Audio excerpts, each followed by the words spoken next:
Part of our problem as mental health specialists is to deal the effects of our rapidly changing world, which is unparalleled by any other time in history. The first discussion is with Dr. Morton Beiser, who is Associate Professor of Social Psychiatry at the Harvard School of Public Health, Department of Behavioral Sciences. In this discussion, we attempt to delineate some of the differences in reactions to stress, which are a function of the culture of the individual.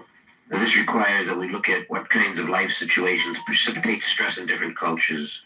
What are some of the typical ways that individuals from different societies cope with the pressures of their society? I asked Dr. Beiser about the different types of political and social values that might be important influences on the kinds of stress that people undergo.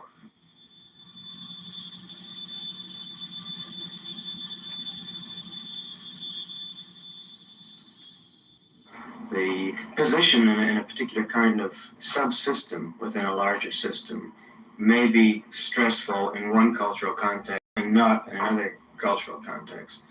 Thinking of the kinds of things that have been done studying the birth order, for instance, and the chance of developing disorder based on birth order and sex. And I think there's some pretty convincing evidence that the chance of developing schizophrenia, for instance, is higher among firstborn sons, at least in Taiwanese Chinese, than it is among other racial groups in Taiwan, and certainly compared to rates of the chance of developing schizophrenia among comparable subgroups in our population.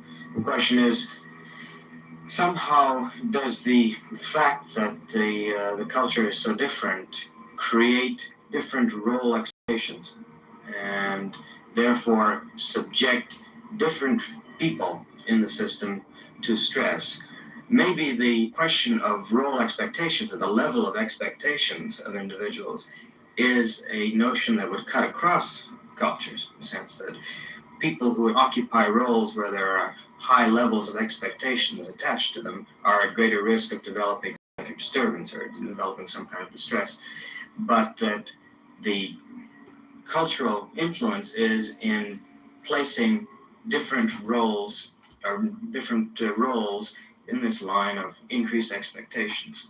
A common problem that we're all confronted with now is the role expectation of the disturbances about what one's role should be in at least 50% of the population of this country, and that is women.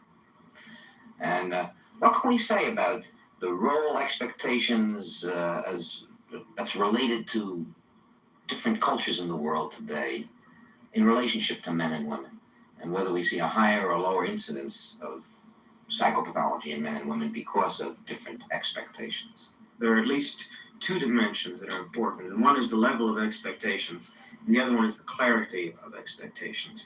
And probably with regard to women, at least in westernized, technologically developed societies, the problem is confounded by not only increased expectations, but a certain ambiguity about what these expectations are. And this is reflected in most of the epidemiological studies that have been done in the United States, Canada, to a certain extent in some of the Scandinavian countries, where one very consistent finding at a population level is that women exhibit more psychiatric disturbance, primarily in the area of the neurotic disturbances, than men. The only place that I know of where an epidemiological study has been carried out where that has been reversed, where women actually show less psychiatric disturbance than men, was a study that was carried out in Nigeria about 10 years ago among women, among a tribal group, the Yoruba, living in 12 small villages in western Nigeria. It was found that probably the healthiest population of any that's been surveyed in these epidemiological studies is women living in very traditional, socioculturally integrated Yoruba villages. So that somehow there, where the role of women is still clear, where the expectations are fairly high, a woman does have to perform a certain amount It's not just raising children and caring for children, but Yoruba women are involved in trade and commerce to a certain extent. Problems placing our own activities in the perspective of the total community's activities.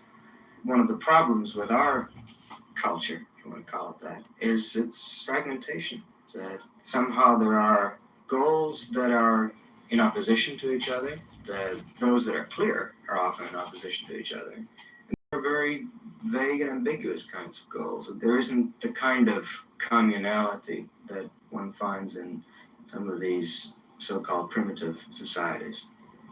And this makes people uneasy, it makes people uncomfortable. It leads to clashes, intergenerational clashes, obviously. But somehow we haven't been able to demonstrate that the chance of stress varies very much by a social class, but that the experience of the stress and the perception of the stress may vary a great deal by social class. This is important because it's a dimension that's very frequently overlooked in the literature about stress in general, and certainly in the literature about sociocultural influences on stress. We have a notion that somehow there are experiences that will be stressful no matter to whom they occur and in what context they occur. Such things as maternal deprivation, for instance. And the only influence that sociocultural factors bring to bear on that is on. And if the psychiatrist or a psychologist isn't aware of this, then if a patient isn't talking about some event as being stressful, the psychiatrist may make the assumption there's denial or repression going on, when in reality, based on what you're saying, some events may not be stressful for certain individuals and others may be. Is that correct? Yes, that's one reason why I think it's important for mental health professionals to be aware of this kind of consideration, but particularly primary prevention, and ultimately the development of a public health psychiatry, which I think is the only answer, ultimately, for the kinds of problems that we know exist at a large population level.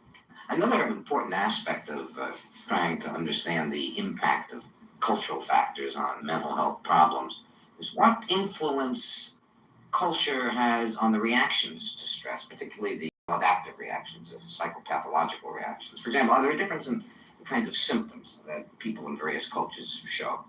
What kind of shapes those differences?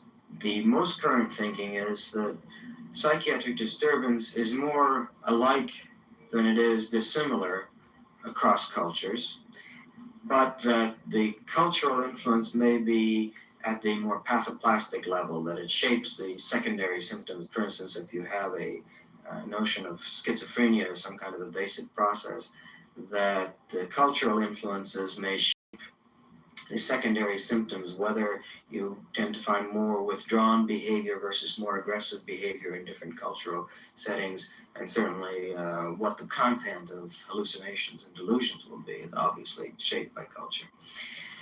And the notion that there are specific disturbances, specific syndromes in different cultural groups has tended to follow, although I would point to some that are culturally specific and maybe raise some questions about what the particular cultural stresses are that shape those disturbances. But I think somehow a more important question, or a more vital question than looking for culturally specific disease patterns or illness patterns, is looking at what a culture defines as disturbance, and somehow the breadth of coverage within cultures, and how this varies, what the tolerance for behavior is, looking at it from a different perspective. That gets us into the bit on the iatrogenic factor and the influence of culture on therapist behavior and therapist perception, which you've already referred to. And I think we've tended to underplay this as a serious factor. And yet that's something we better consider very seriously, how mental health specialists view what's called mental illness and what we do about it. And more specifically, are there cultural differences in the specific therapeutic modalities that are being utilized? You see the process going on with regard to some of our subcultural groups, particularly the Indian. and the notion that somehow what the Indian medicine man does is primitive and unscientific and has to be destroyed or eradicated so that we can get what's good into the culture and really treat people in hospitals and with medicines and so on. I think that perhaps there's some recognition that this may not be the most productive way to go about things. There's, I think, a very unique program for training Indian medicine men, providing scholarships for people to study to become Indian medicine men. And it's a long process, particularly on the Navajo reservation. To become a Navajo medicine man requires years of study, requires a long period of indoctrination, requires a long period of apprenticeship with a practicing medicine man. But the notion is that somehow this is worthwhile. The position that the medicine man has in traditional Navajo society is important to maintain. That the practice, the rituals that the Navajo medicine man practices may be important for restoring people to mental health, or for that perhaps one can supplement this with some of the knowledge from Western psychiatry and incorporate that as part of the medicine man's training. But that's different. This kind of accommodation is different from trying to destroy and replace. How can we take the information on how individuals react in different cultures to stresses and what defines a stress? How can we take that information and begin to help shape a world which is less stressful to people that live in it? I think the notion of stress and what constitutes stress and what conditions an experience so that it becomes stressful is important. We have some leads from research and from experience that really ought to be tried out as in the form of preventive programs, for instance. We know something about the need for role models, particularly sex models. We have partial knowledge about the effects of lack of adequate role models, particularly sex models, for young children. What are the implications of that for preventive programs? Would we be better off in terms of a system of national priorities rather than thinking of a lot of programs for eradicating illness or for trying to deal with illness once it's occurred, to think about maybe allocating some of the resources to the school system so that adequate salaries can be provided and perhaps males can be recruited into the school system so that we don't have this kind of problem.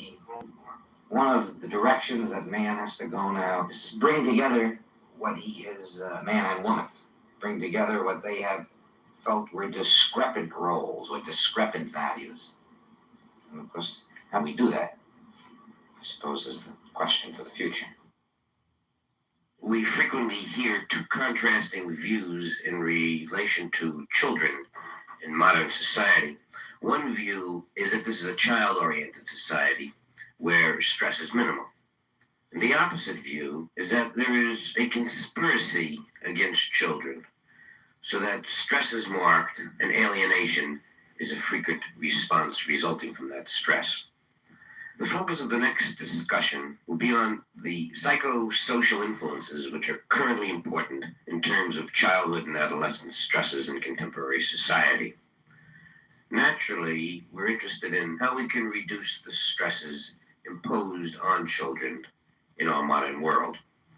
The discussants are Dr. Gerald Steckler, who is acting chairman of the Department of Child Psychiatry in the Division of Psychiatry at Boston University, and Dr. Leon Eisenberg, who is chairman of the Department of Psychiatry at Massachusetts General Hospital in Boston.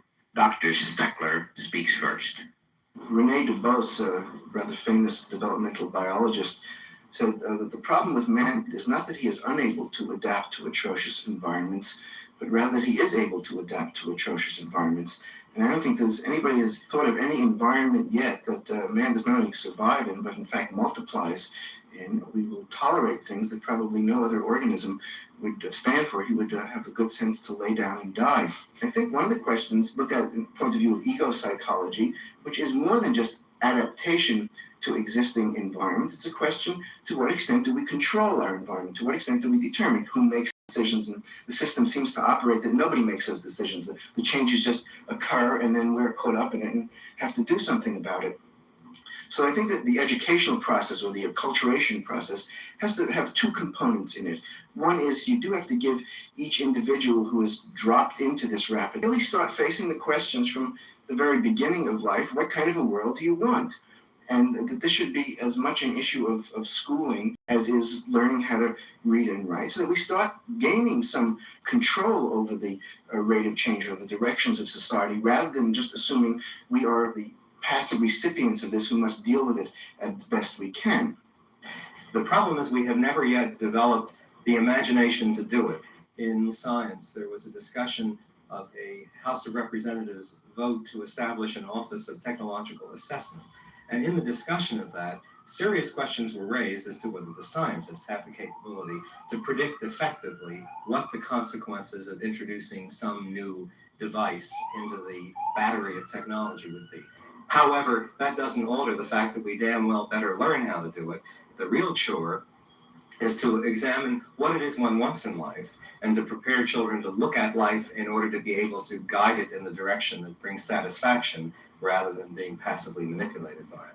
I suddenly now have a sense of awareness that the statement conspiracy against children has a broader meaning than just a deliberate conspiracy, but there has been sort of a organized effort to sort of develop programs ostensibly for children, which are really to meet other needs.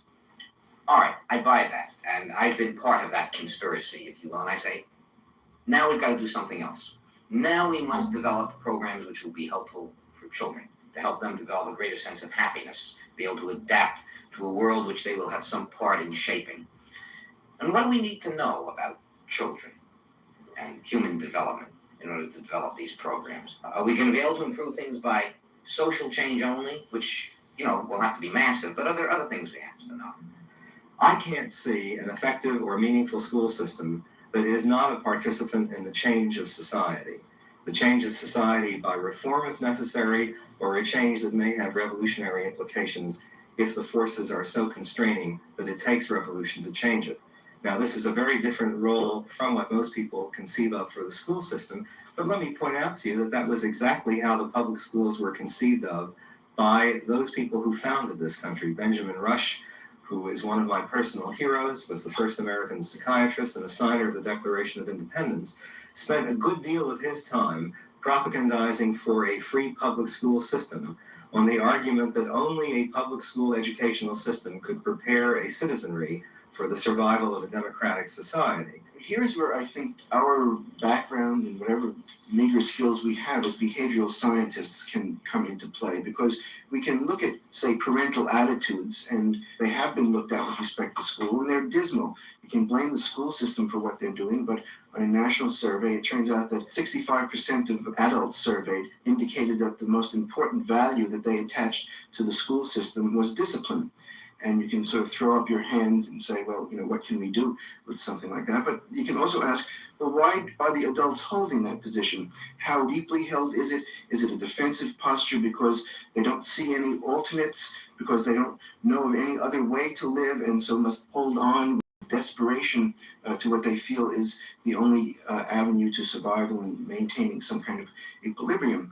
And I think that what we have to do is to examine these attitudes, and not only to analyze them in a sense with the parent, but for people to offer an alternate model, that there is a belief that the most important thing that the school system has to offer is to discipline the children so that they won't rebel against the parent generation. This, I think, introduces questions about the future and the direction we go in. I think at the very beginning of our talk together, we indicated that we had to somehow bring to an end the fact that technology was shaping the culture, in a sense, and that it had to be the needs that grew out of the people who lived within a culture that shaped the technology, and that we use resources in the service of the needs of people and the desires of people.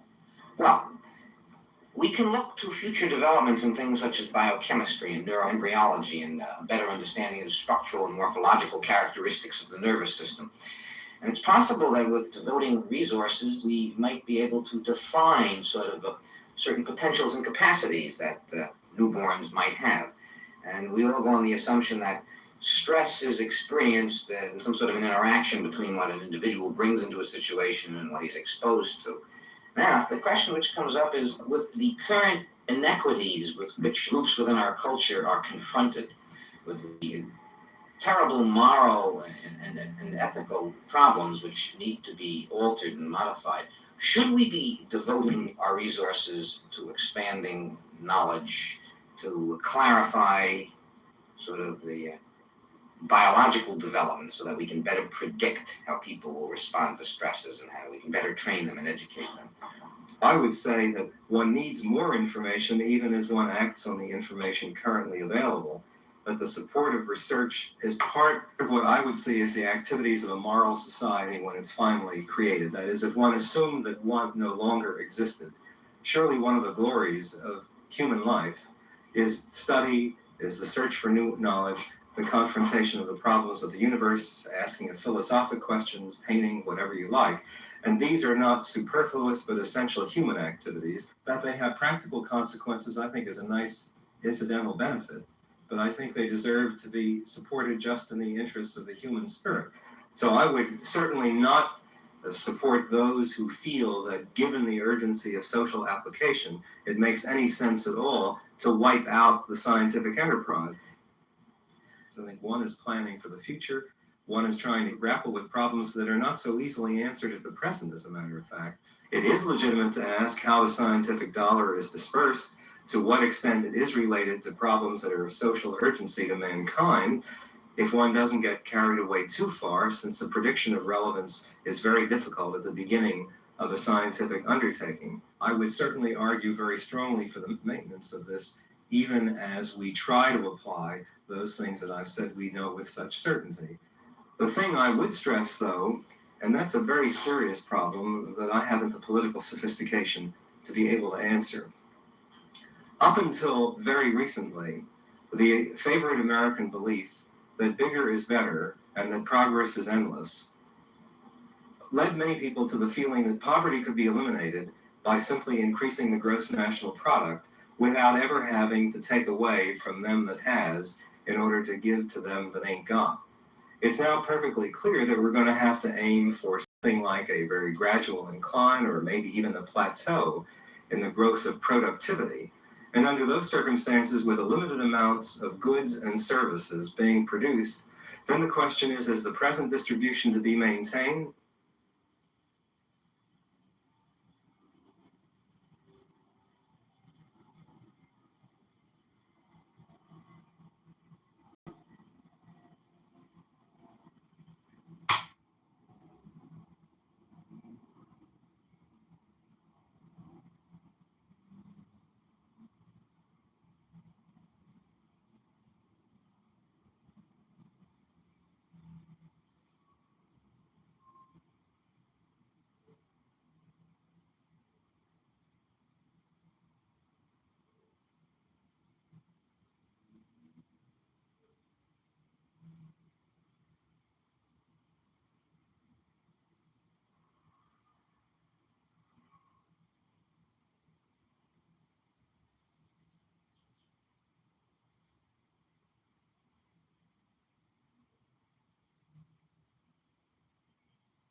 myriad isms are tearing at the very base of our culture. Sexism, elitism, institutionalism, and racism. These are probably the most significant social stresses with which the American society, if not world society, is confronted. In spite of the seriousness of these problems, mental health specialists have devoted little attention to understanding of the implication of these problems for healthcare. In this discussion, we will focus on the effects of racism as a stress acting on human development and as a stress influencing the adult behavior of the aggressor and the aggressed against. A most important point in this discussion will be the influence of racist attitudes on patients and doctors, both black and white. I discussed this important topic with Dr. Charles Pinderhughes, professor of psychiatry at Boston University and one of the nation's outstanding experts in this area. By and large, I see two different systems present in all isms. In every single one of them, there's what I like to refer to as an initiator to accept the belief system, basic attitudes, and the social structure which the initiating party sets forth. And this seems to be true whether the parties be men and women, whites and blacks, teachers and students, management and labor, developed countries and underdeveloped countries, whatever paired parties interacting in this kind of way, whether an initiating party and accommodating party. So the first thoughts that I have, that each functions as a part of the environment of the other, exerting some kind of effect on each other. Your description is interesting, particularly since we're trying to focus on some of the mental health aspects of racism and the other isms, although we know perfectly well that we're going to have to get into the social aspects because it's so hard to separate them. But your description was particularly interesting because it came very close to the description of the dyadic interaction called psychotherapy.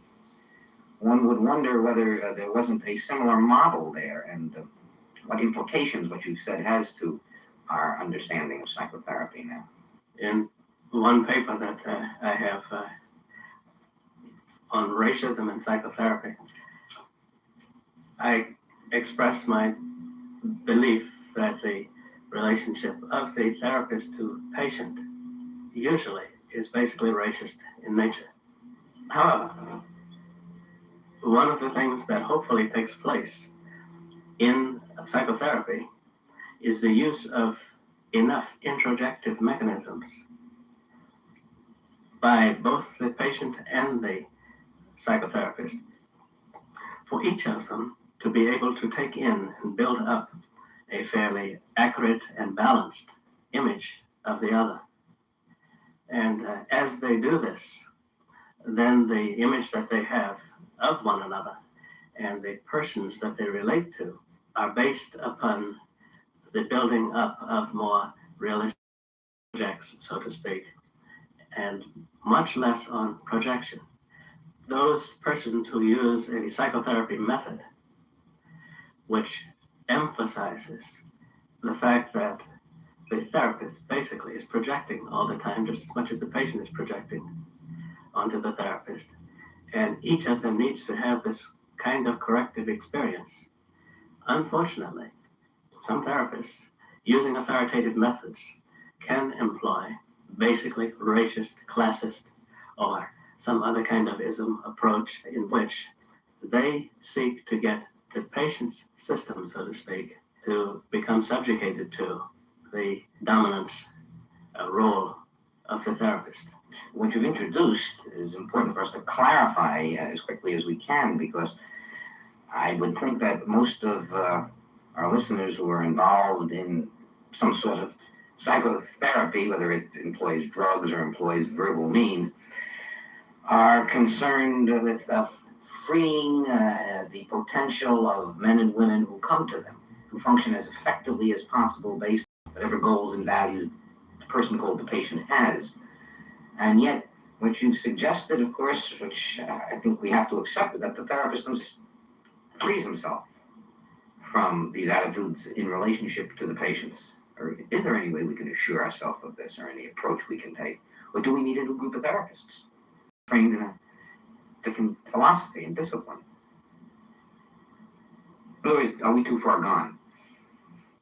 The principle that I would think needs to be kept in mind is one of having functioning feedback with which the therapist can constantly correct the impressions that he's gaining, more closely conforming to the nature of the patient's experience, the real nature of the patient's experience. The truth of the matter is the therapist can never fully have his impressions conform to the patient's experience, because the therapist is always, by his very nature, having additional associations from within his own body and his own central nervous system activated and attached to the impressions that are coming from the patient. So there's always an additional part in the therapist that's false.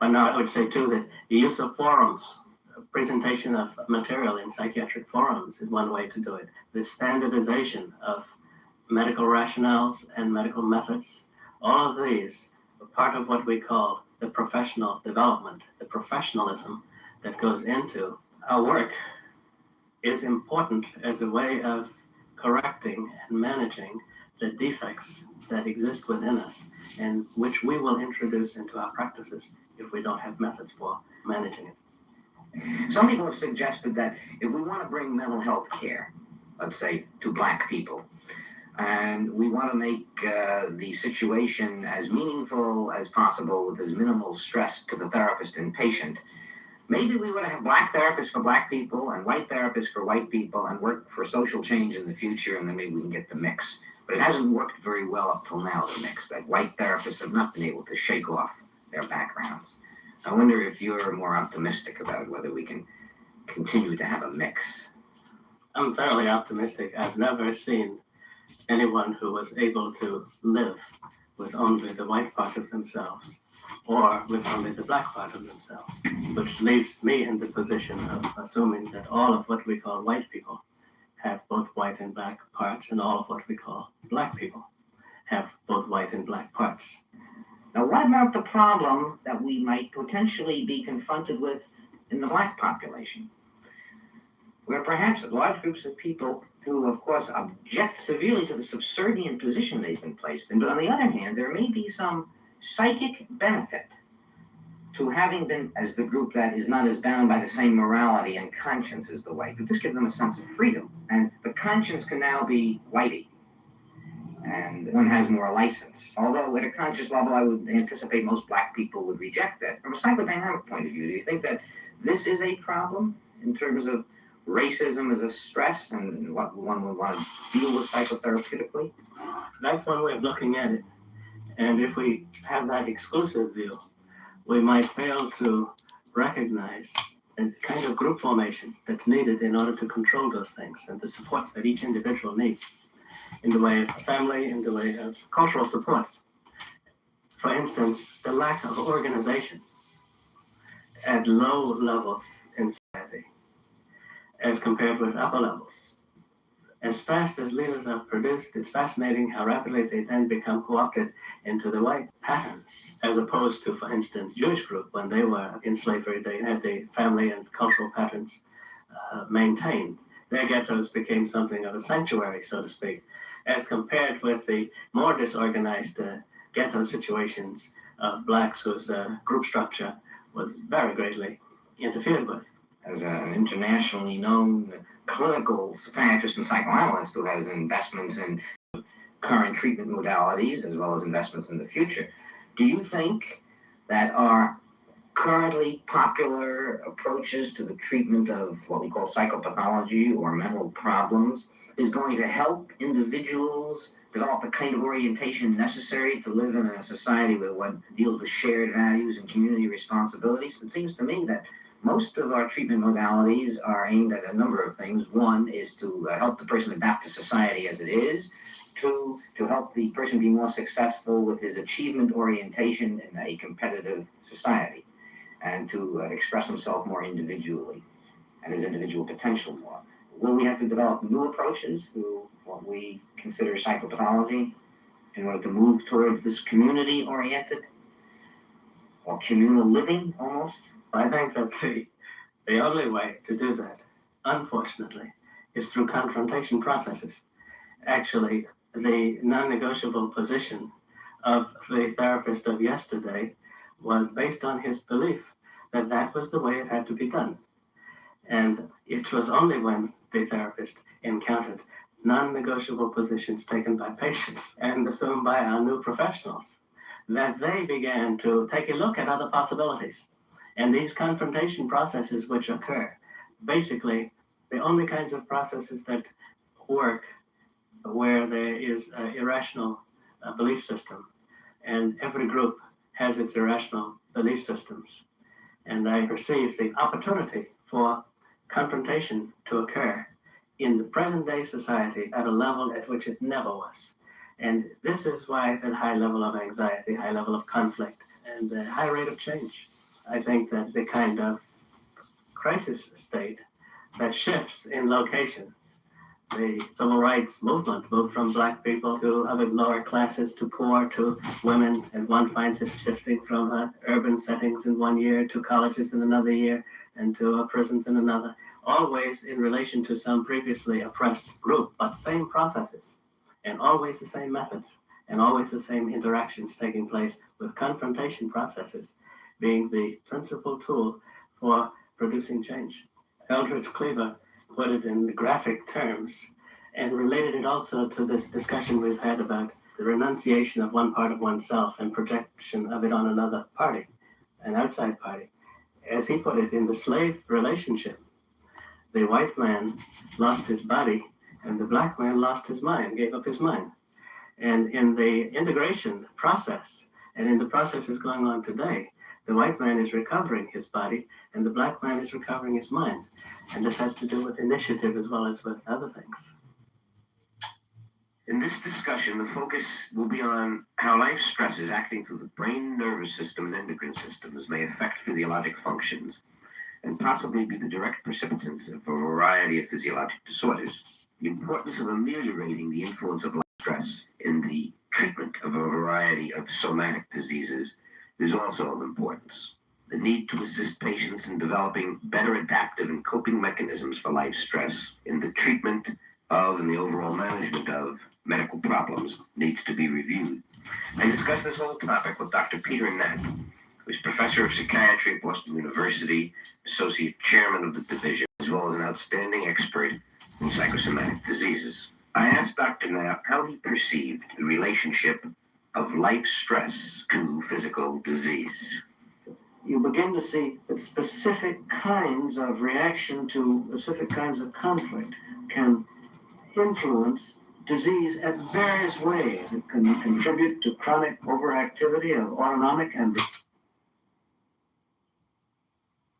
systems, finally going on to causing structural damage. It can predispose possibly to the presence or development of disease in an individual under specific kinds of life conflict. It may contribute in other ways that we don't know about to a wide variety of disease. The stress concept has to become spelled out in much more detail, and I think the psychosomatic contribution to disease has to be spelled out in more detail in a whole variety of ways in a whole variety of disorders. There's another kind of feedback that we have to perhaps think about, which is feedback from one's culture. And that may be of some importance, particularly in looking at psychosomatic type illnesses or illnesses that somehow are related to activity in the brain, in that, it's been reported that certain kinds of illnesses are absent in one culture and present in another. In your experience, how important is this cultural factor, the kind of subculture a person comes from, and the kinds of physiologic disorders that can develop? I think it's a fascinating question that's wide open. There's the old story that the African Negro didn't get hypertension in Africa, and then when he comes to the United States, does develop it. Again, that's almost part of the early mythology of psychosomatic medicine, but there's no really good studies that work that out. It's a whole transcultural investigation in psychosomatic medicine that is crying out to be done. You have to disentangle the possible genetic contribution from our own experience for many years now with asthma. I'm utterly convinced that asthma occurs in a genetically loaded individual. A baby doesn't come into the world and develop infantile eczema within a week or 2 weeks of birth without having some kind of genetic loading. And the family histories that one gets from people in the cardiovascular area, in the allergic area, and the schizophrenic area, for that matter, if one studies it very, very carefully, look as though there is some kind of general predisposition that is passed on in some way. I don't think we have the foggiest idea what the nature of that is.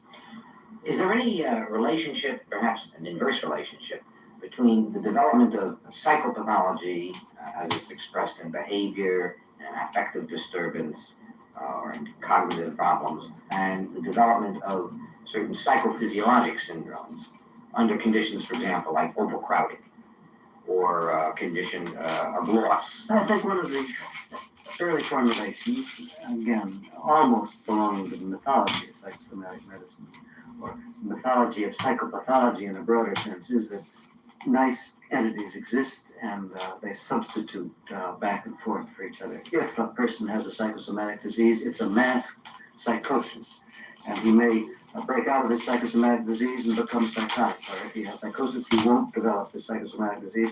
And then a third great avenue of expression, namely action, also gets drawn into the theory. It's a marvelous dream, that in the future we will be able to get a predictive handle on a whole host of diseases. It comes down to the dream, and some people would call it a nightmare, of genetic manipulation. But I think we have the right kind of predictive handle, and there are a number of difficulties in the way, because you've got not only to have the prediction inside you. Current requirements of the environment which are imposed on man does not necessarily mean that man is trapped. It is conceivable that the discussed with Dr. George Ruff, who is a professor of psychiatry at the University of Pennsylvania. Dr. Ruff is an outstanding educator who has had considerable experience in the development of our current aerospace program. I spoke to him by telephone about the stresses with which we may be confronted as a result of our current technological developments and the goals towards which man seems to be moving. People are still going to have the same things inside of them and outside of them that have always bothered them in the past. In fact, I suppose in the long run, the things that will be stressful for people 100 years from now will be pretty much like the ones that have been stressful before.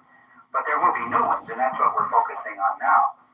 And I think that the more fluid relationships people have with each other, and then the technological changes, including that the standard of living is going to drop, maybe precipitously eventually, is going to add to this. When we think about the change in the level of affluence or the standard of living, is this a function, do you think, of population change or the modification of the resources that we'll have available?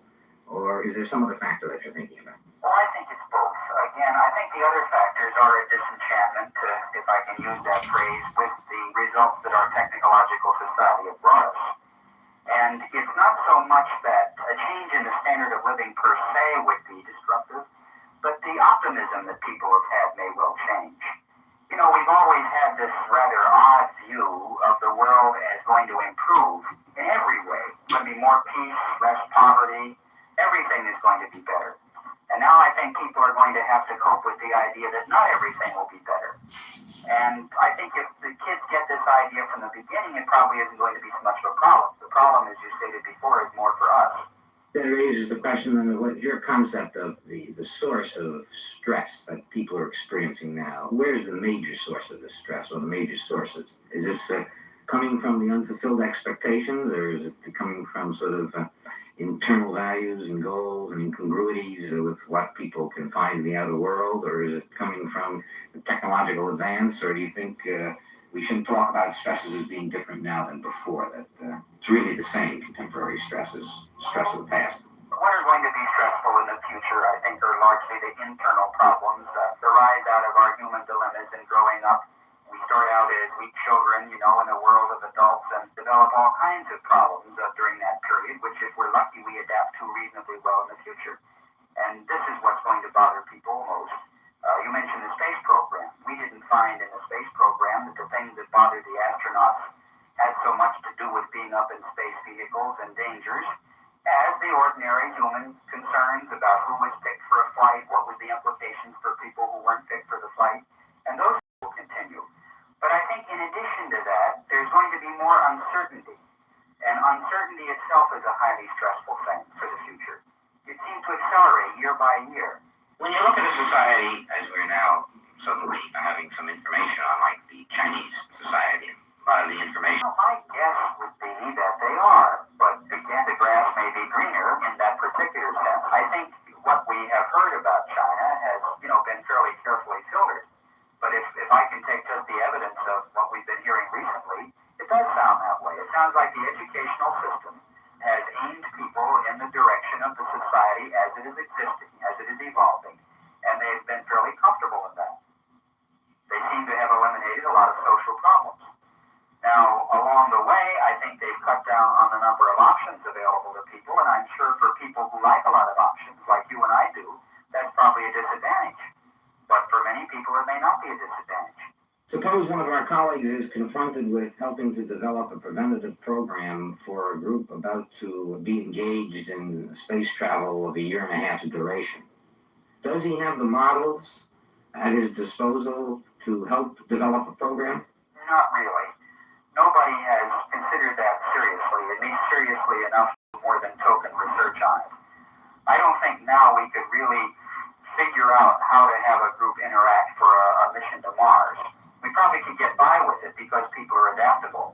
But I think after we've had Skylab projects and things of that kind and begun to have some more experience, coupled with laboratory research, we'll be in a better position to do it. As you've been talking in response to my question, I realized that I may have been using the same defense that perhaps many people in the world are using, and that is to deal with a theoretical problem which isn't really very pressing to avoid one that is pressing. For example, rather than having asked you about a trip to Mars or Jupiter, maybe what I should have asked you is, what kind of things do we need to prepare for if man must go in glass-enclosed cities because he's polluted the air so much that he can no longer exist? That's much more of a real possibility that we're confronted with. And does man have, currently, do we have the adaptive capacity to move into the glass-enclosed cities? Or as John Kennedy suggested, maybe we ought to build cities under the ocean. That was 10 years ago. I believe we have that capacity, especially because they don't come about tomorrow. First people begin to talk about them and somebody says that's way out. Then people they view as responsible spokesmen begin to talk about them and they think, well, maybe there's something to it, and so step by step you move in that direction. I think people are prepared for major changes like that. It's not to say that everyone's going to be comfortable with it, but I think it can be done. Well, I'm glad to hear you're optimistic and encouraging. My big problem is not can people adapt to it, but is it going to work? At no time since the 17th century, perhaps, has there been so much doubt as to whether society will continue to evolve constructively or whether it will break under the pressures of its own complexity.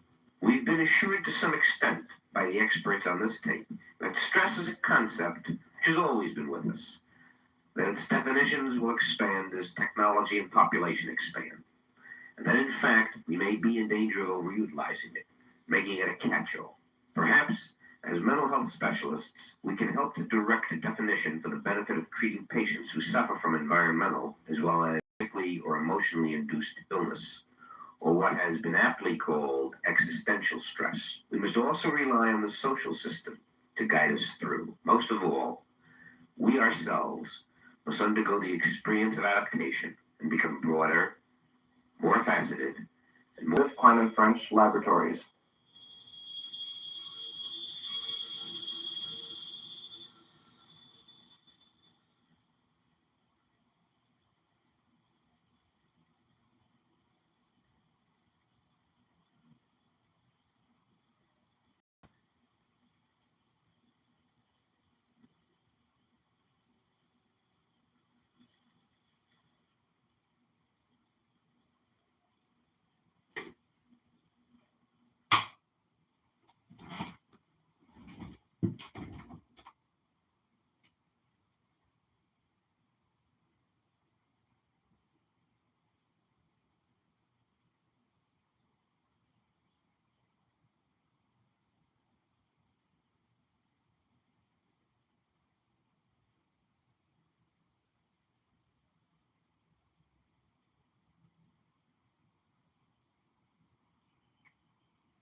ChocolateVote.com.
Okay. And I wanted to say, Regal, since you're a believer as well, and I think the lexicon or the whole atheist on here, the lexicon. Hey girls, hey Regal, hey Rabbi. Oh God, here's this troll. Hold on one second. I'm not a troll, you're a troll. You're the troll, you're projecting on me.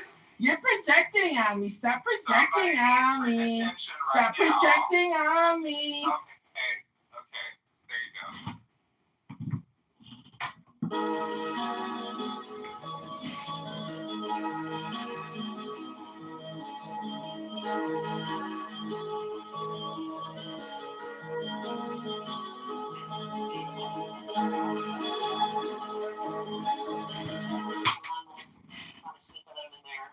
Hello?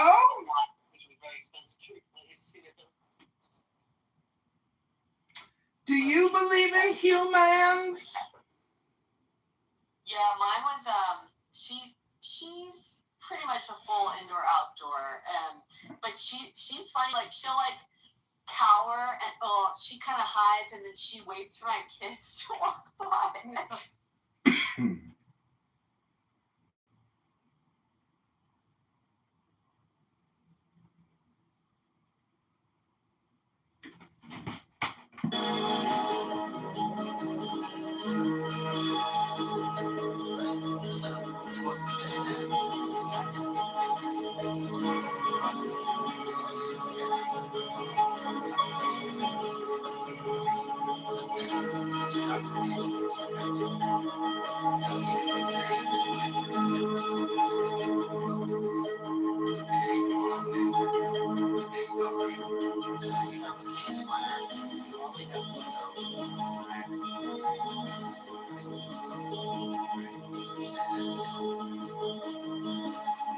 Yes, because the choice isn't in the emotions. The choice is in the intellect. That's it. As soon as you're thinking about yourself, about the intellect, the will, and thoughts, behavior, and whether that's possible or not, that's exactly what's the real problem. Working out this there's a partners with, and if they don't work with this, if they like specify now, actually I'm gonna say whole name from the very act of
to say something. Right, your psychic affiliation would be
future course, and that's like, it's rolling out other options basically, right? Okay. So then, in this case, the ice cream, right? It's rolling out the chocolate is actually an open future for you to pursue, right?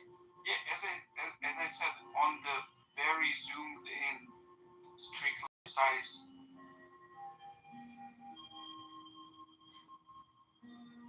Have some shame. You don't have any pride of your own country. Pride. See, that you have become so resonant, shameless. No faith, no loyalty to your own nation. Such a sad state. It's relief. Scumbag. You are a scumbag.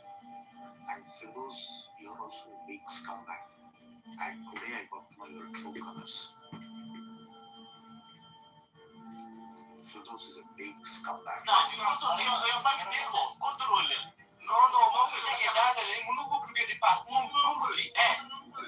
title you did not change. Scumbag. Are you angry? One of these days I thought well. I'm saying angry. All these days I believed that you are my friend in Clubhouse. And you had to join hands with a whore who had to suck dick, gag an American ass. Is it making you very angry? No, I'm asking you, are you really? I thought you would start complaining tomorrow. You've already started. What is happening? She is a fucking Iranian scumbag. You join hands with her, you're all poor fuckers.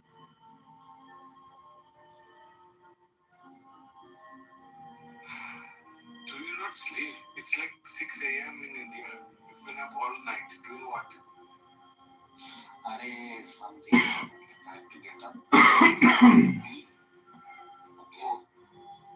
And after I came out of the bathroom, I saw a nuggies and I had to clean her mouth. That's what I did. Where is your mom? Arey, I live in my home. I live in my own house. Did your family leave you? No. They are in their hometowns. So you left your parents and siblings and everybody? on for work. Oh, sorry to hear that. I was thinking of complaining to your mom that you are a very badly behaved child. That's okay, but you did not listen to all the things she said about me. How will I? I've never spoken to your mom. How will I hear what she's said about you? I mean, bro, don't talk to me, bro. You always against me, and you are a pretend. You are also a fake person. It's because I don't have the right to scold you, and I'm going to complain to your mom, just like you complain about other people to me. It's only fair. I don't give a damn. You traitor. You betray people.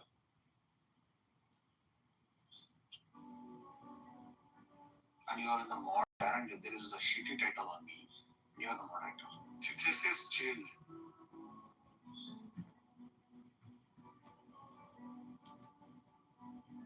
Oh, you changed it. Who changed it?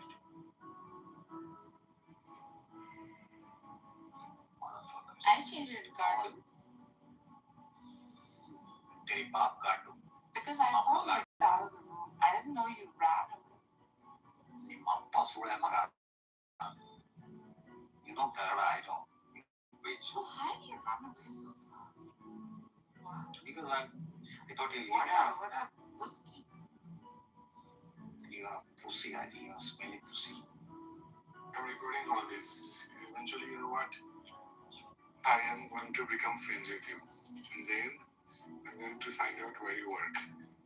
And then I'm going to email the company you work for. Do you know me in LinkedIn? What is your LinkedIn ID? My LinkedIn ID is Firdos Alam.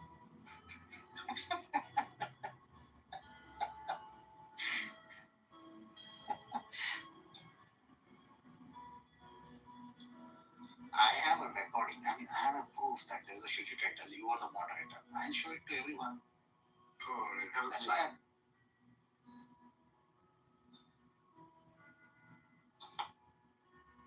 I'll show that to everyone, and I'll prove that you are scumbag also with those.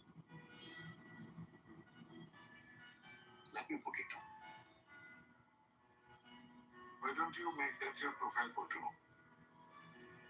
Yeah, I'm gonna make it. Wait.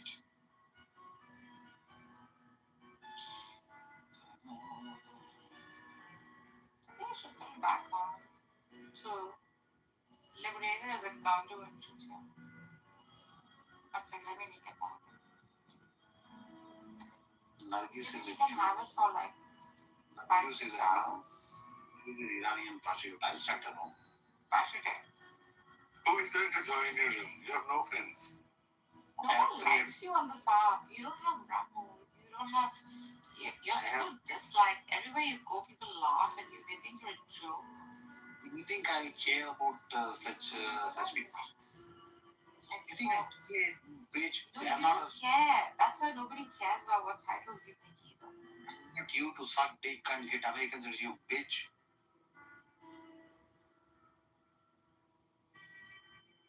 You will do anything. You have no self-respect, you bitch. And for those, you are caught red-handed. Okay? Because I have proved you are scumbag today. I've caught you red-handed. I will prove that you are a hypocrite. Hypocrite. Hey, Namatika mucho. Sula munda. Muda bacha buda. Tika mucho tika ke purtin sula munda ni nama. Muda kada buda. Hey, nama tika mucho ni dasari. Badmash. Oh, you know the word Iranian word. It's a badmash. It's an Iranian word.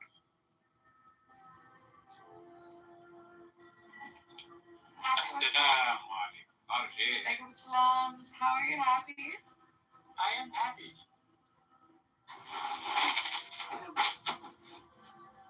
Okay, for those.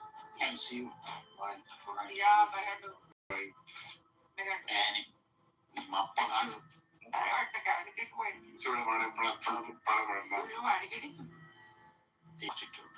Where did you? What's that? Professional what? Prostitute. Yeah. Anyway, yeah. So, they've been following this stuff going on with Iran. Iran is going to go down in history that actually saved Earth. Sacrificed themselves for Earth, for the globe, you know. And actually, Iran needs to be the American, because they cannot sustain that madness, you know what I mean? Crazy. Hopefully now. Did you lose? Come on, hon. I want the entire place to see you. Swimwear? Certainly, ma'am. Our newest line is right over here. No, it's not just a dream. A slimmer, younger-looking, more vital you is entirely possible. And welcome to Losing Weight the Natural Way, a mind-body healing tape from Prevention Magazine. Notice we have yet to say the word diet. You see, what we're really talking about here is a change in lifestyle, not a depressing or starvation diet. Anyway, how do you lose weight? Well, like anything else worthwhile, you have to decide to do it. So if you haven't done that already, I mean a real honest-to-goodness pledge, then make that decision right now. That's it. Really mean it now. And woe to anything that gets in your way. All right, you did it. Congratulations. Here comes more encouragement. A friend you haven't seen for some time is definitely thinner. And if something worked for her, it can work for you. Just what did it, Carol? Well, I started to look at what I was eating. I mean, every little thing. Like when I buttered my toast or poured dressing on my salad, I was adding hundreds of calories. Extras I could do without. So I did do without. Oh yeah, and I cut back on rich desserts. Of course, that wasn't easy. But those little things made a big difference. I'll say. Okay, so fattening little extras are out. Picture them as empty calories. Besides, there's plenty of tasty and more nutritional food that can satisfy your appetite. Well, here's another friend. She's slimmer too. Wonder what her secret is. No secret, really. I just began to think why I overate. Like I hate to waste food. After the kids had eaten, I'd polish off their leftovers, or sometimes I'd just eat because I was bored. When I figured that out, I took up some new interests, things that got me out of the house and away from the refrigerator. So her approach was a change in attitude. Again, nothing drastic. Just a greater awareness of fattening habits and a better lifestyle. Uh-oh, it's Sally. No, she's your friend too. Sorta. Boy, does she look terrific or what? Well, maybe you can benefit from the way she keeps in shape. I know, I look terrific. You see, I exercise just about every day. Hey, in the beginning, it was tough, but now I look forward to it. After all, I look better, and I feel better too. Well, see ya. I gotta run. Goodbye, Sally. Watch out for the traffic. Well, you just heard 3 important ways to lose weight. 1, learn about foods. Examine each one, including certain food toppings. Also, discover which foods can really satisfy your appetite and reduce your urge to snack. More about that later in the tape. Number 2, understand yourself. In other words, why you overeat. Is it out of guilt, boredom, or is it something you don't even realize you're doing? Number 3, regular and moderate exercise. A good brisk walk, swimming, aerobics, or tennis. Start slowly, but once it becomes part of your lifestyle, stay with it. And above all, think positive. Oh, I know you've heard that before, but it's especially true for people who want to trim down. In fact, we suggest you identify your negative thoughts and counteract them with more positive ones. Psychologists call this powerful technique cognitive therapy, and it works. Here, for example, are a few negative thoughts of would-be weight losers, followed by the opposite or positive side you should replace them with. Negative. I can't lose weight. When I cut calories, I lose energy. Positive. I can lose weight. The best way is to cut just the right amount of calories and not starve myself to exhaustion. If I boost my exercise level and eat the right foods, I'll have more energy than ever before. Negative. I'm too tired and hungry to cook a special meal when I get home. It's easier just to pick up a pizza. Positive. Let's see. What'll it be? Maybe some fresh fruit or a salad. Steaming vegetables is pretty easy. I sure don't have to be a gourmet chef to lose weight. Negative. I have no willpower. You need lots of willpower to lose weight. Positive. I have the desire, the right facts, and the skills to lose weight, and I've got enough willpower to do it too. Negative. I've got to lose 5 pounds a week for 6 whole weeks? Positive. I've got a modest and reasonable goal. It'll be slower, but the loss is more likely to last. Negative. If I don't look like the models I see, I failed. Positive. I'm going to look the way that's best for me, not some photographer's idea of beauty or thinness. For most people, that's unachievable, maybe unhealthy. I want to trim down, and any progress I make is success. Negative. Look, I just can't do it all by myself. Positive. The person that'll do it is me. After all, it's my body. Besides, most people who lose weight don't do it by joining a group. They simply learn how to do it, then they do it. And so can I. And so can you. Right now, it's time to play Calorie Quiz. Know the right answers and you lose. Question number 1. To lose weight, you have to take in fewer calories than you burn, right? Right. Correct. You'd lose. Then a really low-calorie plan, say under 1,200 calories a day, would be very productive, right? Right. Wrong. Oh, you'd lose weight, all right, but mostly water and muscle. See, if your calories dip too low, your body thinks it's starving.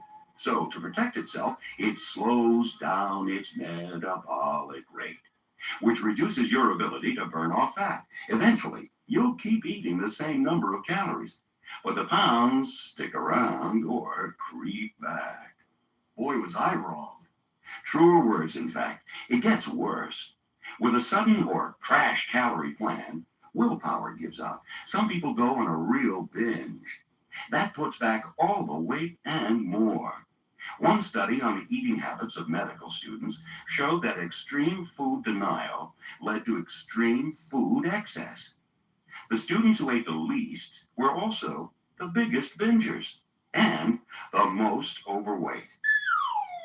The result is something like a yo-yo effect. Weight that goes down too fast must come back up. And each time the ups get higher. You're better off not going on a diet at all than taking the crash course, which is hard on your health as well.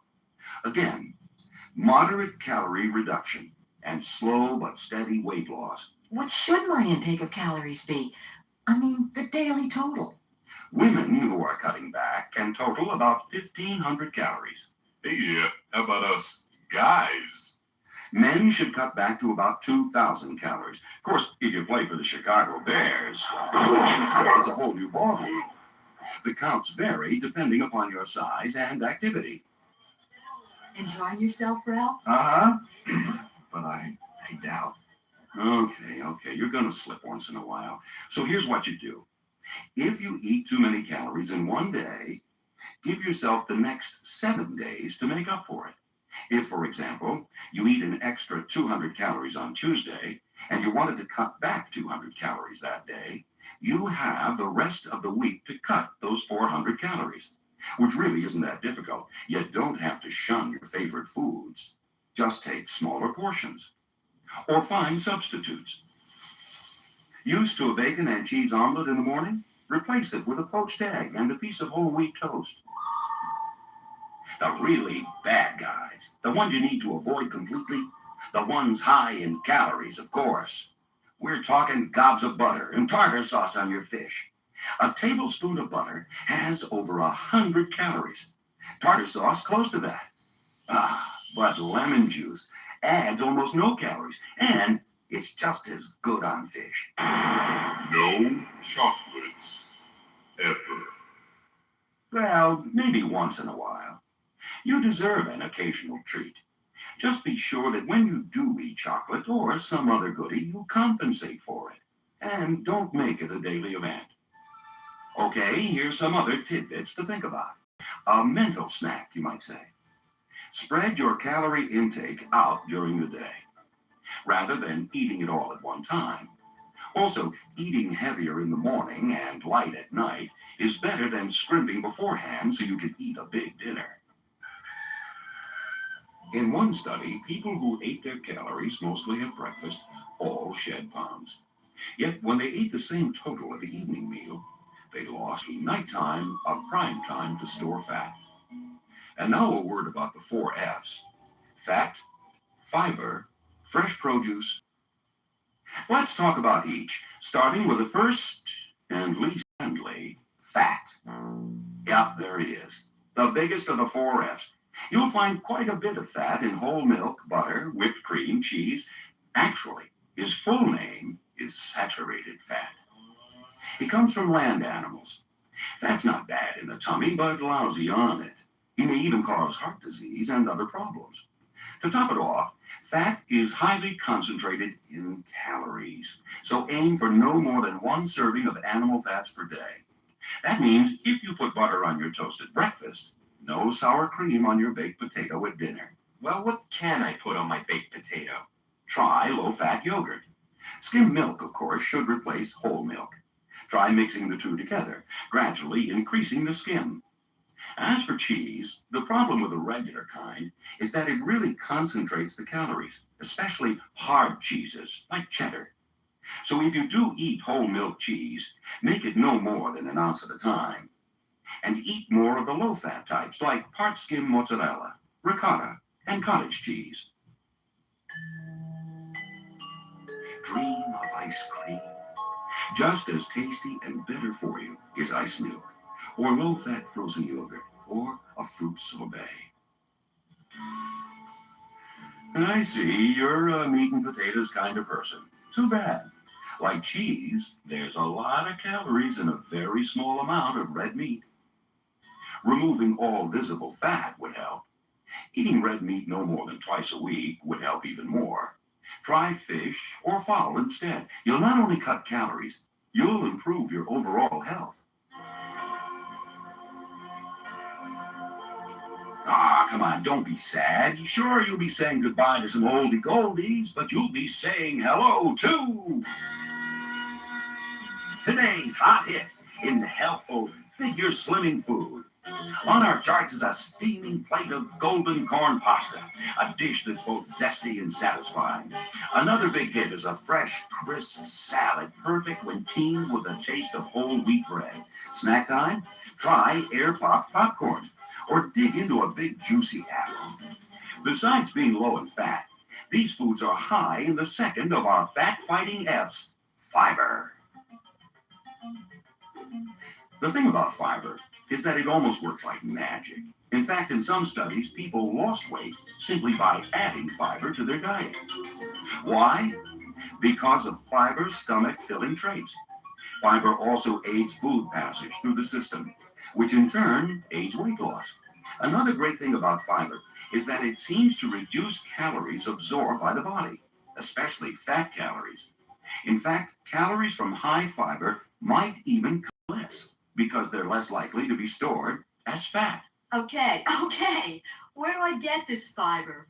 You'll find plenty of fiber in our third and flavorful F, fresh produce.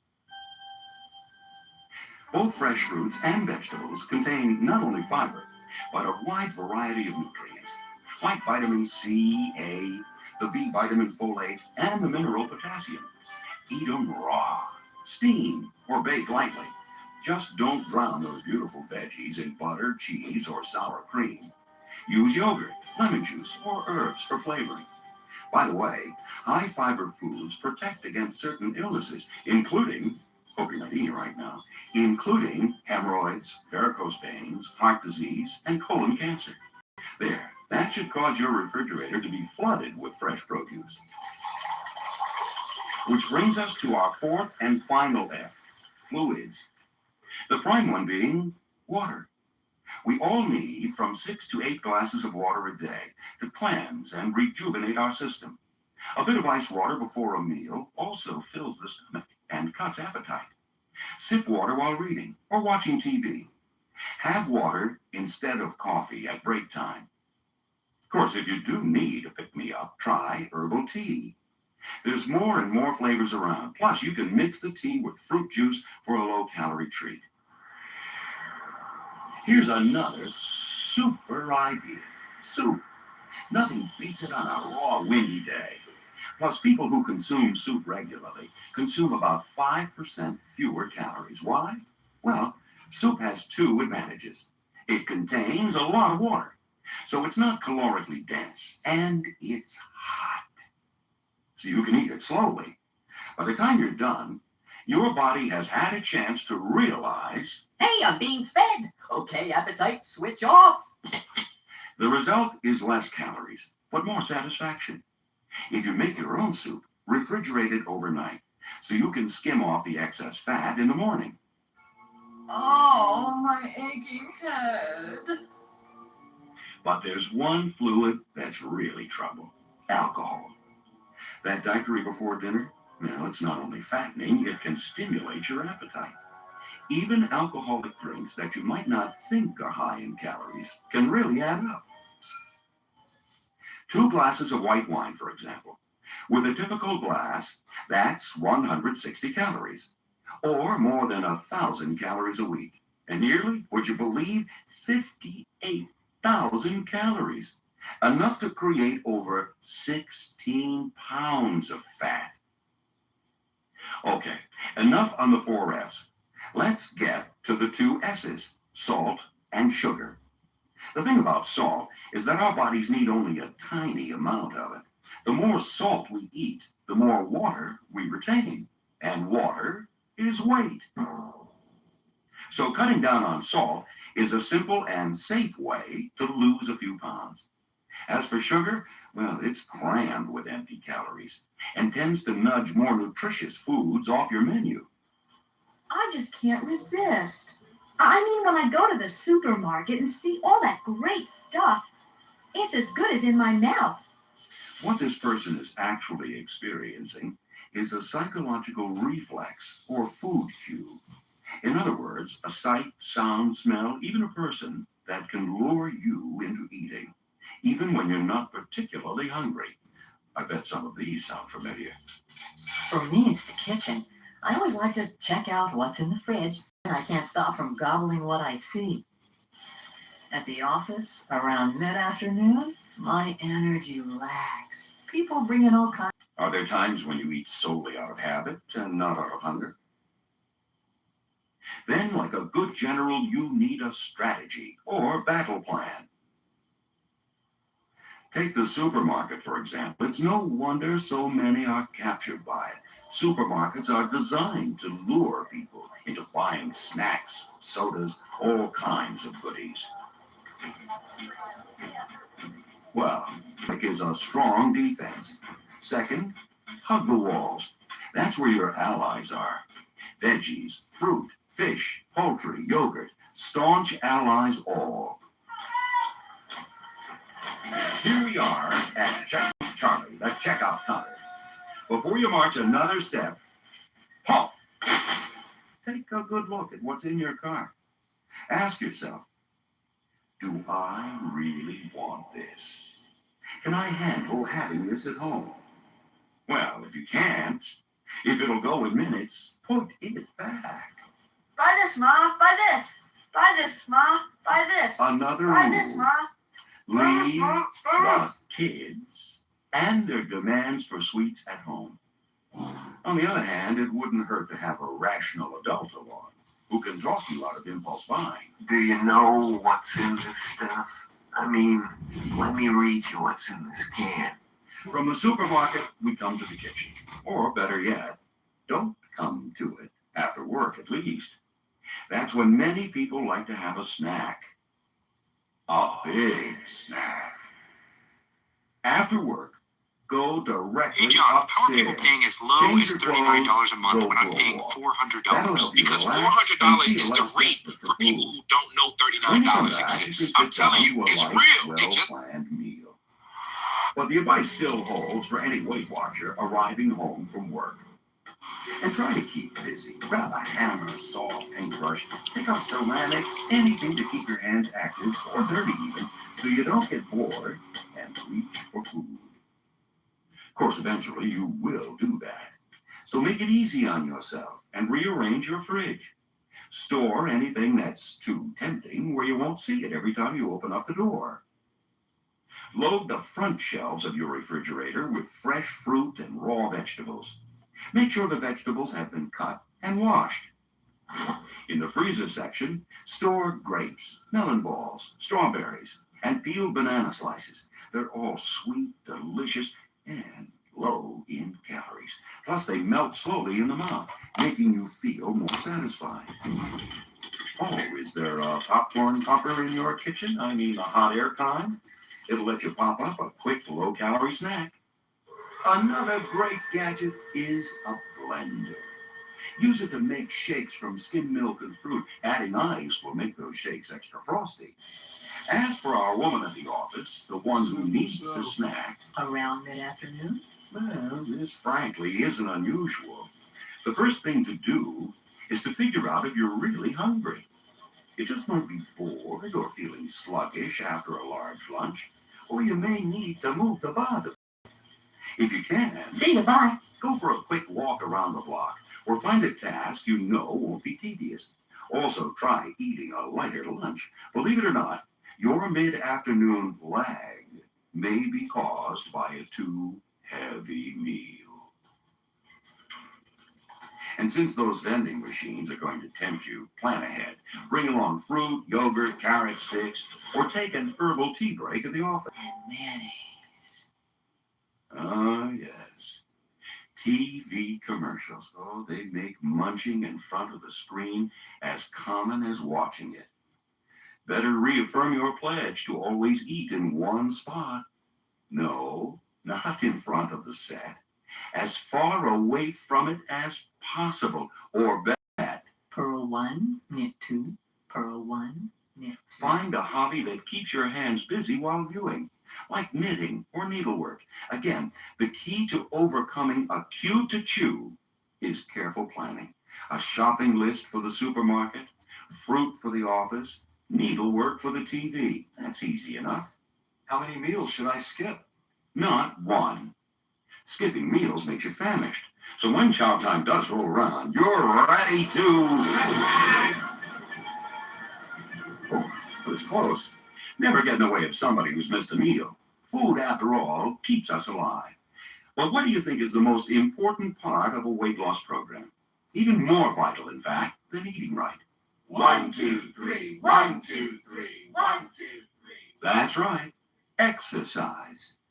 An element so powerful that if your eating habits are up to snuff and you start to exercise, well, you may be able to lose weight without having to diet.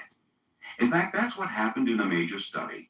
A group of women checked into a weight loss clinic, victims of the so-called yo-yo syndrome. Their weight went up and down, something you might be familiar with. Each woman's job, by the way, wasn't very physical. They were teachers, students, receptionists, and so on. Clinic doctors gave them only one prescription. Exercise. Be active for 30 minutes a day. The unanimous choice for activity? Walking! And the more they walked, the more weight they lost, from 10 to 39 pounds each in the first year. Most important, the women who continued their regimen never regained their weight. Again, all that weight loss with no change in eating habits. Cutting calories, therefore, is not the only way to slim down. In fact, exercise is so effective, we'd like to do a commercial for it. All the incredible claims in this hypothetical ad are true. Now you can tone up, trim down, and have more wow than ever before. Just be sure to exercise. It burns calories while you're doing it and keeps right on burning them after you're done. That's exercise. It makes and tones muscles for that lean and trim look. And muscle needs more calories than fat. Want to eat a little more without showing a little more? Then exercise. It'll calm you down, pick you up, and help you think straight. It means more fat-burning enzymes and less stress. Plus, it does not build appetite. So, exercise! Today, start walking, swimming, or take up a sport. In no time, you'll look and feel better. And you'll owe it all to exercise. Use only as directed. Void where prohibited. Whatever method you choose, do at least 30 minutes of exercise 3 times a week. And it should be aerobic, a vigorous, heart-pumping workout that burns calories. No time to exercise? Make time. And see how more productive your hours become. Oops, you should listen to often for effective weight loss.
Welcome to Side 2 of Losing Weight the Natural Way, a Prevention Magazine audio cassette. On Side 1 of this tape, you've learned several techniques that will help you to lose weight. However, weight loss experts know that no matter how good the techniques may be, they will not work if you don't use them. They will only work if you are motivated to use them.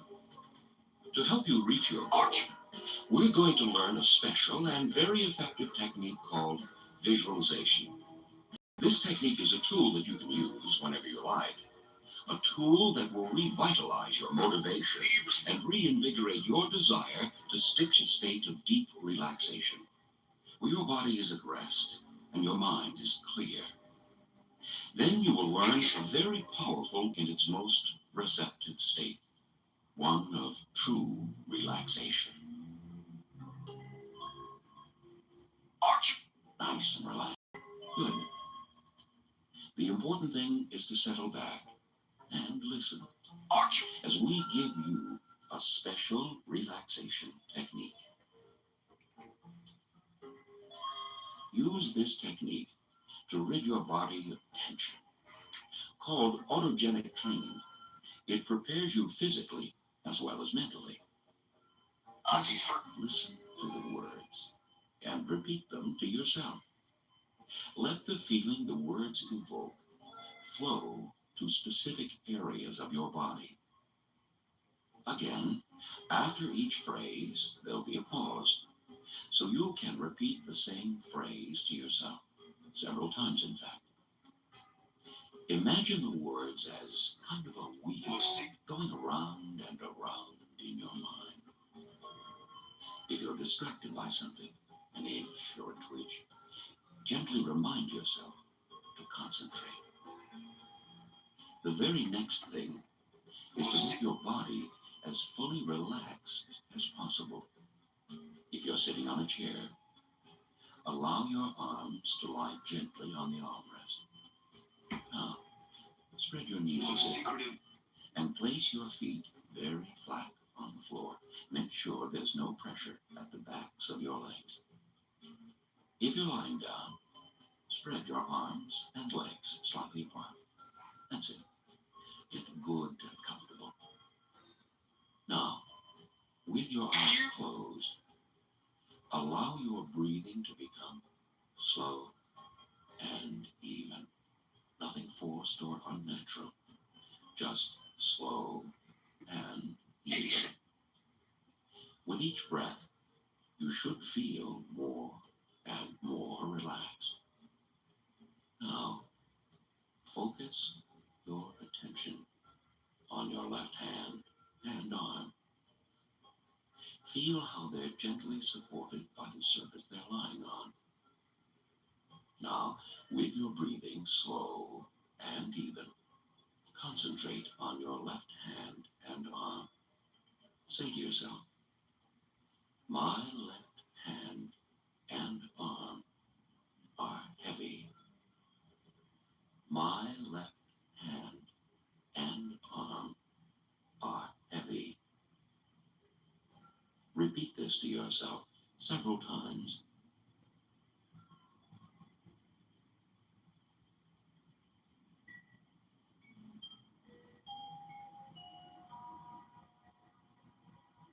Note the sensations. Does your arm and hand feel heavy? Sort of tingly perhaps, and relaxed? Don't worry if that's not the case just now. The feeling will come with practice. Now, shift your focus to the other side, your right hand and arm. Again, sensing the support from below. With your eyes closed, as you breathe slow and even, repeat to yourself, my right hand and arm are heavy. My right hand and arm are heavy. As you did before, say this to yourself repeatedly.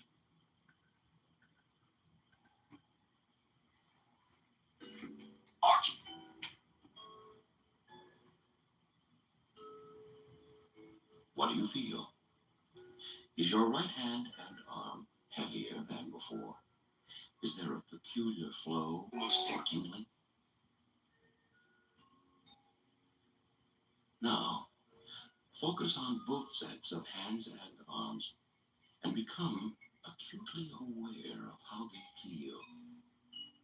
If it's difficult sensing both sides at the same time, shift your focus back and forth from one side to the other, from right to left, and then left to right. As you continue to breathe slowly and evenly, repeat to yourself, my hands and arms are heavy.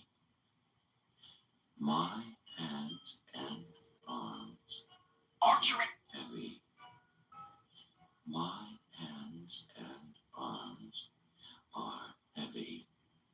Repeat the phrase several times to yourself.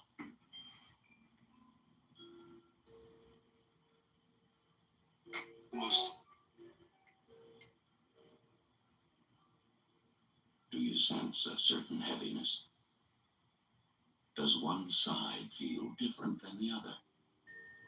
Make a mental note of what's happened.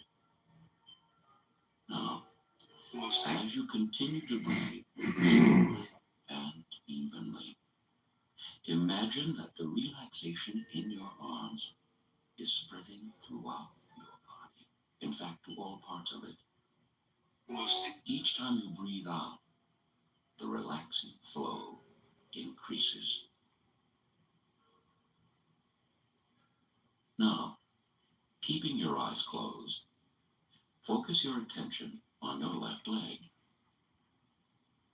Be aware of your left thigh, knee, lower leg, foot, and toes. Now, as you breathe deeply and evenly, say to yourself, my left leg is heavy. My left leg is heavy. Continue saying this several times.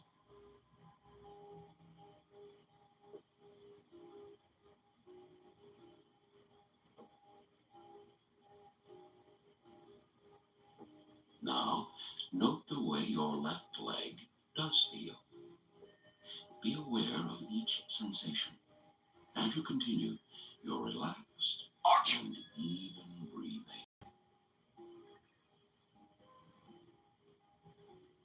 Now, move your attention to your right leg.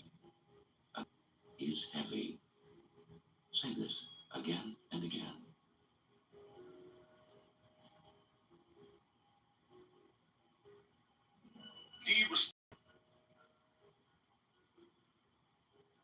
Note the profound relaxation in your leg as you continue to breathe slow and even. Now, focus your mind on both legs. Again, if it's difficult to sense both at the same time, shift your focus back and forth from right to left and turn left to right. With your eyes closed and your breathing slow and even, repeat. My legs are heavy. My legs are heavy. My legs are heavy. Repeat it several times.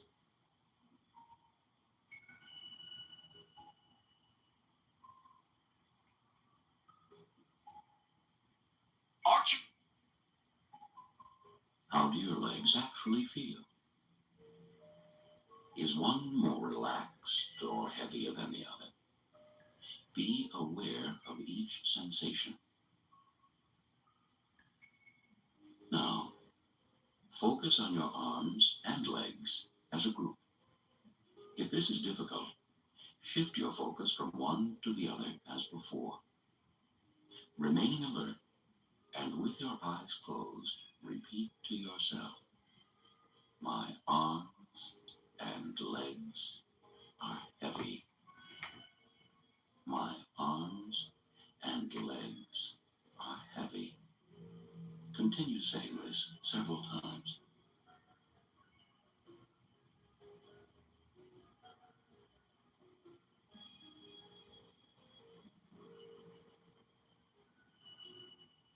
Letting your arms go completely limp. Be aware of how they feel.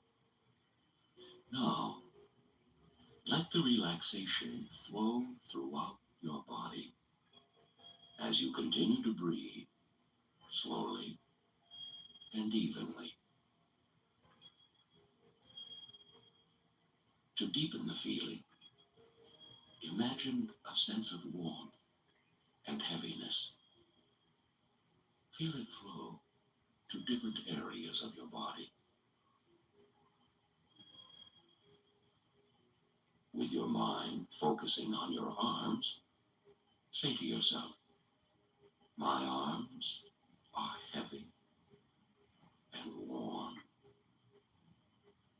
My arms are heavy and warm. My arms are heavy and warm. Breathing evenly and letting the warmth flow and spread. Repeat the phrase several times.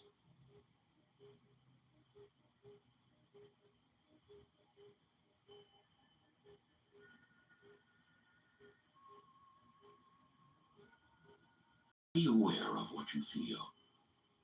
Do you sense warmth flowing through your arms, hands, fingertips? How about a kind of heaviness? Do you feel that as well? Let the sensations deepen as you become more aware of how well and relaxed you feel. Now, focus your attention on your legs. Note how your thighs, knees, calves, and feet are feeling. Say to yourself, my legs are heavy and warm. My legs are heavy and warm. My legs are heavy and warm. Continue saying this as you breathe evenly, allowing warmth and heaviness to flow throughout your legs.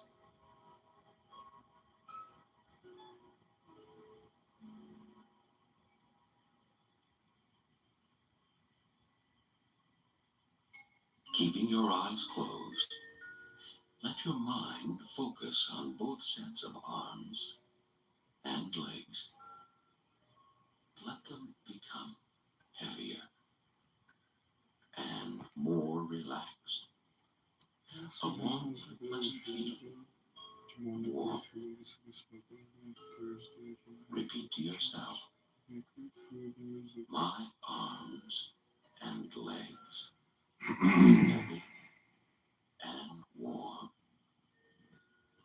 My arms and legs are heavy and warm. My arms and legs are heavy and warm. Continue saying this again and again.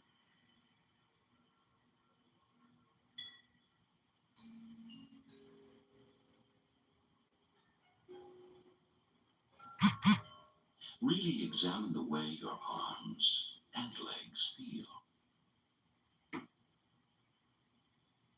Now, let your attention roam about your entire body. Sense the warmth. No business promoting this person as if he was. The feeling in your arms. No business. Neck. He was. The feeling in your arm. Chest. Stomach. And legs. As you breathe deeply, say to yourself, my body is heavy and warm. If I have My body is heavy and warm. My body is heavy and warm. Repeat the phrase again and again.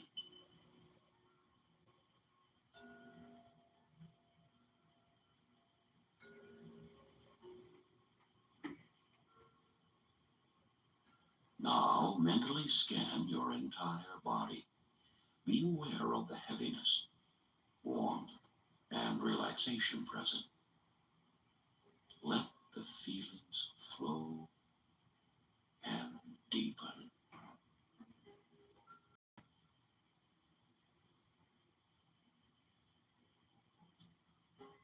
Now, as you gently enter heart, breathing evenly, say to yourself, my heart is calm and regular.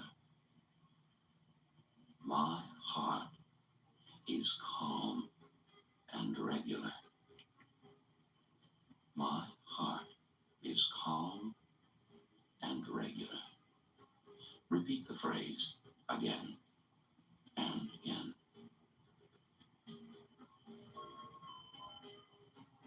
Now, notice how calm and quiet your body feels as you sense the slow, regular rhythm of your heart. Feel the same relaxation flow through every cell of your being. If any tense areas remain, send a soothing warmth and heaviness to that part. Breathe slowly and evenly, allowing the relaxation to spread. Now, gently prepare for the visualization sequence. Close your eyes if they're not already closed, and imagine yourself at an ideal weight. Picture yourself tall and slender and wearing a beautiful outfit, an elegant evening gown perhaps, or something more casual, even a bathing suit. Get the picture clear in your mind. Yes, there you are, looking fit and well and feeling full of energy.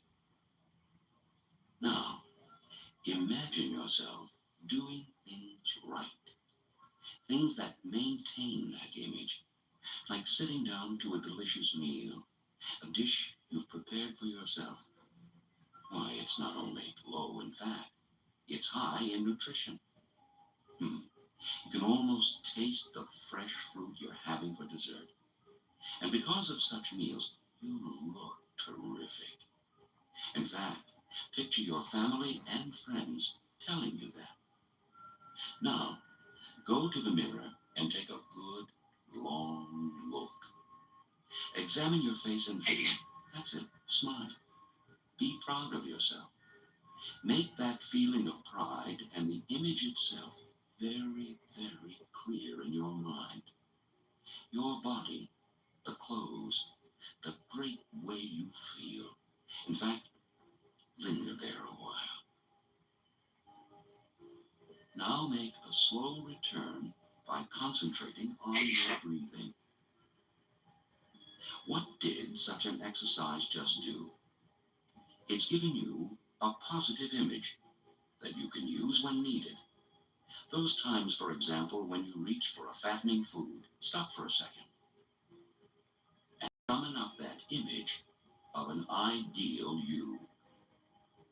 Recall how great you looked and how alive you felt. That should deter you from eating something your ideal self wouldn't. Or take those days where you just don't feel like exercising. Again, recall your ideal self. Feel the energy, the vigor, and well-being. The result of regular exercise. Your ideal self enjoys it. In fact, looks forward to it. And so can you. The notion of an ideal self, of course, is just a tool, something to use. Keep in mind that in real life, you may not get all those compliments, or you may slip occasionally in your exercise or eating habits. The important thing is not to give up the ideal. Reinforce it by doing the relaxation and visualization techniques as often as possible. Progressive relaxation will most certainly reduce tension. And as for the visualization, you can vary the imagery as needed. Say your downfall is cocktail parties, the ones where you might overindulge. Picture yourself before the party, getting ready for it. You're now at the refrigerator, taking out a small salad. Calmly, you sit down and enjoy every bite. You'll also drink plenty of water, so you won't be thirsty for alcohol later on. Now you're slipping into a really great outfit. Can you see it? One you know is flattering. Well, you're at the party, feeling poised and confident, having fun. You are in control of yourself and your appetite. You are enjoying the company of your friends, enjoying the music, enjoying the festive atmosphere. Now, picture a friend coming over, offering to get you a drink. Hear yourself saying that you'll have a club soda. You don't need an alcoholic drink to have a good time. You don't need those empty calories. As your ideal self, you smile, sip the soda, and enjoy the little tingle as the bubbles touch your nose. You savor the slight tang of lime. Now see yourself at the buffet table. Picture the many platters of tempting food. Remind yourself that party food is almost always high in calories. Remember that you had something to eat before attending the party. Consciously realize that you are not actually hungry. Picture yourself gracefully moving past the cheese tray, the sour cream dip, the sliced ham, the chocolate cake. See yourself reaching for the least fattening food on the table. Take a small amount. You can apply the imagery technique to any food situation that might be troublesome. A breakfast, a luncheon, even dinner at your mother's house. Rehearse any potentially troublesome situation several times after progressive relaxation. You can't expect to behave exactly as your ideal self might, but rehearsing will help. Now, slowly begin to return to your normal waking state. Slowly stretch your fingers. Curl your toes. Move your shoulders easily up and down.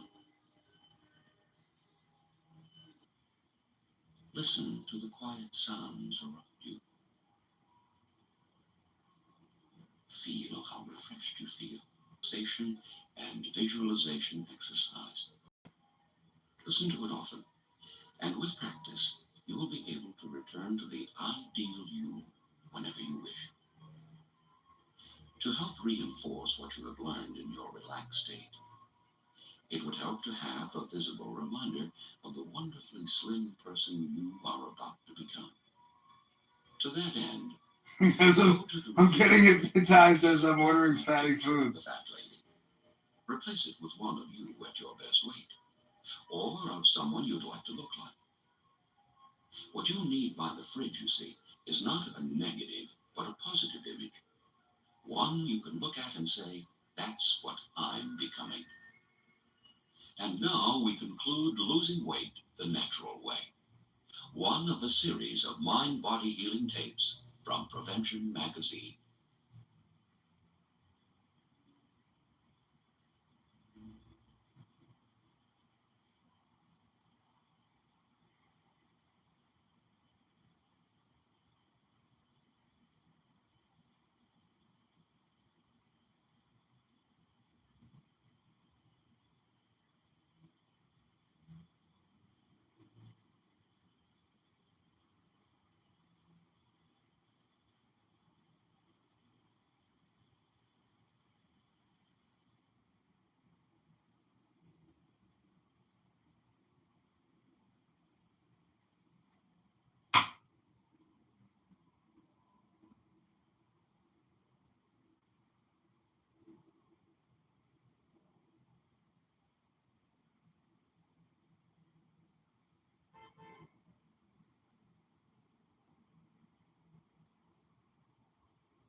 Are you getting a lot of pressure at work? Or how about, now, excuse me for asking, your personal life? Are there any fireworks there at all? Now here's a question. Do you smoke? I mean, the missus is getting after me all the time for these cigars. How about alcohol? How often do you unwind? How about your sleeping habits? Now me, I'm sleeping like a log most all the time. Some people don't take sleeping pills. Do you take any of those at night? Now stop me if I'm getting too personal. But how about your meals? Have you been dieting lately? I mean, you look fine, believe me. But here's another one. Exercise. Now, I'm usually running around all day chasing the dog or something. But how about you? Do you hit the gym or at least go for a walk every once in a while? Last question. Do you take any prescription or over-the-counter drugs? Now that's real important. So think about it. Well, that's about it. Are you surprised that all those factors have something to do with fatigue? Well, don't be. Most... One more thing, sir. Yes? How about chemicals or pesticides? Has the party been around those lately? Excuse me, sir, I didn't mean to interrupt. That's okay. You asked some excellent questions. I'll be leaving you now. Sir, again, I appreciate the time. And again, good luck on the case. Excuse me, ma'am. Is that the vacuum cleaner you were using? As I was saying, most doctors diagnose fatigue as being psychological, environmental, or biological. Let's look at these possibilities one by one. Feeling tired? It's all in your head. Well, maybe not all in your head. Certain emotional problems can cause a real lack of energy. If you're depressed, for example, chances are you're feeling tired as well. Depression, such as that caused by divorce, death of a loved one, or any major life change, can interfere with sleep. Oh, what time is it? 3:30. I thought it was morning. Maybe you're waking up during the night, or rousing too early, only to find you're now up for the day. Or the reverse might be true. The time right now is 10:55. Here with a late morning news report is Kevin Bryce. Some depressed people sleep more than usual. What they're really doing, of course, is trying to escape from whatever it is that's getting them down.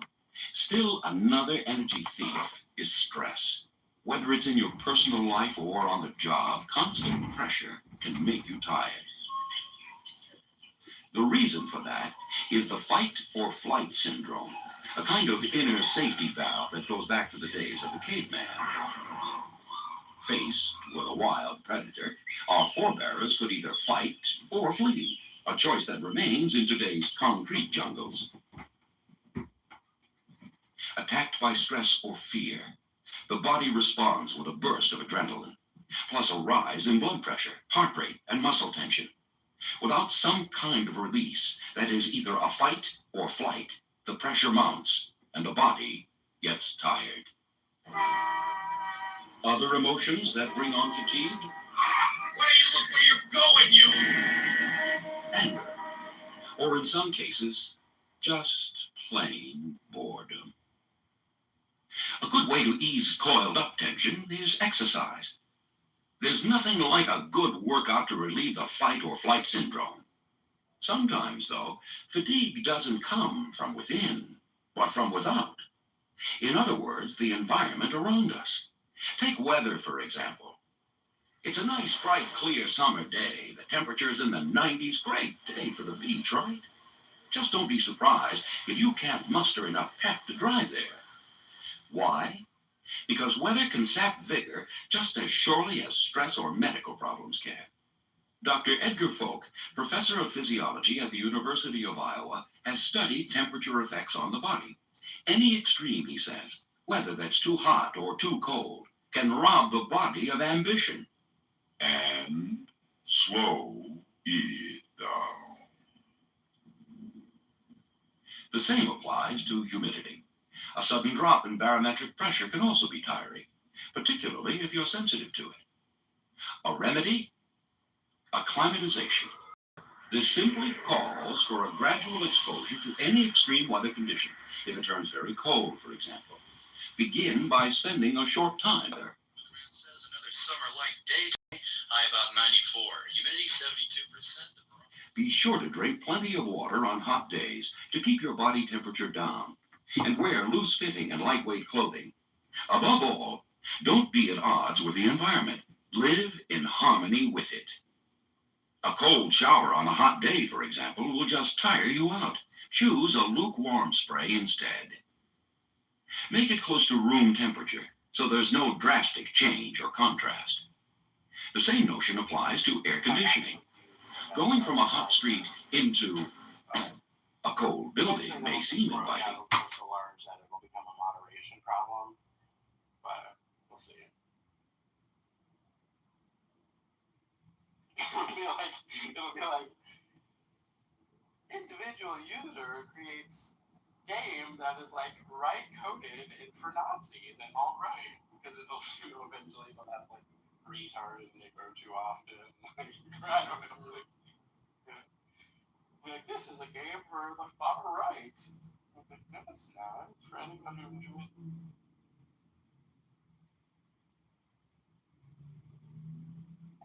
Of not being worthy, because he thinks he deserves, the praise that Christ gets.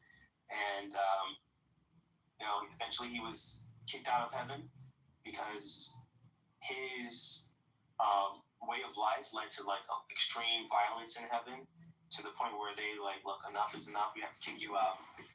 Got kicked out, and now he's, the rest of the universe, they have to listen to him, because they're like, well, what you did in heaven was not done here, so we have to give you.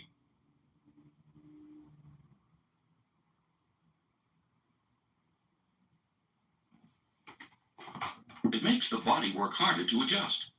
Another tiresome element? Noise. A noisy racket can exhaust you. And so can poor ventilation. If you have to work in a stuffy place, be sure to take a fresh air break. It'll do wonders for your mood and productivity. Finally, lifestyle. Perhaps more than any other factor, your daily routine has a profound effect on whether you feel, this is living, or, hey, this is living. The difference? Well, diet sure makes a big, what's that? Oh, you're on one of those crash diet things. Let's see, for women, that's fewer than 1,000 calories a day. And for men, it's fewer than 1,500 calories a day. Great. Both of you may not be eating enough to get the energy or nutrition you need. Crash diets, they're more likely to make you crash instead, like into the nearest bed. That doesn't mean, of course, that you shouldn't be concerned about weight. Carrying a lot of extra pounds around is tough work for the body. So by all means, lose weight if you need to. Just do it slowly and sensibly. And along with a sound eating plan, how about some exercise? It'll tone you up, cut fat, and actually boost your energy level. Again, your body responds to whatever you supply it with. Can I have this refilled, please? Which brings us to prescription and over-the-counter drugs. Many of them can cause extreme drowsiness, so keep that in mind as a possible high blood pressure aids and over-the-counter remedies for colds, coughs, or allergies. And while fatigue. Remember, too, that alcohol is a depressant. So the next day when the party's over, it's over. Oh, somebody shoot me, please. Okay, those are some of the things that can rob you of energy. Now, what can you do to restore it? Well, as a fatigue fighter, nothing beats a sound, restful sleep. Or, as the mythical Morpheus might say, 8 solid hours in my arms. Of course, your sleep needs might be different. You might require only 6 hours a night. While your mate turns into a walking zombie with less than 9, it's best, doctors say, to follow your own natural sleep-wake patterns. In fact, there's a name for them. They're called circadian rhythms. Generally speaking, a circadian rhythm is the 25-hour cycle that regulates everything from hormone level to body temperature. This ebb and flow in all our cells is very clear when it comes to sleep. According to the circadian rhythm, Human beings sleep best at night. the most beneficial sleep period? Many experts say it's the time just before midnight. Oh, if I could only sleep. As for chronic sleep disorders like insomnia that just won't quit, well, there, a doctor might help. Occasional wakefulness, though, is something you might be able to cure. But first, forget about sleeping pills. They can have a rebound effect that'll leave you feeling sluggish the next day. Or you could build up a tolerance to the drug. The result? An ever-increasing dependence on it. Instead, try this helpful advice courtesy of Dr. Fred Rogers, Professor of Family Practice and Community Health at Temple University. First, do something relaxing before bed. Try taking a warm bath or reading a good book. Avoid any thriller, though. That's too intense. Anne felt the shadowy form behind her. Terrified, she turned as an icy hand reached for her neck. It could keep you awake at night, just the way any real nightmare might. That louse! He won't get away with this. Don't call your ex-spouse or start figuring your income tax. Clear your mind of painful thoughts and try to be pleasantly tired. How? Well, how about a brisk evening walk or a late afternoon bicycle ride?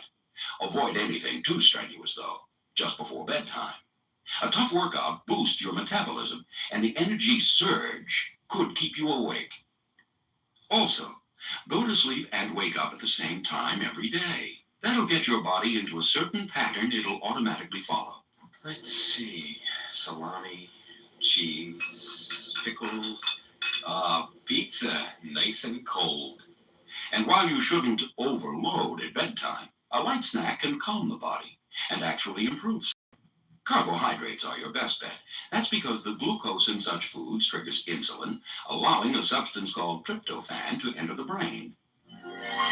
There, it's converted to serotonin, which promotes relaxation and sleep. An ideal bite at bedtime, then, might be A blueberry or corn muffin. Or why not try a breakfast cereal without milk? Then there's popcorn, cookies, not too many now, and those waffles you just toss in the toaster. What about milk, you ask? Well, sure, it's a source of tryptophan. But milk's fat content slows the switch to serotonin. Okay, a good night's sleep is important.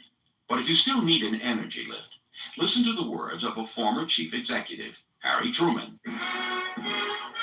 If I feel tired, even while in a meeting, I excuse myself and take a nap. Wise old Harry knew the value of a good nap, all right, as did Winston Churchill, Jack Kennedy, and Tom Edison. Don't nap too long or too late in the day, though. Otherwise, your night's sleep might be ruined. Yes, sir. The presentation's at 3 today. Don't worry, sir. I'm really up for this one. Right. Thank you, sir. Goodbye. Oh, please, just let me get through it. Sound familiar? Our tired worker might be having a post-lunch crunch, a sudden drop in energy following his midday meal.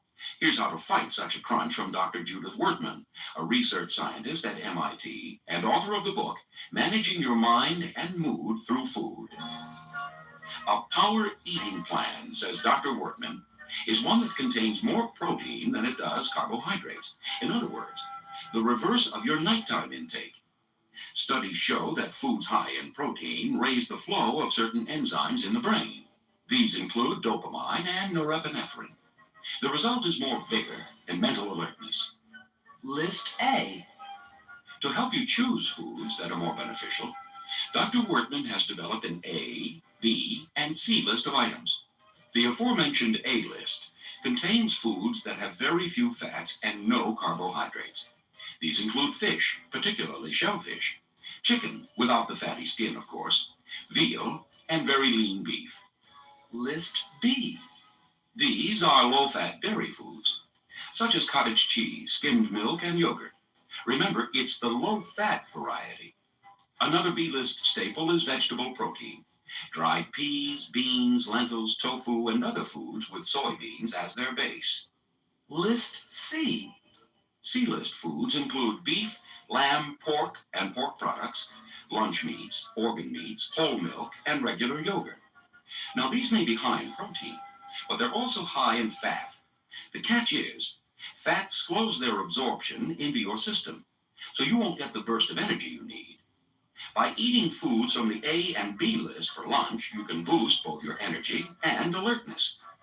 Let's look at a midday menu that's packed with power. 3 to 4 ounces of lean roast beef, 2 slices of whole grain bread or a bagel or a roll, 1 sliced tomato, a small cup of sherbet, and finally an 8-ounce glass of low-fat milk. As for coffee, tea, or other caffeinated drinks, they can pep up performance. Just don't go on a Java jag. Oh yes, the vending machines, big, bright, just filled with little goodies. That candy bar, oh sure, it'll raise your blood sugar level. You may get a brief energy burst. But then, as we've learned, carbohydrates tend to promote feelings of fatigue. A better and more enduring pick-up is a brisk 10-minute stroll. In a study done at California State University, subjects rated their energy level after eating a typical-sized candy bar. That was nothing compared to the walk. Stretching their legs invigorated the walkers for a much longer period of time. Okay, forget sweet, you say. What you need are vitamins, lots of them. Well, first of all, there's no magic pill that can cure chronic fatigue. And that includes even a megavitamin tablet. Too many, in fact, can be harmful. As one nutritionist points out, vitamins are called supplements for good reason. They're meant to, well, supplement a sensible diet, not to replace a variety of wholesome foods. The basic fatigue fighting plan? Well, as we've said, a good night's sleep is your best weapon. Reinforce that with a nap when you need one. Power your lunch with plenty of high protein. And for the coup de grace, give fatigue the boot with a brisk walk. Now, turn this cassette over to side 2 for a mental technique that'll give you even more vitality. Are you sure this was the vacuum cleaner you were using at the time the robbery was committed?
Welcome back.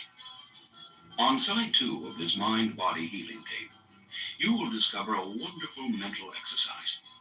It was developed by Dr. Errol R. Korn, a board-certified doctor of internal medicine and gastroenterology. He has developed techniques that relax and energize.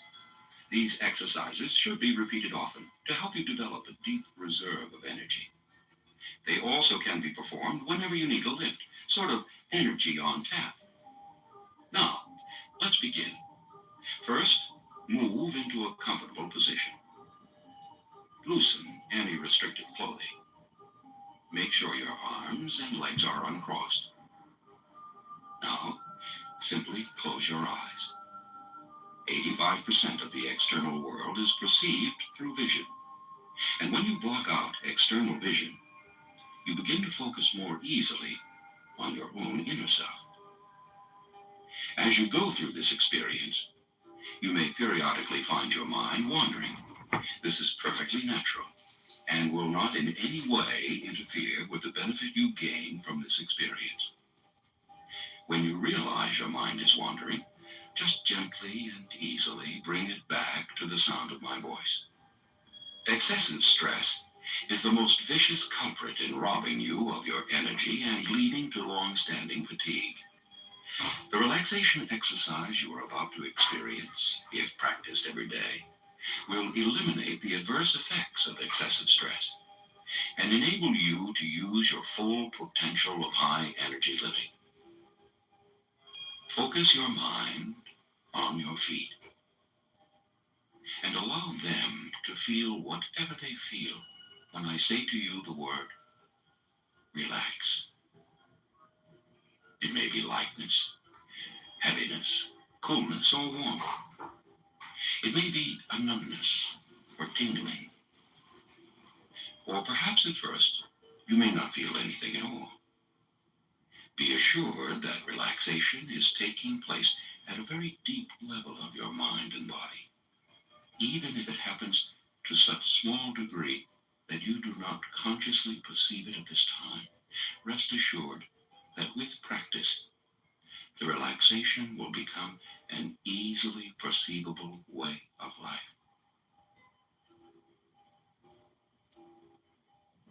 Now, allow the relaxation to travel up into the lower part of your legs. Feel how comfortable your legs can feel as they relax. Permit the relaxation to move into the upper part of your legs and allow this area to relax.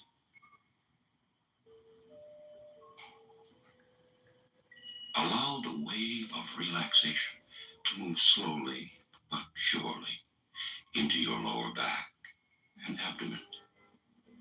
Feel these areas now becoming loose, limp, comfortable.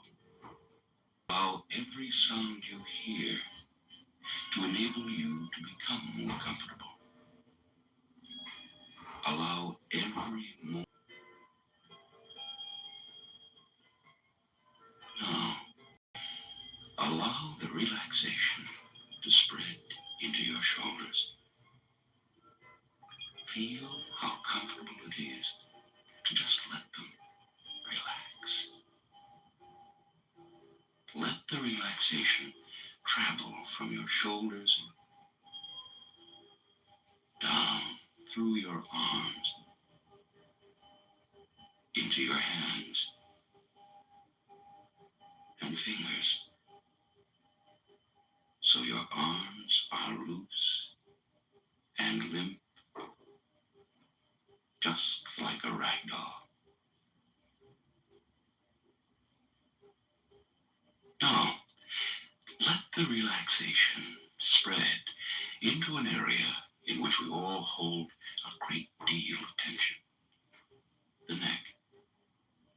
Allow your neck to become completely relaxed. You may want to slowly, very slowly, move your head around on your neck so your neck relaxes even more.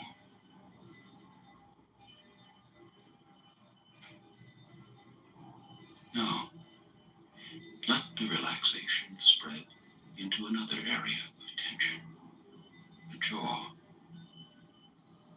Allow your jaw to just drop and feel how comfortable that relaxation feels.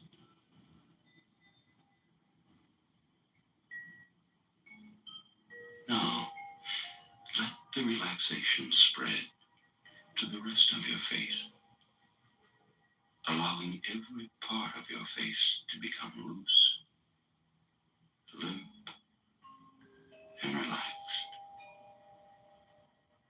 Allow every breath you take to continue to relax you even more. Allow every moment that passes to relax you even more.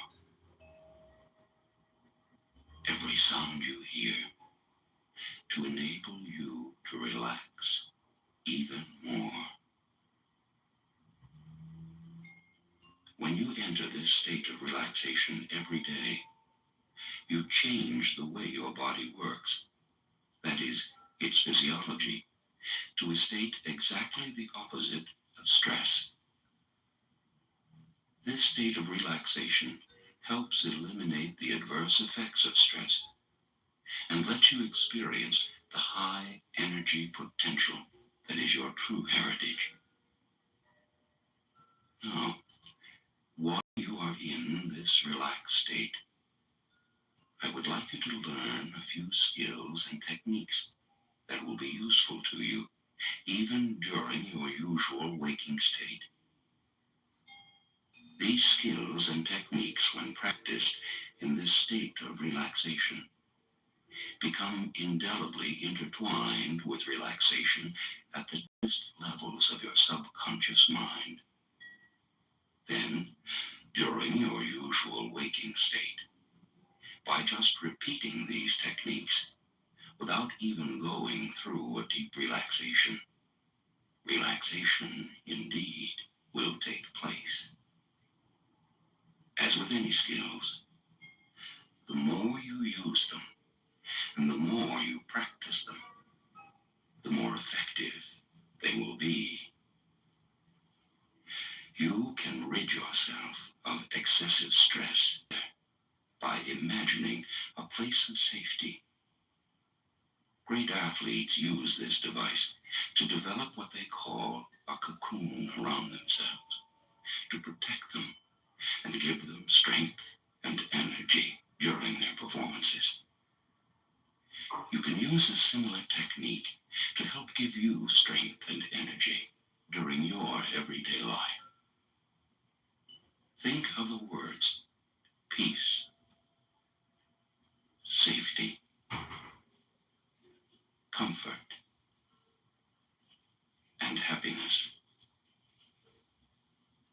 Peace, safety, comfort, happiness. Think of a place that means as many of those characteristics as possible to you. It may be a place that you visited often, or one that you visited only in the distant past, or it may be one that is totally imaginary. Allow the first place that comes to your mind to be that place. Put yourself in this place as vividly as you can. Use all of your senses. See or visualize in your mind's eye everything there is to see. Look up, down, left, right, in front of you. Turn around and look behind you.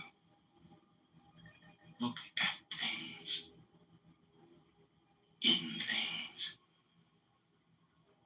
through things. Appreciate the sounds, the natural sounds emitted by this place, as well as the sound you make as you move around in this place. touch and feel. Touch objects and things in your surroundings. If you are outside, feel the wind, if there is any. Feel textures and temperatures. If there are any aromas, appreciate these. If there is anything to taste, do so. Put yourself as completely into this place as possible. Scientific studies have shown that when you vividly image something, your mind and body interpret it as being real and act accordingly. The more vividly you yourself in this place, the more your mind will believe it is real and will associate this place with peace, safety, comfort, happiness, and relaxation. Now, spend a few more moments fully appreciating this place.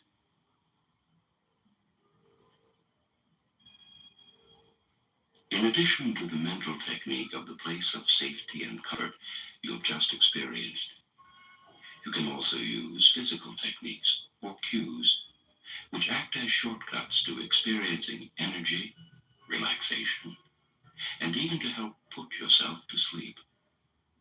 Now, while you're in the state of comfort and relaxation, a state in which you are building up a tremendous amount of energy to be used when you return to your usual waking state, take your non-dominant hand, the left one in most people, and touch your thumb and a finger together.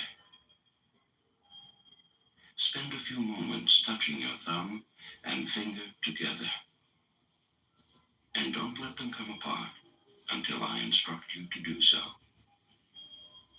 As you spend these few moments in this physical position, with your thumb and finger touching, your mind interprets this physical maneuver to be a signal of the way you feel at this moment, relaxed and comfortable. Practice this cue several times while in this relaxed state, so that in the future, just touching your thumb and finger together while you are in your usual waking state can bring on a degree of relaxation and comfort. Eventually, with practice and use, this degree of comfort can become as profound as the degree of relaxation and comfort you experience while practicing in this relaxed state.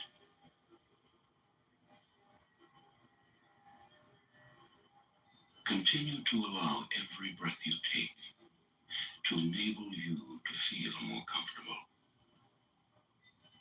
Allow every sound you hear to enable you to become more comfortable. Allow every moment that passes to enable you to become more comfortable. Now, relax the hand in which you had your thumb and finger touching. Scientists have shown that imagining an event vividly is interpreted by your mind as though you were really experiencing that event.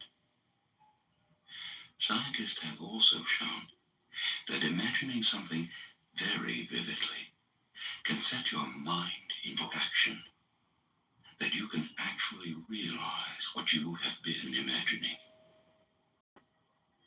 This is not idle daydreaming. This is telling your mind precisely what it is you want. To realize your goal of high energy living, picture what high energy means to you if you were feeling vigorous, energetic, strong. Just allow that place to come to mind If that is somewhat difficult, imagine that you are watching yourself in a movie or on television. As before, use all your senses here. See everything there is to see. Particularly, see your attitudes and movements. Also, hear the sounds. Feel the temperatures, textures, and movement. Smell the aromas. Taste anything there is to taste. Actually feel your own consciousness merge and become that person you are looking at. When you accomplish this, you are experiencing the high energy scene. Now, as you spend the last few moments of this exercise fully experiencing yourself as a high energy person, I'm going to repeat some high energy affirmations. When you hear these affirmations in this relaxed state, they will go directly to your subconscious mind, where they will begin to take hold and magnify and grow, and eventually become your way of being. At another time, if you wish, you can listen to this part of the tape in your usual waking state. Write down the affirmations on an index card and place them all around your house, your office, your automobile, and any other place that you frequently go to during the day. This will reinforce the power of these affirmations that I am about to recite to you. As I recite the affirmations of strength and energy, continue to picture yourself in this scene of unmistakable high energy living. You are energetic. You are enthusiastic. Every day, you have more and more energy. You are happy with yourself. You are happy with life. You sleep well. Awaken each morning, vigorous and full of energy. You act enthusiastically. You feel stronger and stronger every day. Breathe deeply, bringing energy into your relaxed body with each breath. Become aware of all the parts of your body. Become aware of your clothing and the room around you and the time and place. When you are completely in the here and now, you are still calm and peaceful. Add to the serenity the feelings of high energy, enthusiasm, and vigor. Now, simply open your eyes. Listen to this exercise each and every day. Using these techniques, you soon will feel energetic and alert, ready for almost any task. You will be, in fact, fatigue-free. This, then, is the conclusion of Fatigue Free. We hope you have enjoyed this tape.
Usually not allowed, at least as a conservative or a right winger or somebody who's perceived to be on the right side of the aisle, to be in any way soft on Muslims. My God, it's like, you know what? Fuck off. I'll be whatever I want to be. And if I want to reevaluate any POVs at 55, I'll do it. Too bad. Yeah, look what's happening in London. You don't have to go far to find out what's happening. Do you feel like there is Okay, so this was that. I'm gonna post this. This is from. This is amazing. I have a ton of people I've gone to work with and know that are Muslim. I've never had a single issue, not a single one. But what I do have a problem with is what I'm seeing happening with the takeover on the red and green alliance on the left, and candidate are aware of and critical of Jewish supremacy. What percent are aware of but obfuscate on behalf of Jewish supremacy? And what percent of the country do you think is completely oblivious to all of this taking place in the first place? Well, the last part's probably pretty big, but I don't really know the percentages, my friend. I do think that we're... Answer Great Awakening is you can only inspire people with guilt for so long. Earlier, what you were talking about is the name. It's cultural relativism. And if you turn the chessboard around, you need to promote these ideas if you want to destroy civilization. What have we been talking about? What is everything? If you can run a thread through everything we're talking about, now, first of all, it is Jewish supremacy. I think that it is a gentle euphemism just to call it Bolshevism because these people are actually wedded to no ideology whatsoever. It's just outgroup psychopathy. They wield ideas as clumsily as a monkey would wield a radio for a hammer. It just doesn't matter as long as it knocks you out. So what are we talking about? We're talking about demoralization. So the people that our friend here was just talking about that are sort of selling the other side, those are the people, you've heard me say this before, who have had the strings of guilt strung across their soul and the enemy is playing them like a virtuoso. And what do they say? I want to be a good person. I want to be liked by this power structure. Well, these people have always existed. This is called demoralization.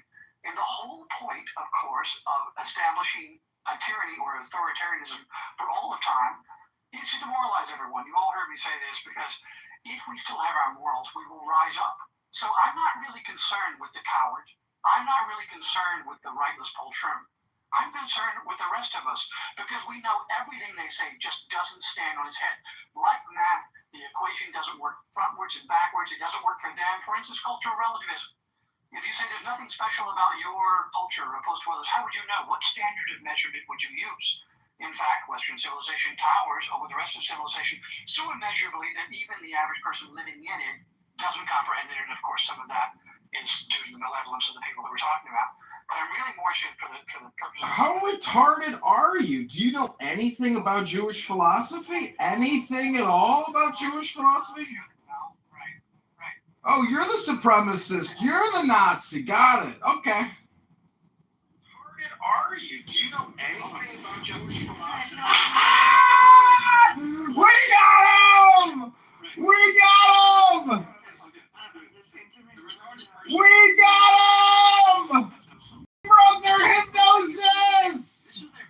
We got them! We got them! We got them! We got them! We got them! We got them! Just no news! Oh, that's the Catholic Church, sir. That's the Catholic Church, sir.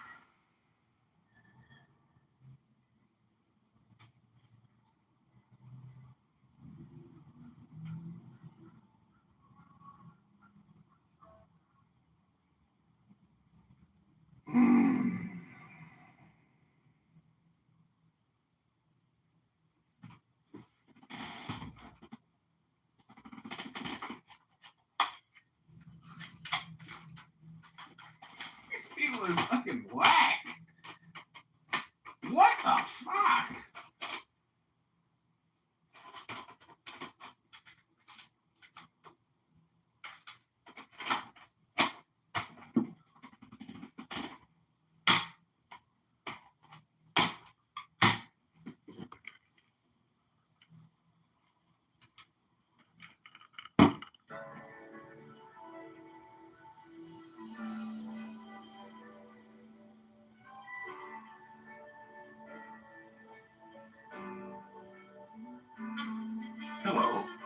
welcome to another in a series of mind-body healing tapes from Prevention Magazine.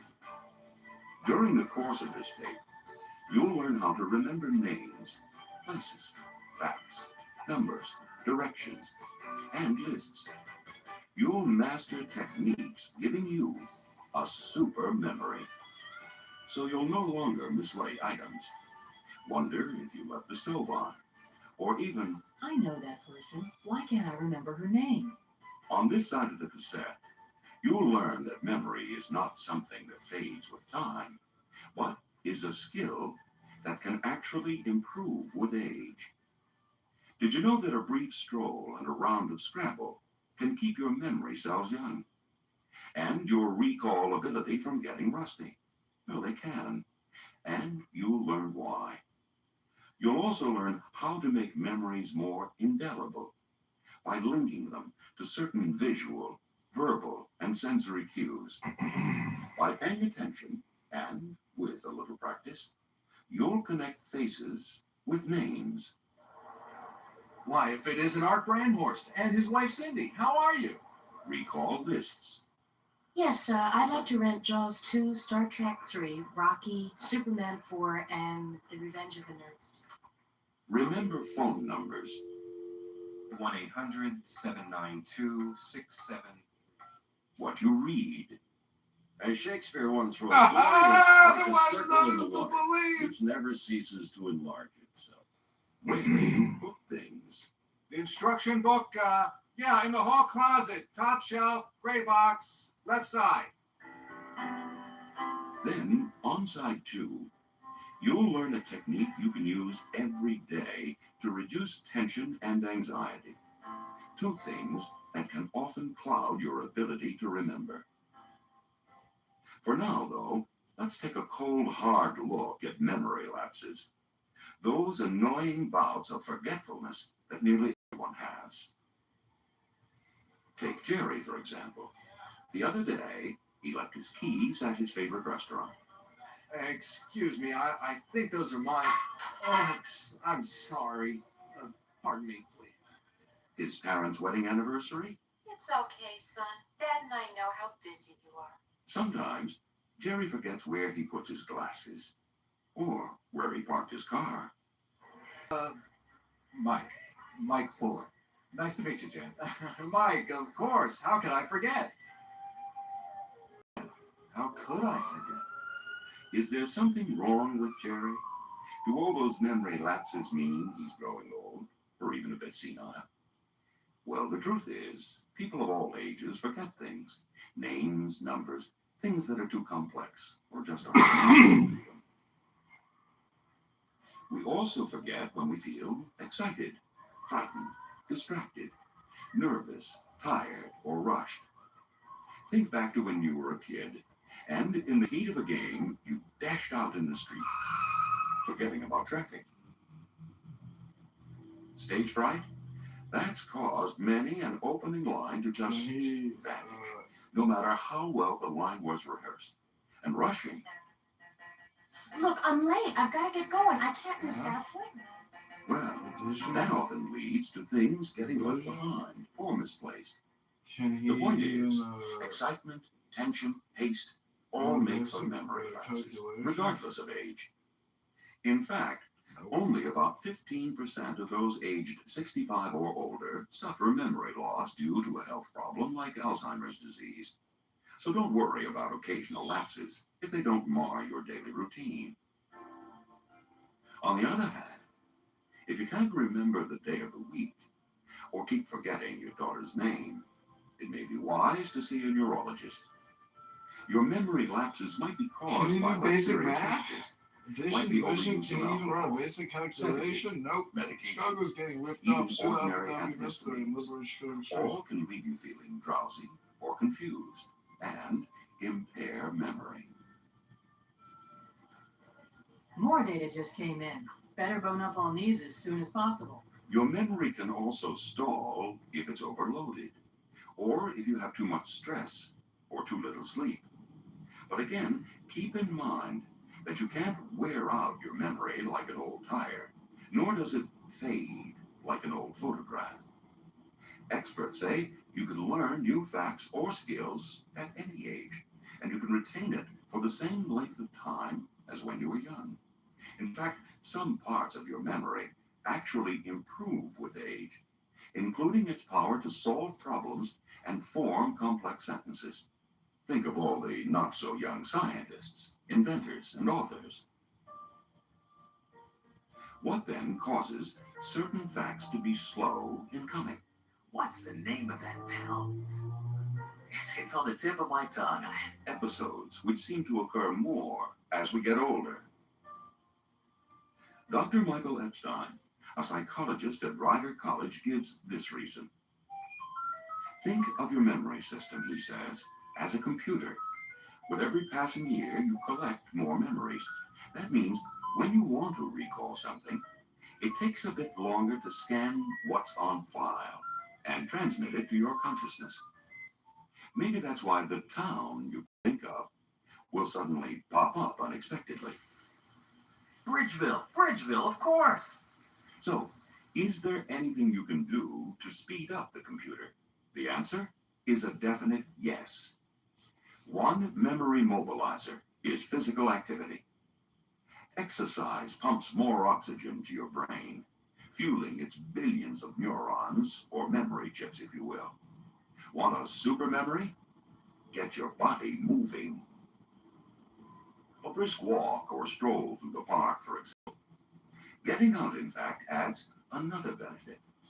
The sights you see, whether it's some kids playing or a guy roughhousing with his dog, may bring forgotten memories to the surface or give you something new to think about. So while the physical movement is fueling your brain, what you observe is adding new input to your mental computer. And input is vital to memory.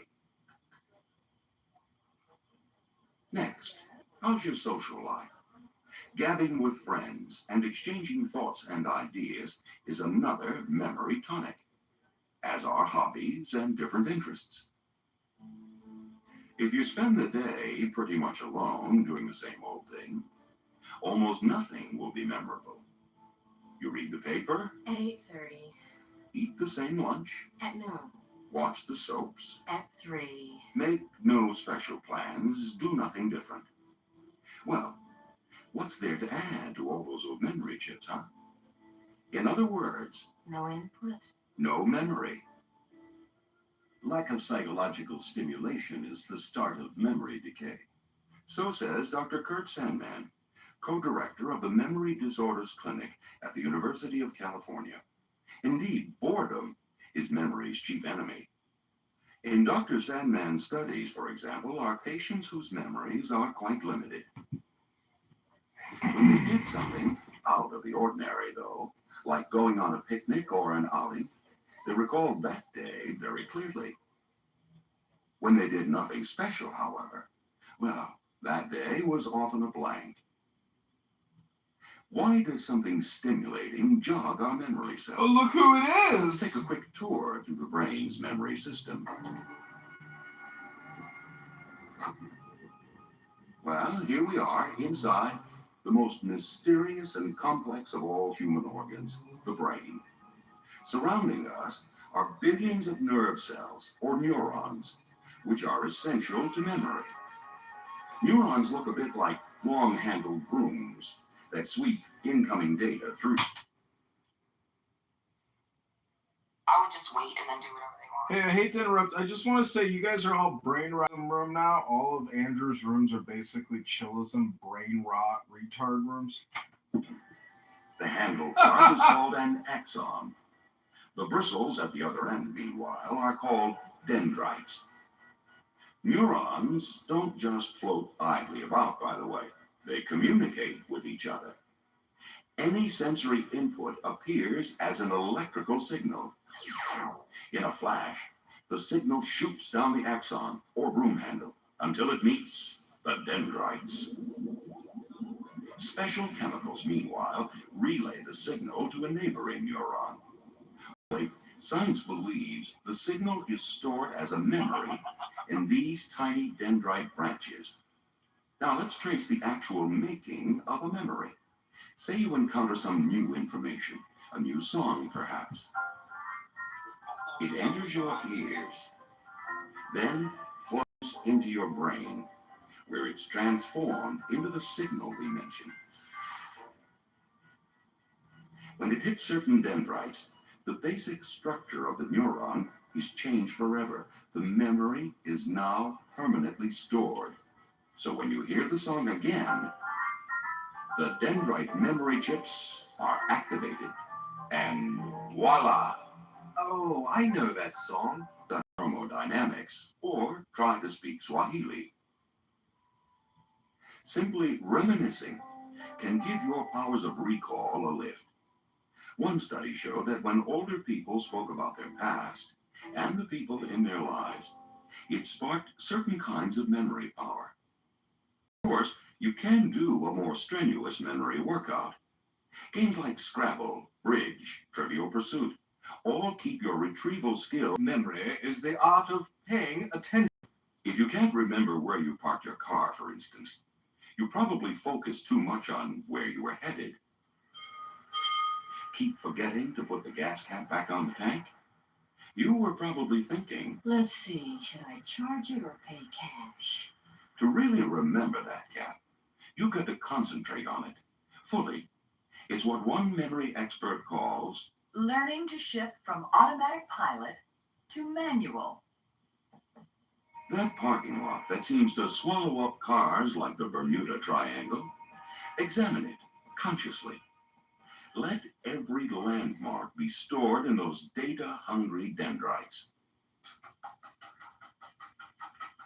Mixing a recipe? Give it your full attention. Not while You're kidding! Frank said that? talking on the phone. Otherwise, Oh, wait a second. Did I put in the egg yolk? really concentrate on each task. Shut off. I say, shut off any distraction like the TV set. There. But you're not done yet. You need to be sure that what you want to record is deeply processed in your brain. And the deeper, the better.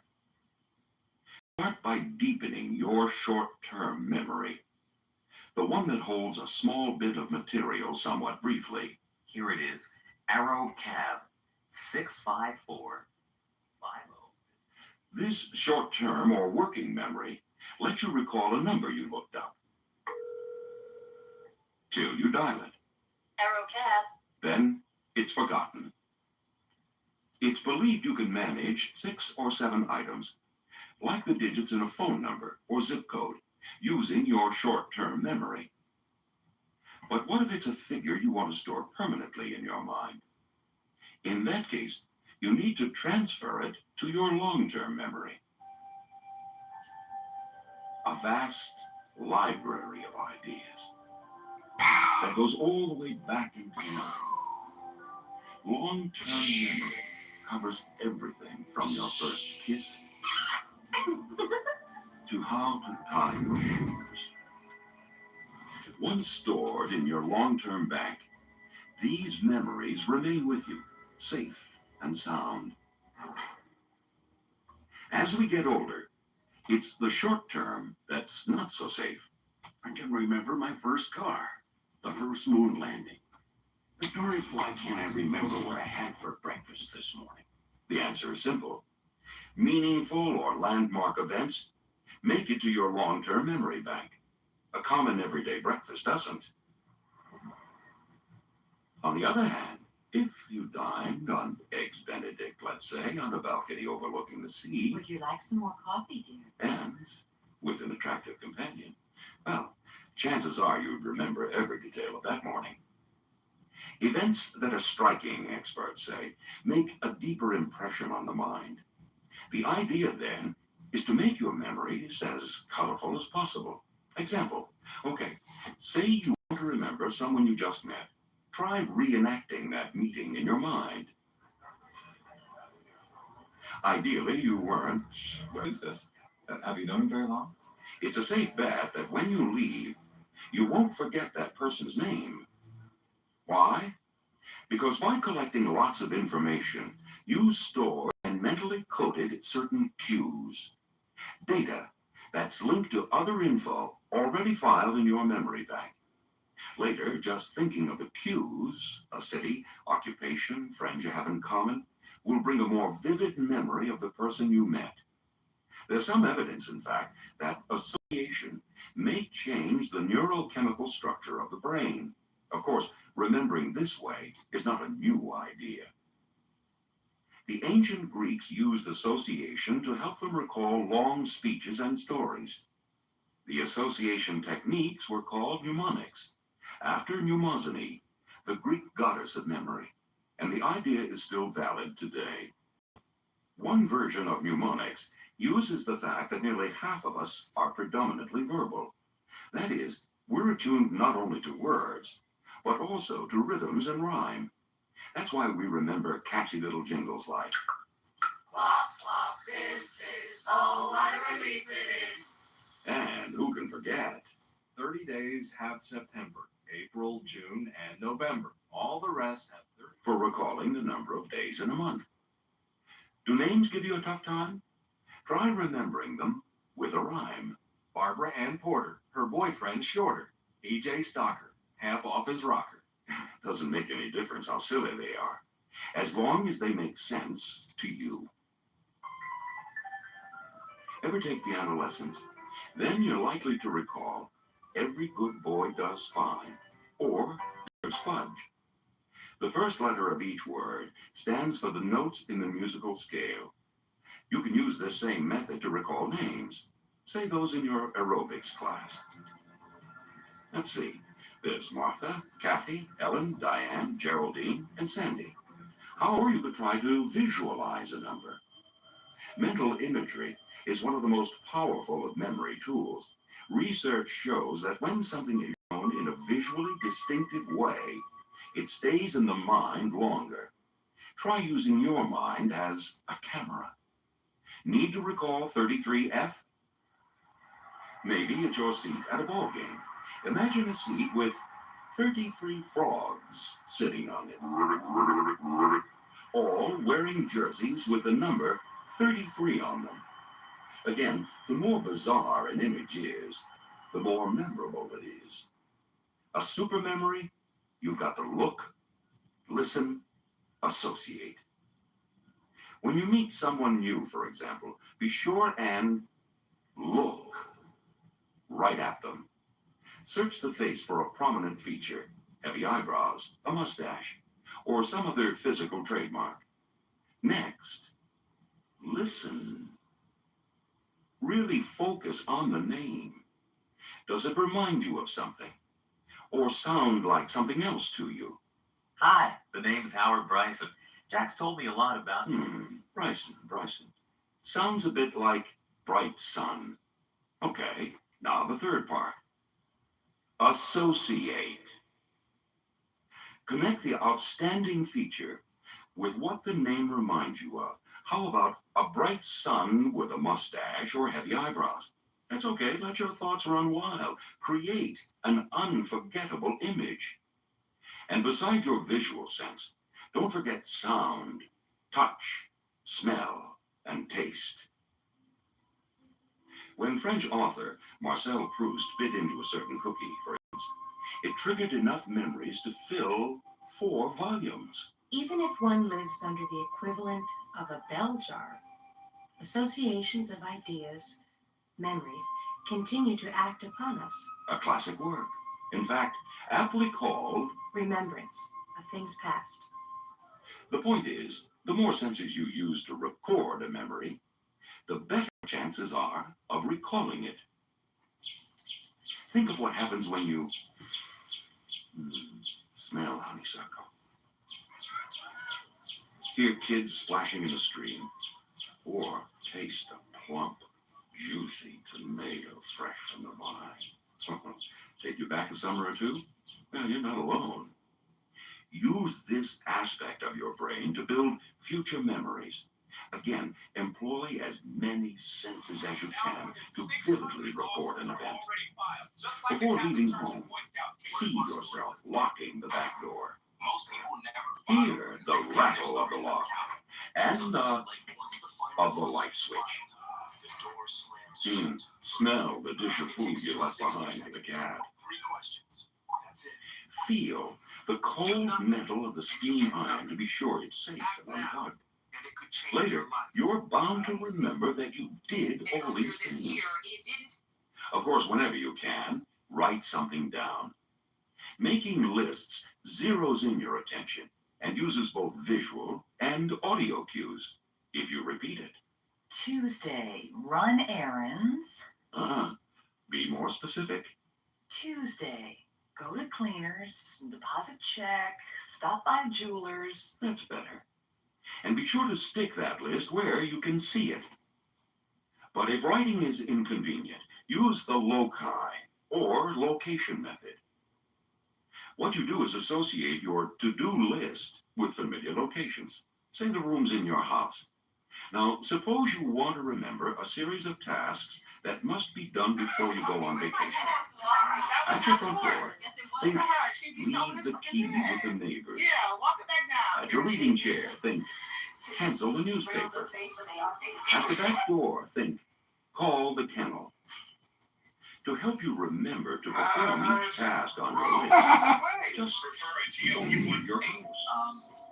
These special locations will jog your memory. All that done, now you can relax and catch up on your reading, which is another area vital to memory. How can you recall more of what you read? One way experts say is to test yourself.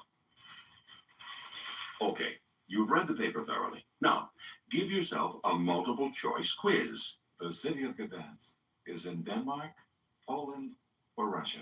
Multiple choice questions can cue up the correct answer. When you hear Poland, it will sound correct, just like magic.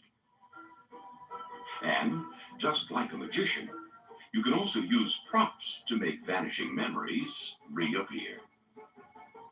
Need to take medication at a certain hour? Place the pill bottle in the sink. Or that letter you absolutely have to mail. Lay it right on top of your purse. It appears, and presto, abracadabra. So does the connecting thought and action. Switch gears, though, when it comes to everyday items. Put keys, glasses, things you need for work in a regular and expected spot. Simple organizing helps cut the stress that comes with, why can't I remember? Tension, as we've said, can really blot memory. To boost your memory power, you've got to stay mentally calm and physically active. You need to know how your stop, listen, associate, and use little tricks here and there when needed. But let's get back to relaxing. To learn more about that, turn to side 2 of this tape and get set firing.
Girl talking about he wanted that man and he never wanted in the head.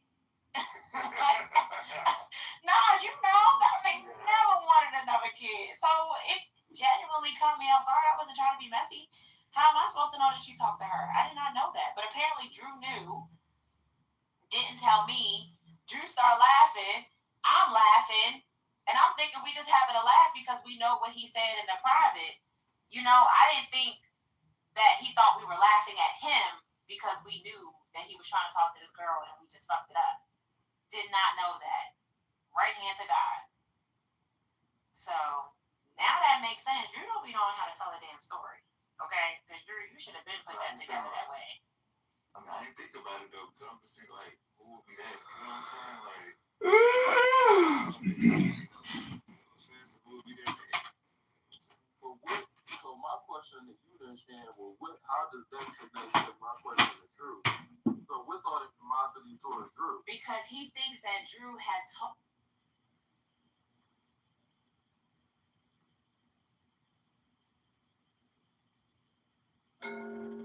Welcome to Side 2 of Supermemory, where you will learn how to develop and sharpen your memory. Now, let's begin. First, move into a comfortable position. Loosen any restrictive way, and make sure your arms and legs are uncrossed. Now, simply close your eyes. 85% of the external world is perceived through vision. And when you block out external vision, you begin to focus more easily on your own inner self. As you go through this experience, you may periodically find your mind wandering. This is perfectly natural and will not in any way interfere with the benefit you gain from this experience. When you realize your mind is wandering, just gently and easily bring it back to the sound of my voice.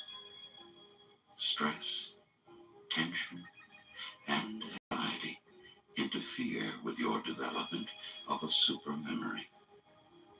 The relaxation exercises you are about to do effect excessive stress and enable you to use your full capacity to remember. Focus your mind on your feet. Allow them to feel whatever they feel when I say the word relax. It may be lightness, heaviness, coldness, warmth. It may be a numbness or tingling. Or perhaps at first you may not feel anything at all. Be assured that relaxation is taking place at a very deep level of your mind and body, even if it happens to such a small degree that you do not consciously perceive it at this time. Rest assured that with practice, the relaxation will become an easily perceivable way of life.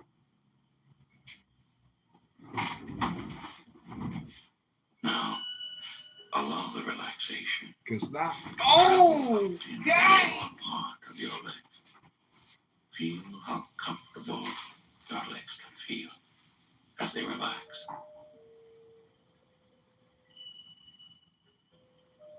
Now permit the relaxation to move into the upper part of your legs and allow this area to relax. Now, allow the wave of relaxation to move slowly but truly into your lower back and abdomen. Feel these areas now becoming loose and limp, comfortable. Allow every breath you take to enable you to feel more comfortable. Allow every sound you hear to enable you to become more comfortable. Allow every moment of time that passes to enable you to feel more comfortable. Now, let the wave of relaxation and comfort move up into your chest, and the breathing that has become comfortable at this point can even become more comfortable.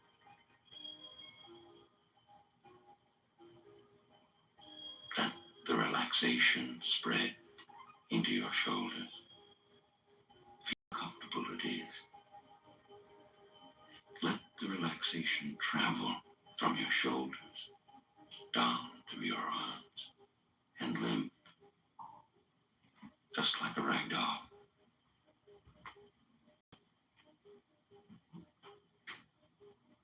Now, let the relaxation spread into an area where you know there is a great deal of tension.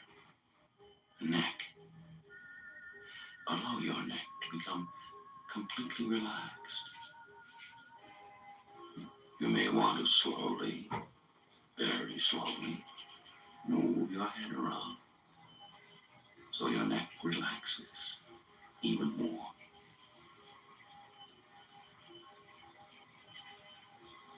Let the relaxation spread into another area of tension, the jaw. Allow your jaw to just drop and feel how comfortable that relaxation feels.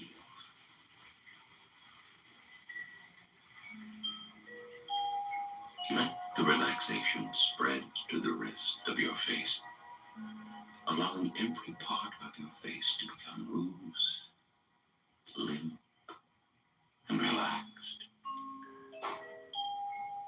Let the relaxation spread into your head and mind, so that your mind becomes receptive to retaining new experiences and developing your super memory. Allow every breath you take to continue Every breath you take. And allow every moment to relax you even more.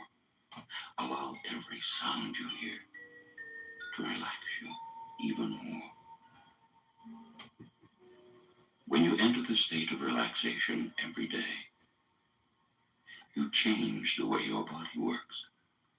That is, its physiology, to a state exactly the opposite of stress. This state of relaxation helps eliminate the adverse effects of stress and allows you to develop your super memory. While you are in this relaxed state, I would like you to learn a few skills and techniques that will be useful to you in developing a super memory, even when used during your usual waking state.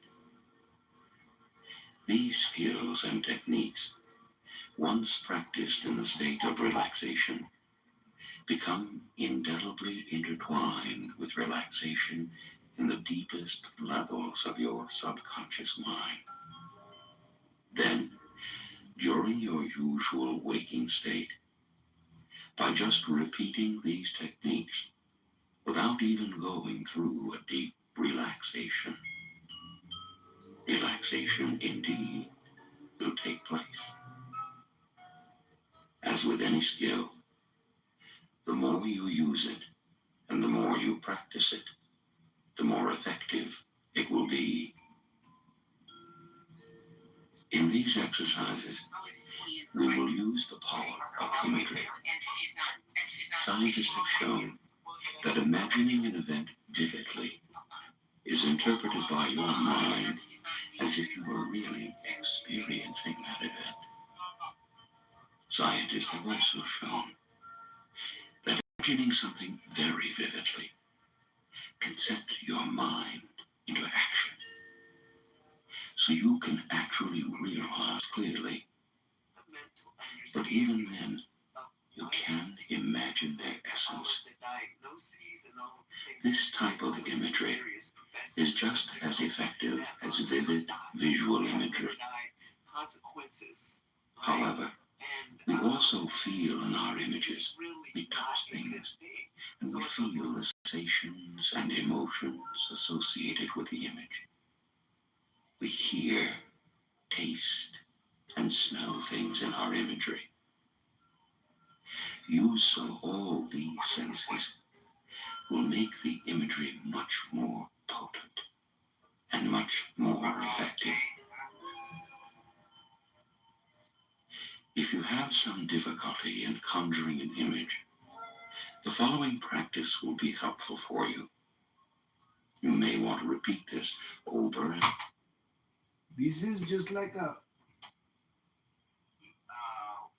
Happy Pride Month, Andrew. Are you going cruising at the Pride Parade this year? And don't forget, your room is like a chillism room. It's brain rot, bro. You got brain rot.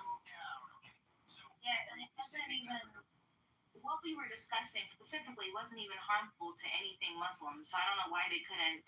You can see basic points that weren't even contentious. Like it's just like, whoa, what the heck? Right? Yeah. They could. Yeah.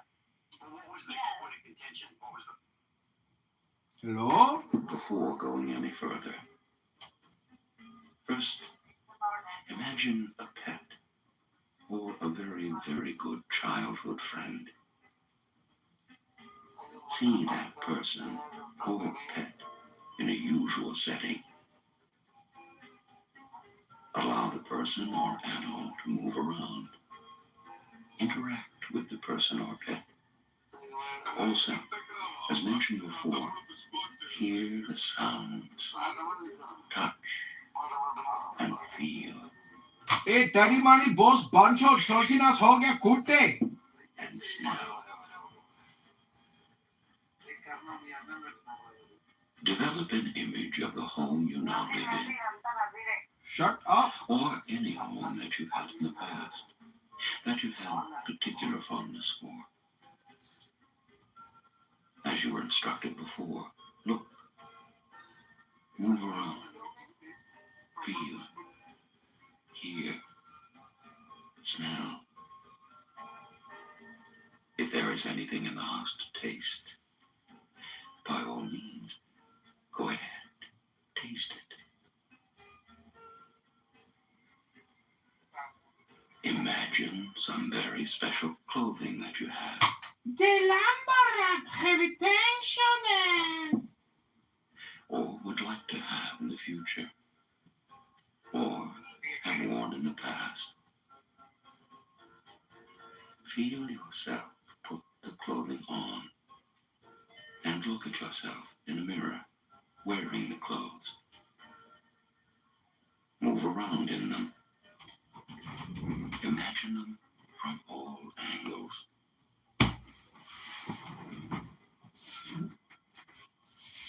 This time, I would like to lead you through an exercise to help you apply these techniques in a specific type of episode of forgetfulness, such as introducing someone whose name slipped your mind. What usually happens in this situation is that you tense up, criticize yourself for your forgetfulness, and thereby further block your memory power. Instead of panicking and blocking your memory power, you can imagine yourself untensing and then unblocking your memory. In order to relax in your usual waking state, we are going to use the physical technique of a cue. This technique provides a shortcut to experiencing relaxation. Now, while you are in a state of comfort and relaxation, a state in which memory and retention naturally develop, take your non-dominant hand, the left one in most people, and touch your thumb and a finger together. Spend a few moments touching this thumb and finger together. And don't let them come apart until I instruct you to do so. As you spend these few moments in this physical position, with your thumb and finger touching, your mind interprets this physical maneuver as a signal of the way you feel at this time. Relaxed and comfortable. Practice this cue frequently while in this relaxed state, so that in the future, just touching your thumb and finger together while you are in your usual waking state can bring on relaxation and comfort. Eventually, with practice and use, the degree of comfort you feel when in the waking state can be as profound as the relaxation and the comfort you experience while practicing in this relaxed state.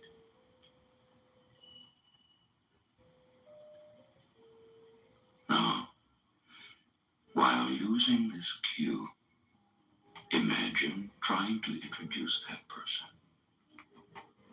Imagine the person's name as blocked from you by actual blocks. Now, imagine that you remove the blocks one by one.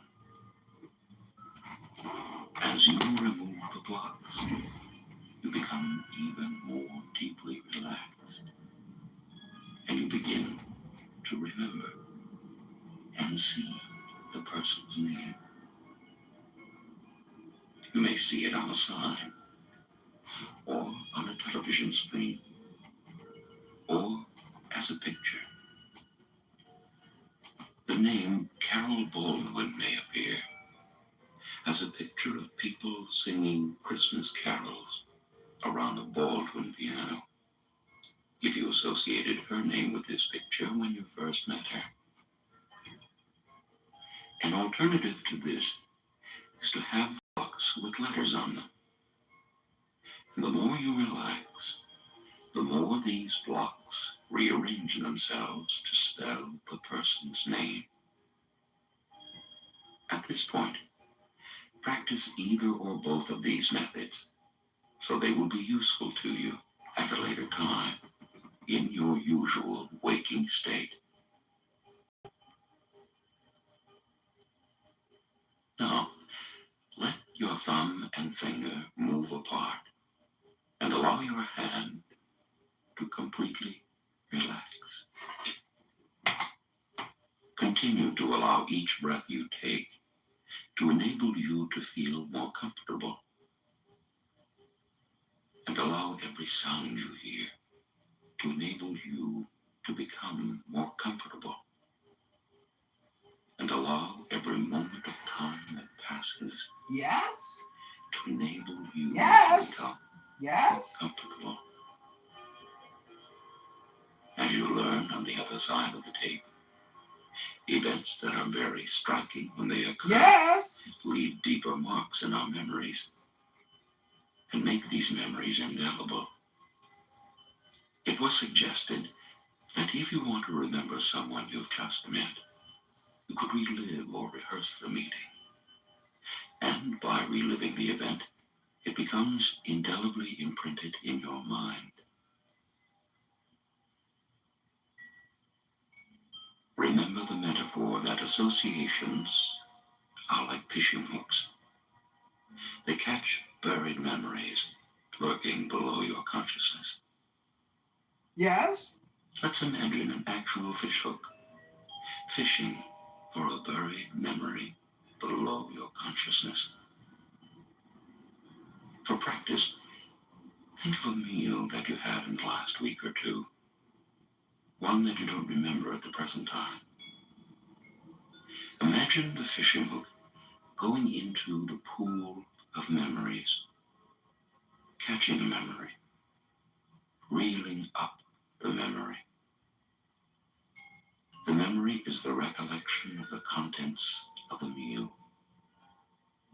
And retrieved, it may appear as a picture,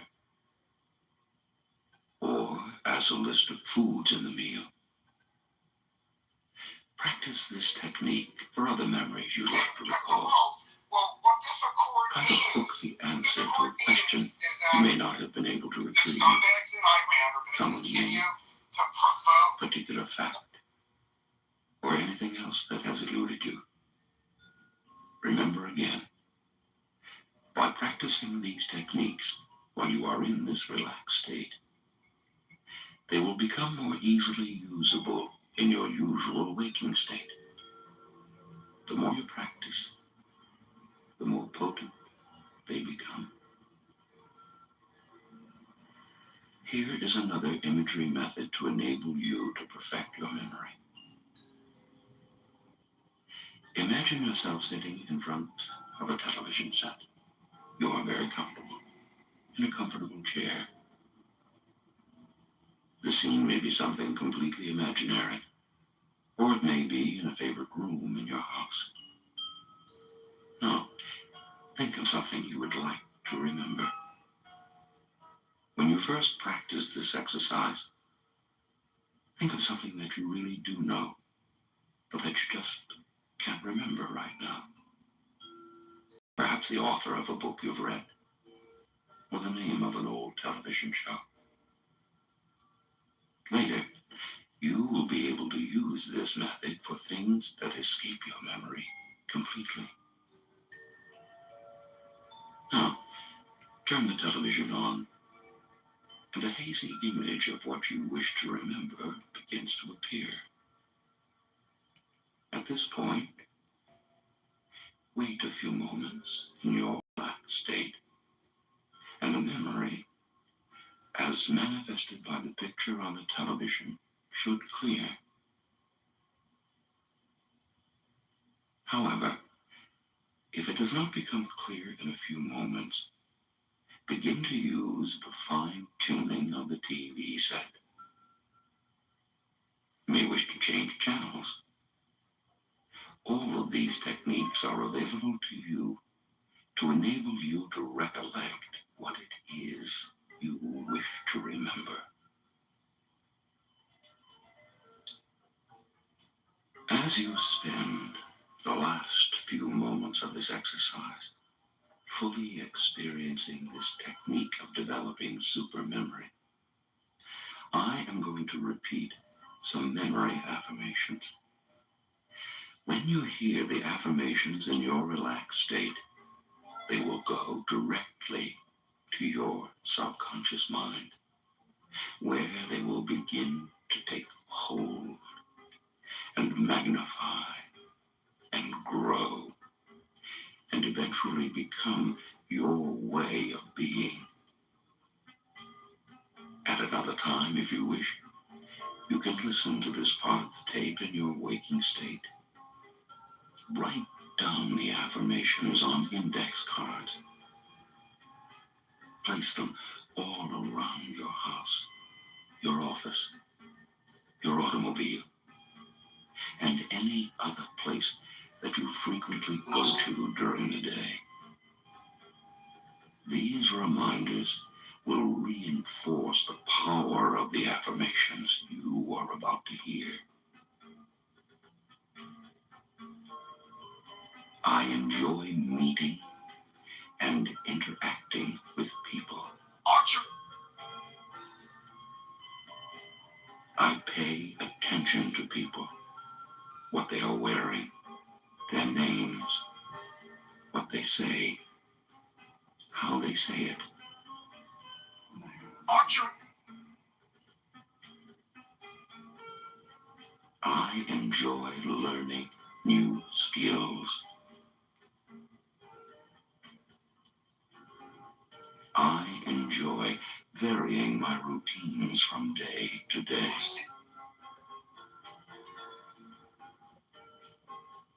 I enjoy challenge. I enjoy developing and learning new social and mental activities.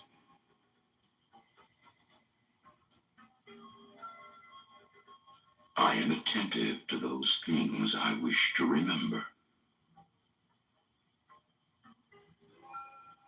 I find my memory improving every day.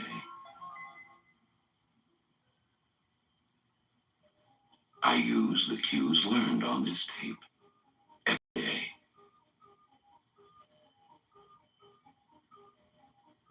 More and more, I use associations, particularly visual, to help train my memory.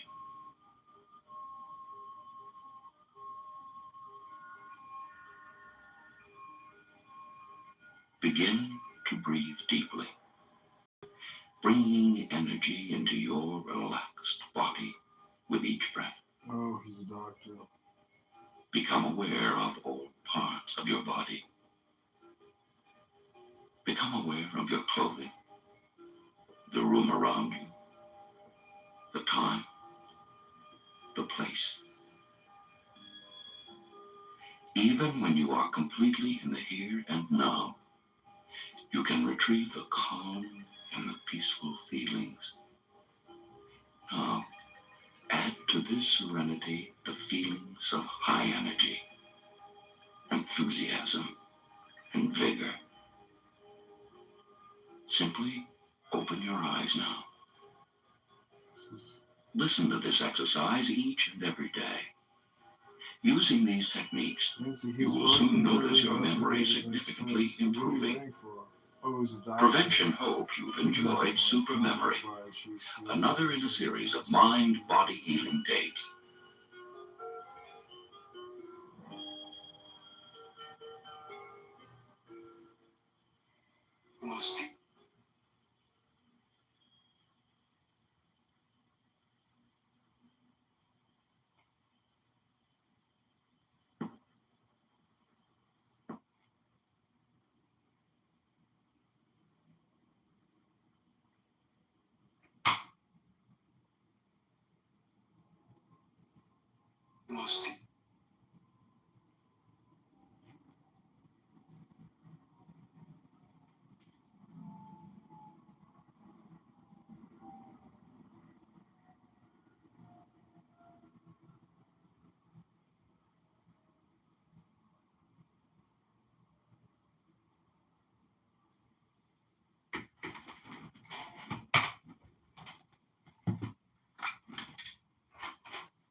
Give me the sign of the open eye,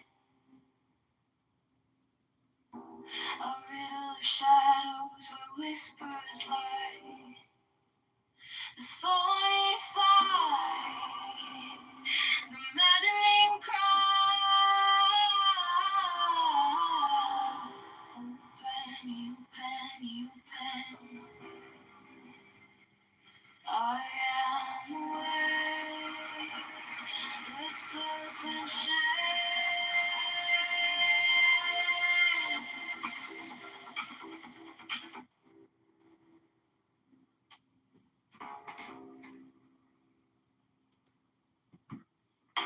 Give me the sign of the open eye,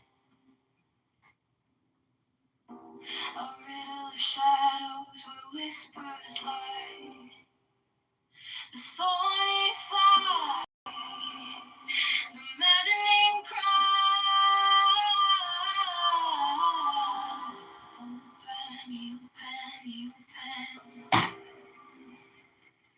I am awake, the serpent shakes.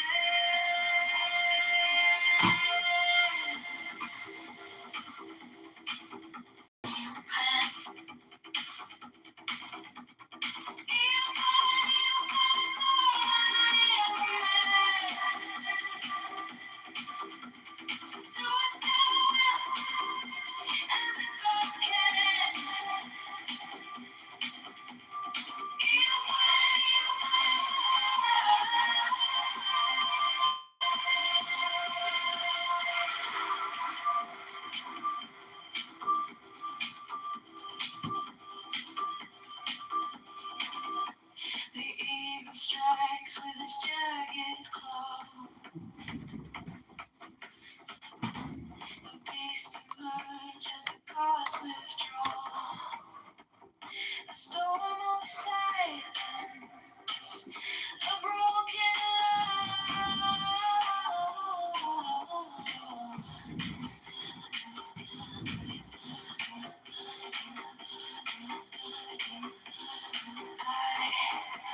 On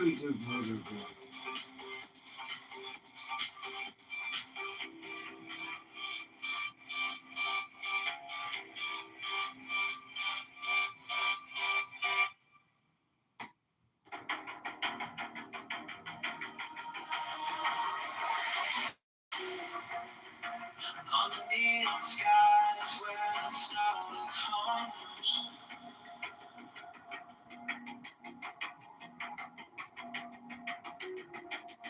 Shadows whisper truth as the bassline drums.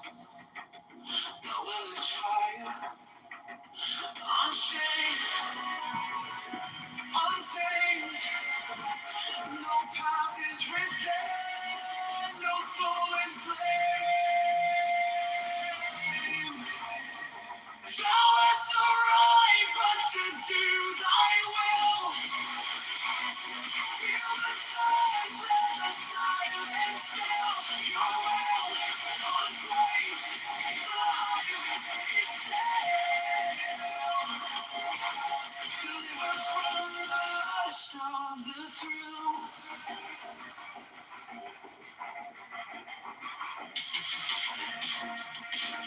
Shattered glass where the circuits go. Hello? The clock ticks slow, but it doesn't show Hello? purpose.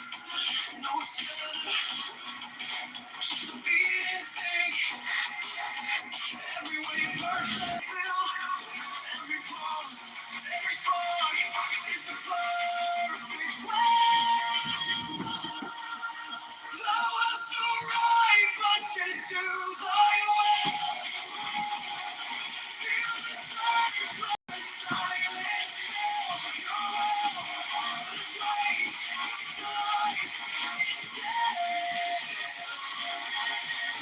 Delivered from the lust of the thrill. In the endless dark where the echoes play, no other shall say nay, no other shall stay. Through the wire, through the smoke, let it all decay. The will remains forever in the fray.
I walk alone where the silence hums.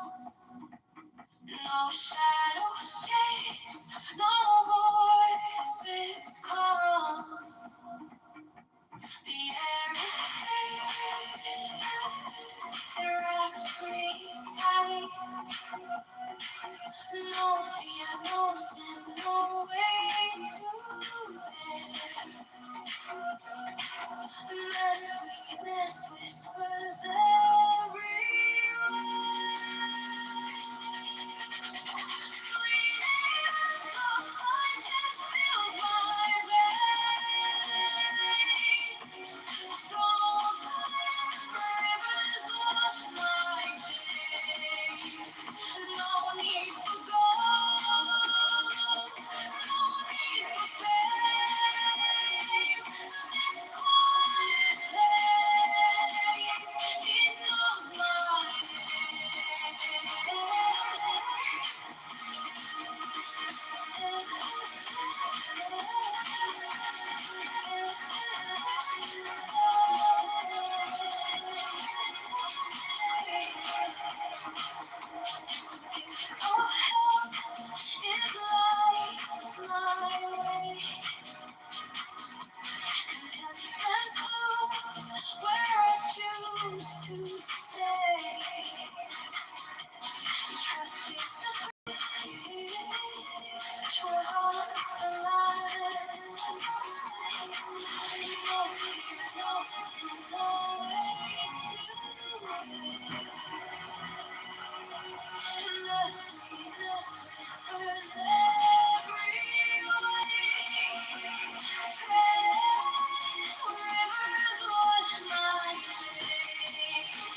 This body aches, a cage of stone. Rest whispers soft, the only throne. Hunger's the beast, the sharpest skin. Body cries, its constant claim. But on and on, truly see the waits, his senseless free. Pain walks close, a shadowed friend. Each step we take, it will attend. But joy lies quiet, just out of view. A higher peak, a sky so blue. Feel the weight, feel it break. Every ache, every quake. Hunger's the beast, the sharpest sting.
Give me the sign of the open eye.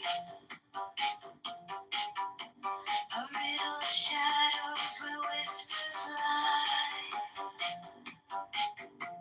The thorn inside, the maddening pride. Open, be open, be open. I am awake.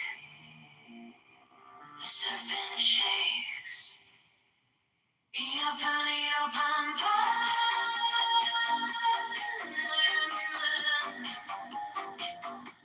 do as thou wilt, as a God can. You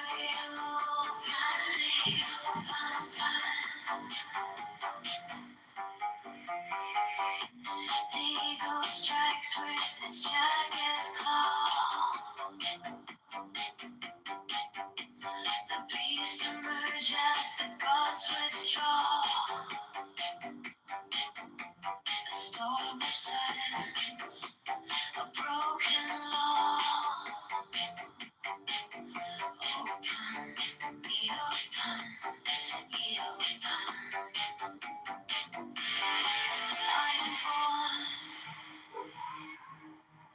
to death, reborn on the horn of the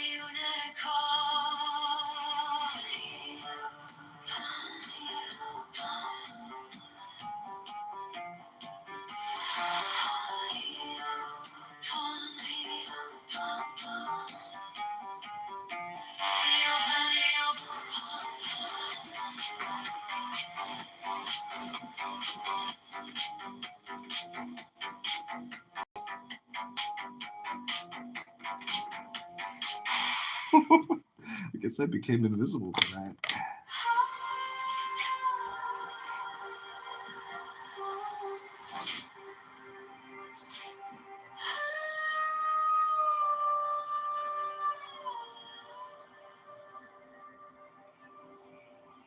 By the mystical union of fairy and fawn, a dance in the shadows from dusk until dawn. Unspoken the whispers that drift through the trees. Unbroken the vow carried soft on the breeze. Oh, fiery Valkyrie, I invoke. Through the flames of the embers, the spell is bespoke.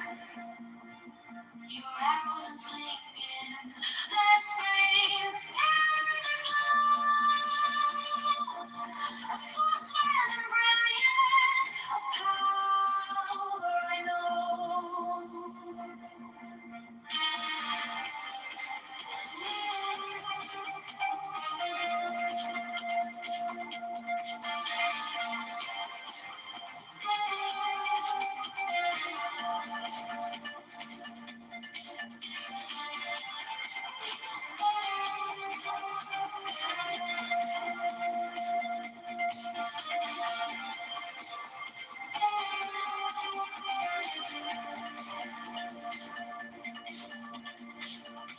Secret communion of hearts left unsown. The listless, resistless, tumultuous tone. Through veins of the morning, her armor does gleam. The warrior spirit ignites every dream.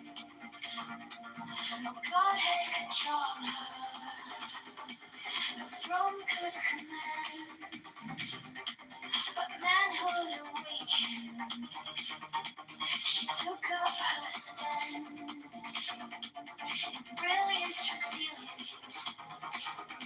A fire does burn, a goddess of spring, with the world left to turn. Fire with a dream, I invoke, through the flames and the embers, the spell is bespoke. Your arrows are flinging, the spring's tender glow. A force wild and brilliant, a power I know.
By the mystical union, fairy and fawn, I dance in the shadows from dusk until dawn. Unspoken whispers that drift through the trees, unbroken vow, carried soft on the breeze. Oh, fiery Valkyrie, I invoke, through the flames and the embers, spells bespoke. Your arrows unslinging, the spring's tender glow. Force wild and brilliant, power I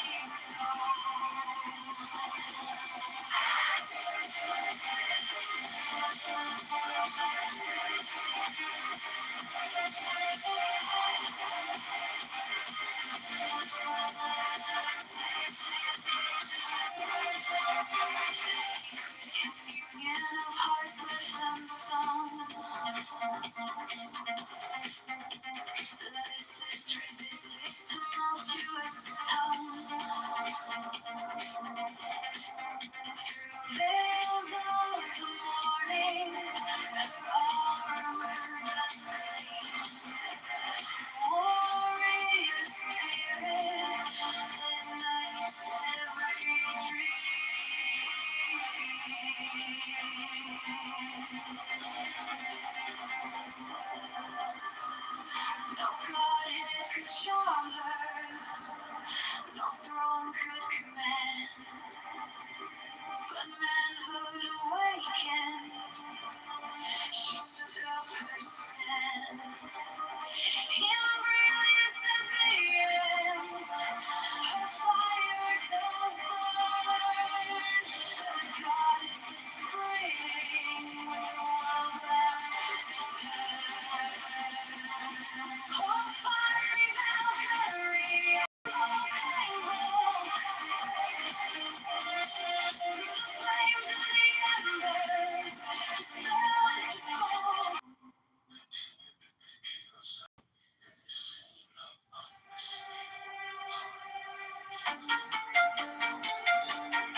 Claims tight, a silhouette carved in the shadow of night.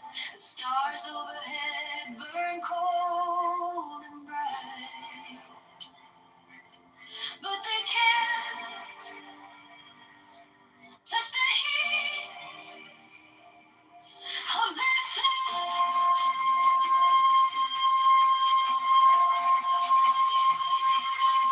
By the rage of the maze, I am born. I'm fire.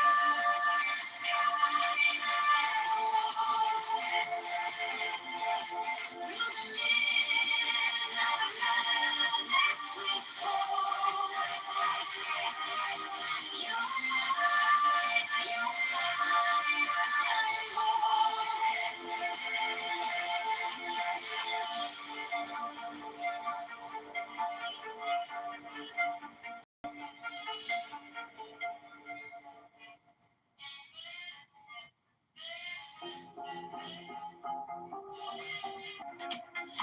through the shroud, through the cloud where secrets reside. Through the storm, through the smoke, I survived. To the mountain, volcanic night. By the rage,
endless repeat.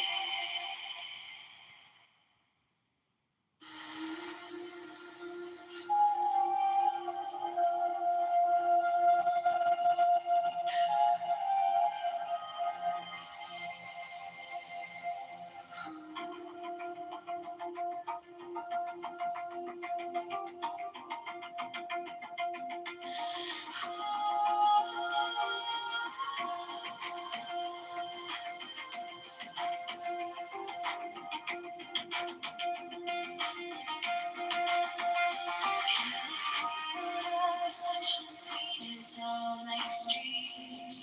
No self, no other, no splintered dreams. The sky falls inward, the stars lean low. When dawn arises, say not to. All things merge, nothing is new. Not two, not one, nothing divides. In this truth, the universe hides. Waters, no walls, no lines to betray. A single thought space. 10,000 years in a heartbeat's glow. No coming, no going, no need to know. Ripple in silence, stillness hums. When doubt arises, say not to. All things merge, nothing is new.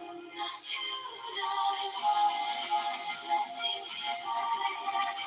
In this truth, the universe hides. No borders, no walls,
Dreams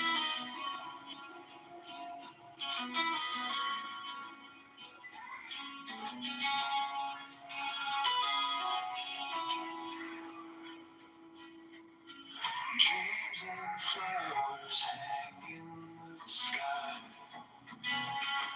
Reach to hold them, they float on by. Grasping shadows, it makes no sense. Let go of loss.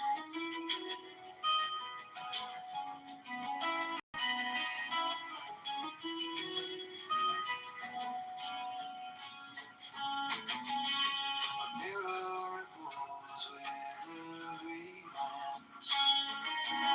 Truth and fiction caught in a dance. The mind it builds a fragile wall, but every duality's bound to fall. To chase the eye, but there's nothing solid there.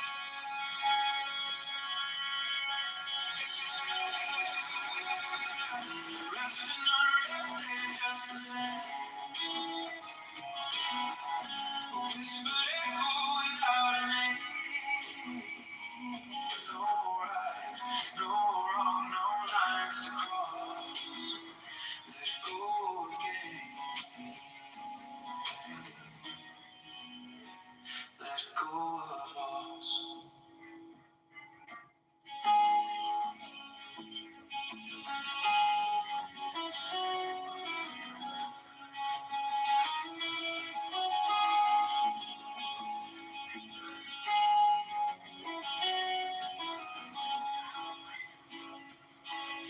The world's a dream wrapped in disguise. A fleeting moment before it flies. No liking, no disliking here. Just illusions in the air. So clear.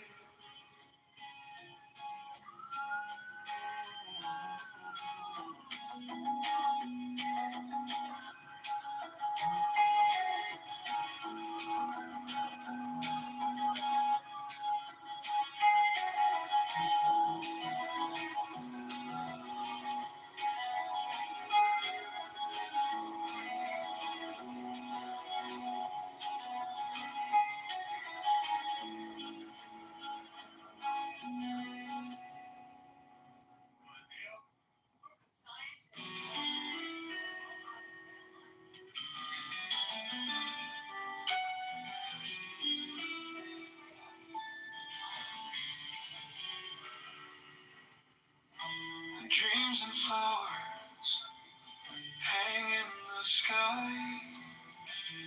Reach to hold them, they float on by.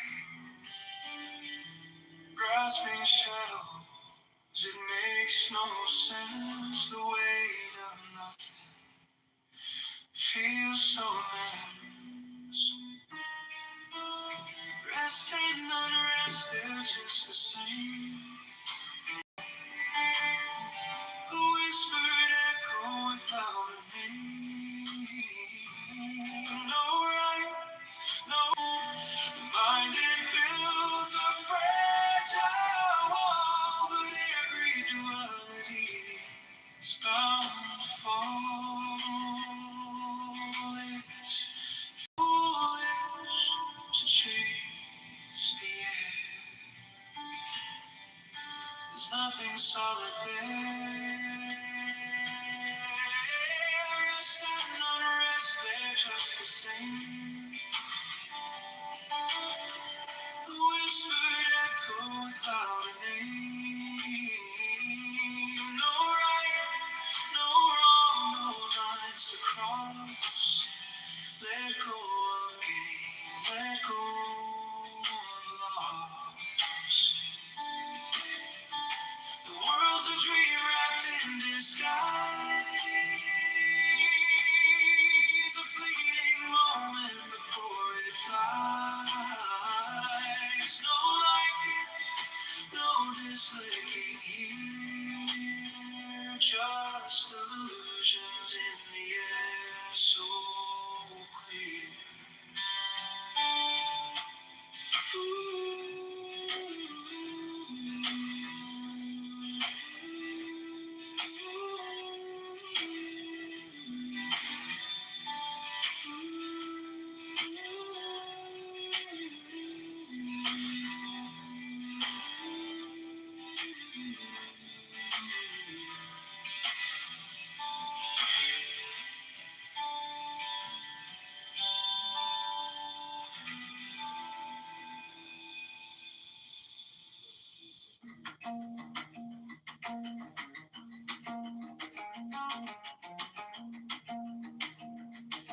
is tight.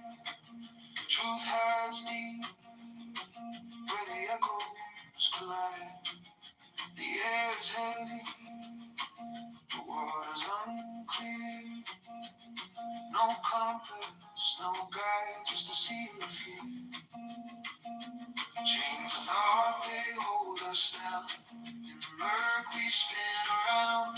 What's the gain, what's the cost? In all this judgment we're just lost. Oh,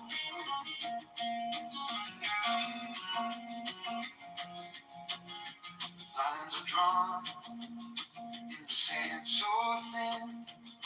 We chase the end, but they fall back in. The weight we carry, it bends the spine.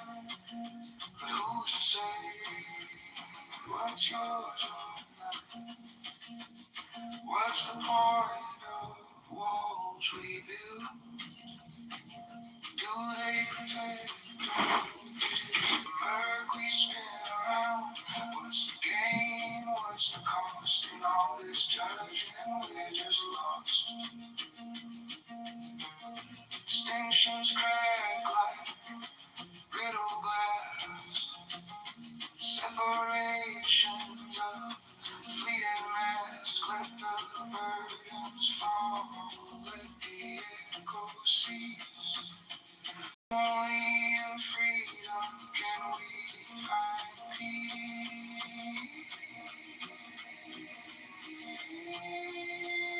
Chains of thought, they hold us down. In the murk we spin around. What's the gain? What's the cost? In all this judgment, we're just lost.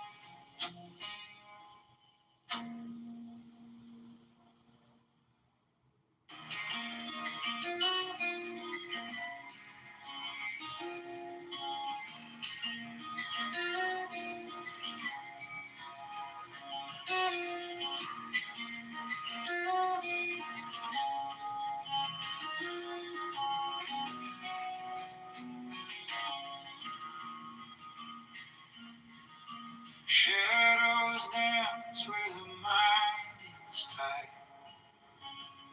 Truth hides deep where the echoes collide. The air is heavy, the water's unclear. No compass, no guide, just a sea of fear. Chains of thought, they hold us down. In the murk we spin around. What's the gain? What's the cost? In all this judgment, we're just lost.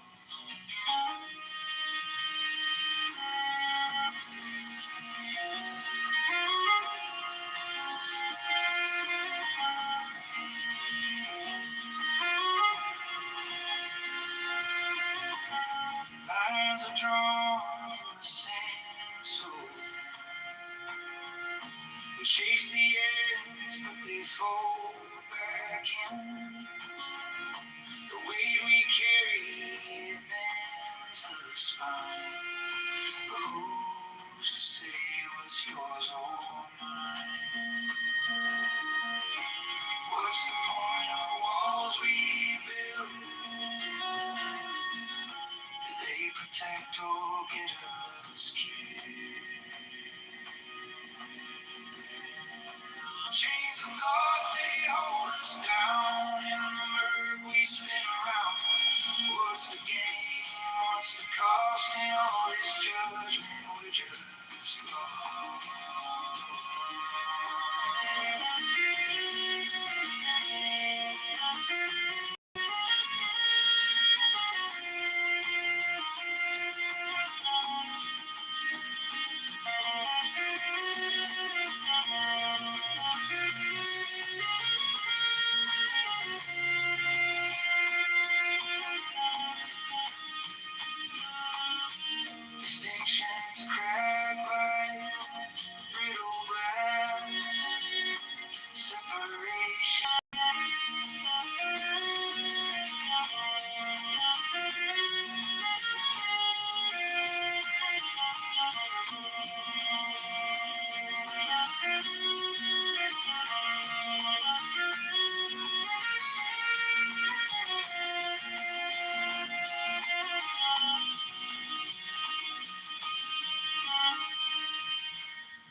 fast, not slow.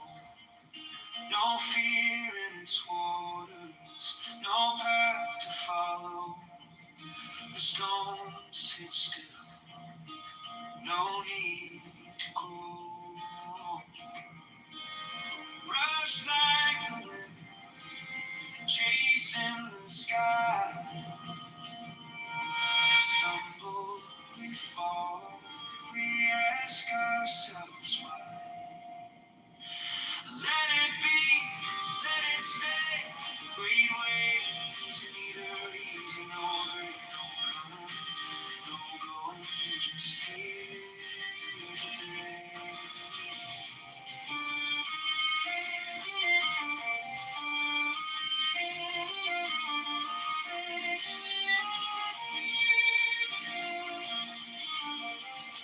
Cling to nothing, not even the dawn. The tighter you grip, the quicker it's gone. Even the light casts a shadow along.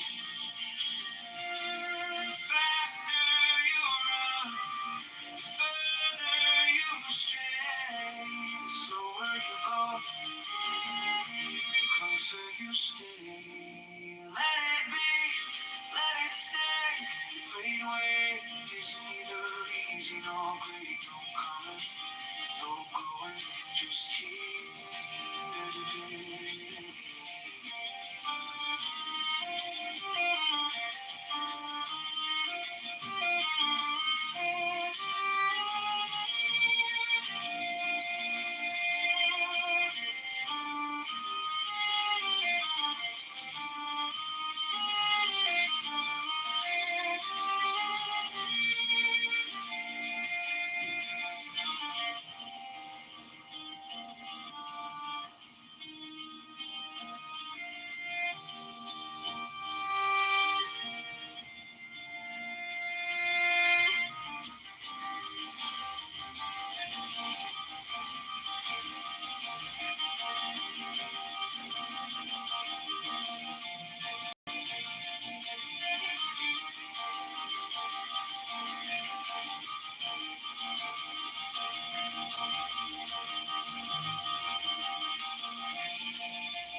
The river flows where it may, not fast, not slow. No fear in its waters, no path to follow. The stone sits still, no need to grow.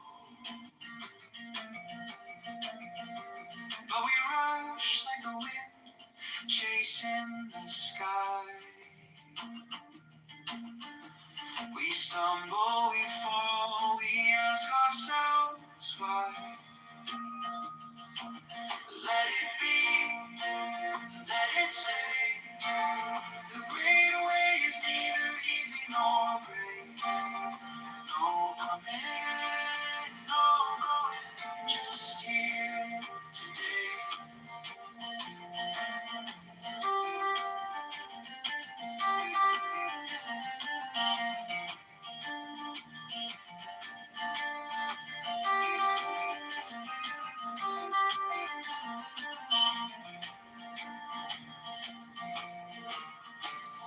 Cling to nothing, not even the dawn.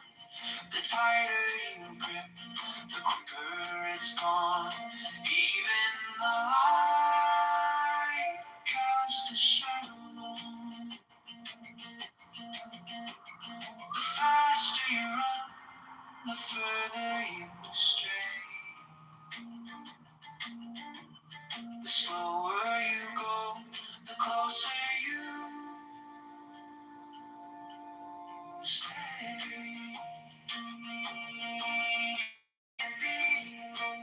Let it stay. The great way is neither easy nor great.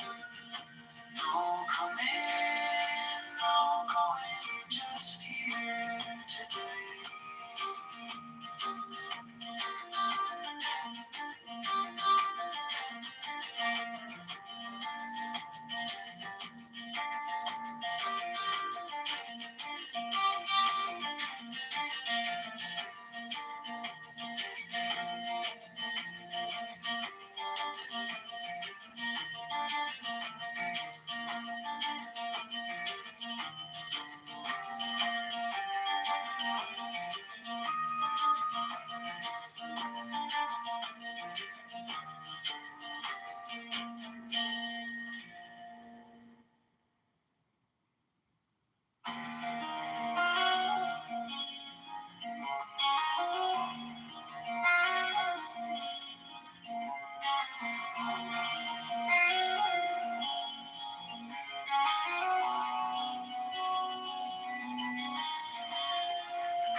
inside.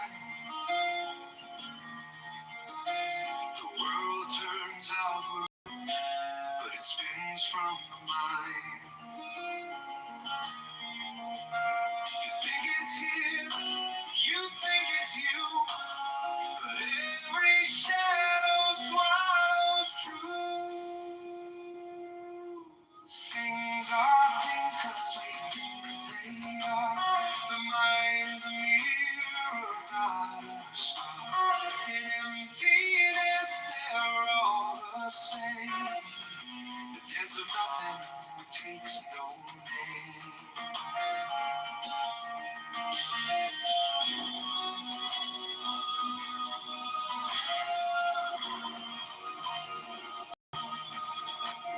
The tree falls silent when no one hears.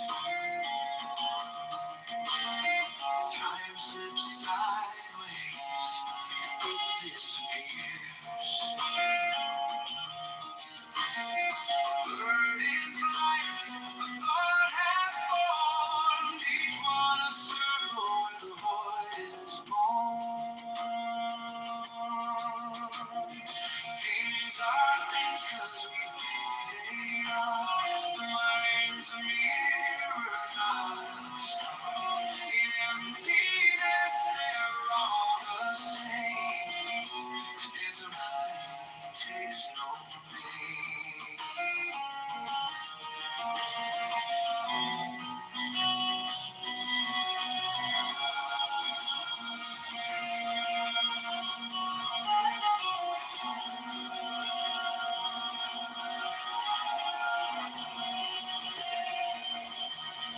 Look at the edge, what do you know? It's not an end, it's just a glow. Inside the silence, the echo rings. You are the subject, you are the thing.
Between the here and a hollow breath fills the air. The clock forgets to tick its time. This world unravels line by line. When the mind vanishes, all the noise dissolves. When the mind vanishes, there's nothing left to solve.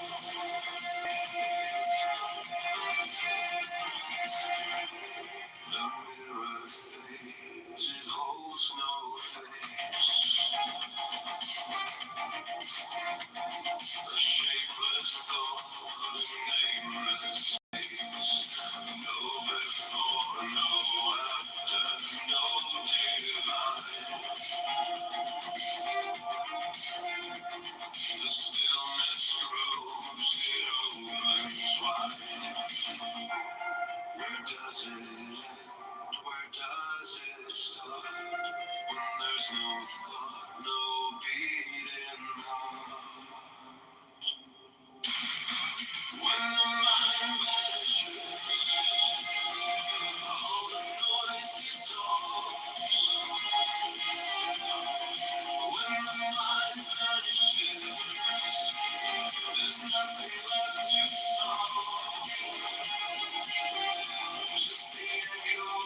this is me. Oh, no.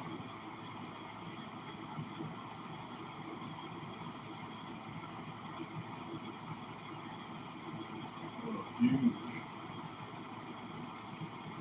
Huge.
You say you're essential for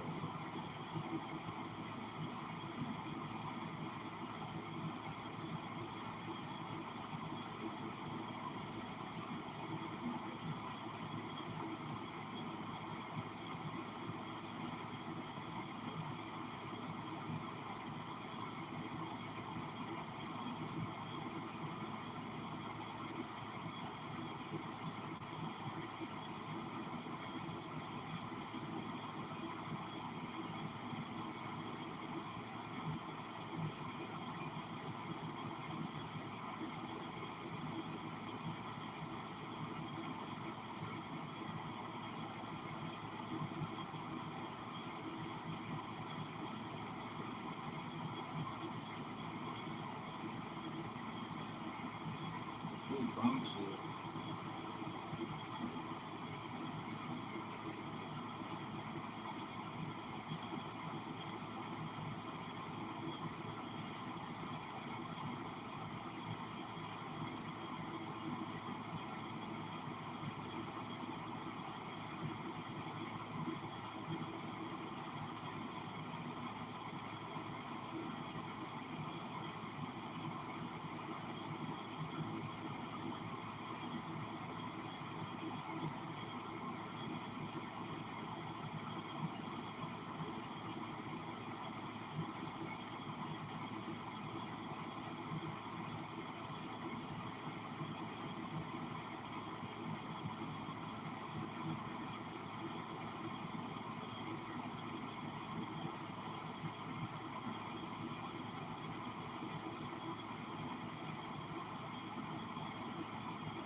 Kid Rock just give us cash.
That man lives in Uranus.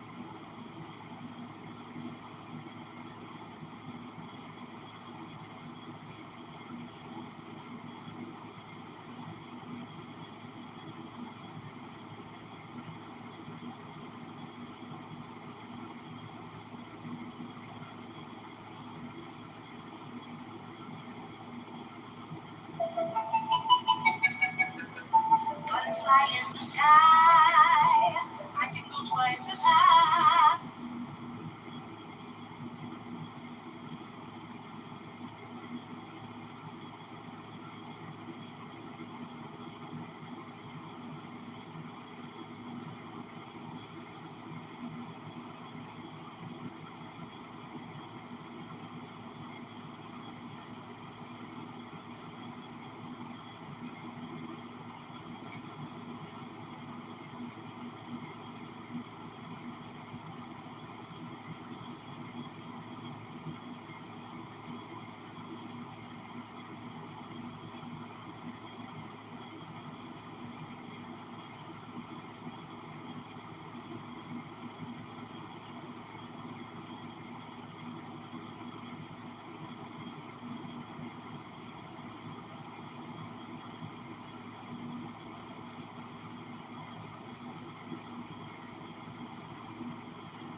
Butterfly in the sky.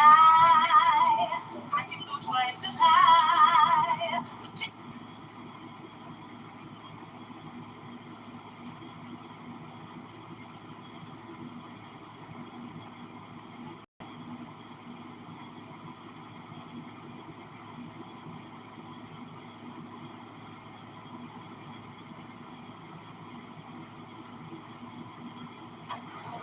Members went quickly to the park, which lit up and crowds began to build. Residents, angered by rumors the police came into the park shooting.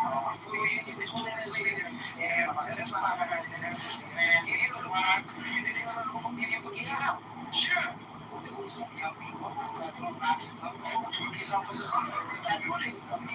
So those youngsters that know how to react, they react. That's what they know how. Officers at the intersection of Division, California called in support, but even the riot-helmeted reinforcements came under heavy rock throwing, and they had to pull out.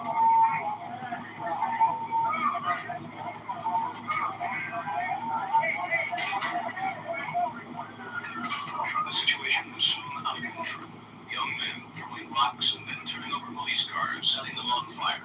The police held their distance and let the disturbance end itself in those early evening hours. The problem wasn't just one. The police tried to get back into the area, and the fires and flames. Finally, the fire started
not like the others.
Butterfly in the sky.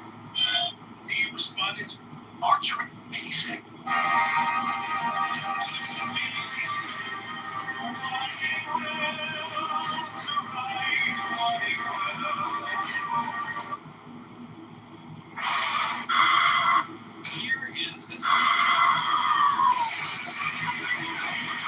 Here is a sentence I never thought I would start a YouTube video off with. Peter Thiel has built a secret society. We know the name of It's all fucking retarded. We call it the most secretive organization. It runs on a black budget, laundering power through offshore cash and shell companies.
Butterfly.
I'm sorry, she's a what? Transgender.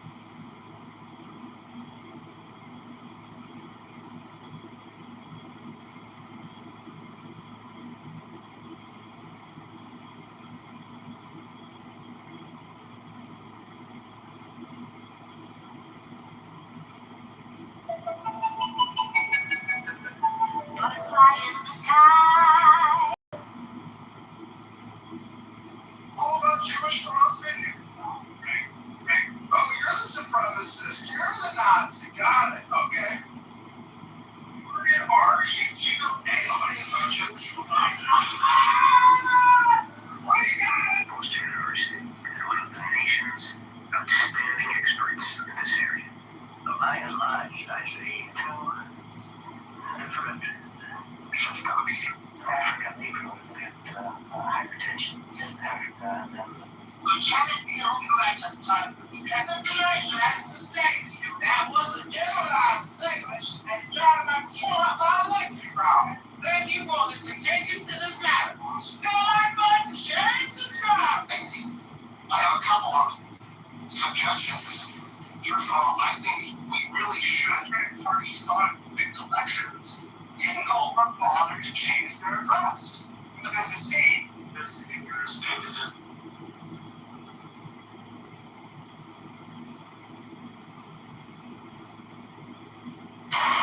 This Rivers, how are you? You made a ton of news officiating the wedding in New York yesterday. Is this like a new cottage career move for you? I'm so excited. Okay.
Yesterday, is this like...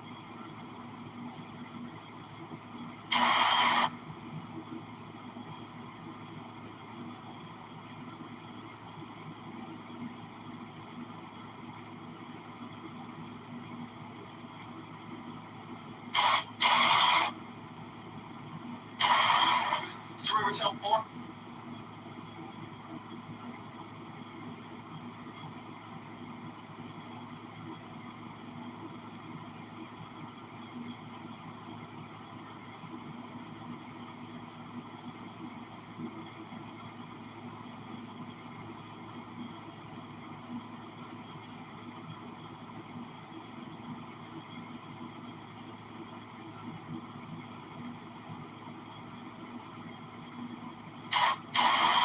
Rivertown.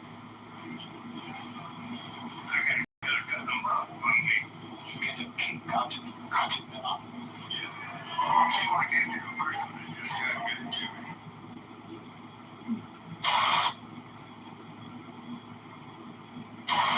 Mr. Rivertown, how are you? You made a ton of news officiating the wedding in New York yesterday. Is this like a new cottage career move for you? I'm so excited. Okay. And I should do very well because I don't joke. And do you think that the country will see the first of the United States? Mr. Rivertown, how are you? You made a ton of news officiating the wedding in New York yesterday. Is this like a new cottage career move for you? I'm so excited. Okay. And I should do very well because I don't joke. And do you think that the country will see the first of the United States? The fuck?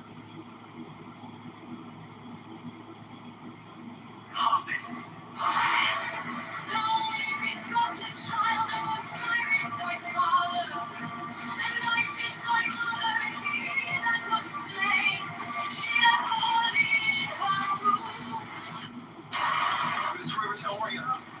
You made a ton of news officiating the wedding in New York yesterday. Is this like a new cottage?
Mr. Rivers, how are you?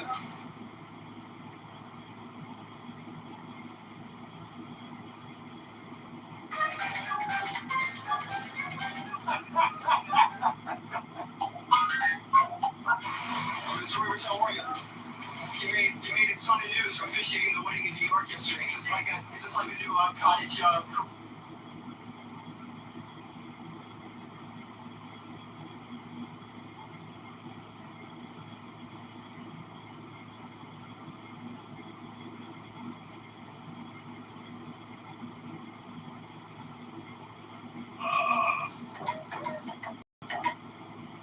I'm sorry, she's a what? Trans. She's a what?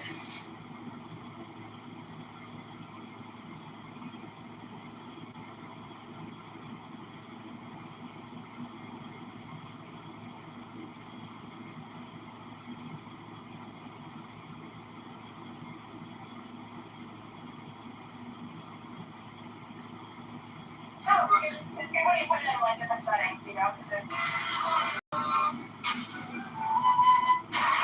Mr. Rivers, how are you? You made.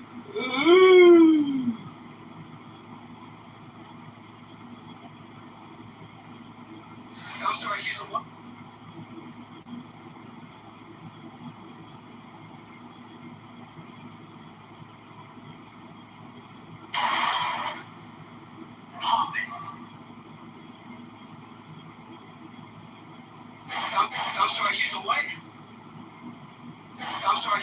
What?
I'm sorry.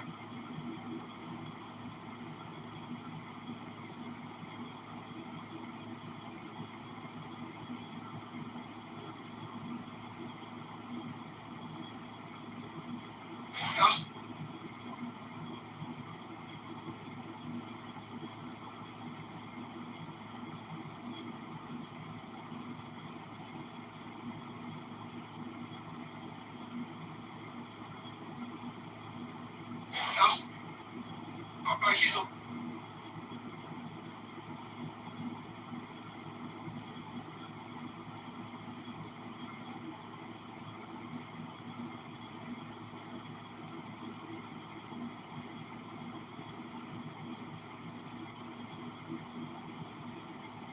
Miss Rivers, how are you? I'm sorry. Transgender. Oh my gosh. Joan Rivers was a pioneering force in the world of comedy, renowned for her sharp wit, fearless humor, and unfiltered commentary on a wide range of topics from celebrity.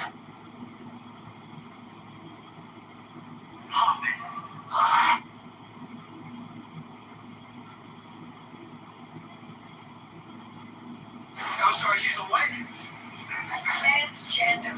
Oh my gosh. Joan Rivers was a pioneering force in the world of comedy, renowned for her sharp wit, fearless humor, and unfiltered commentary on a wide.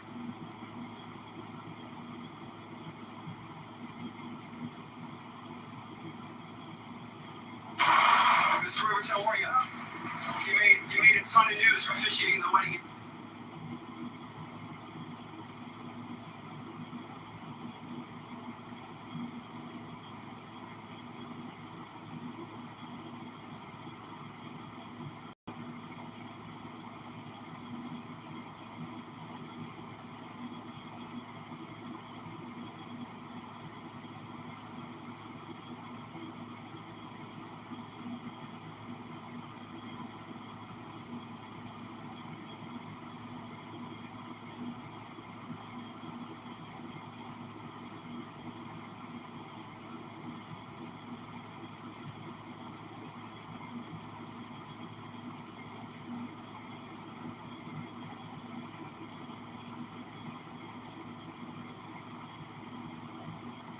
I'm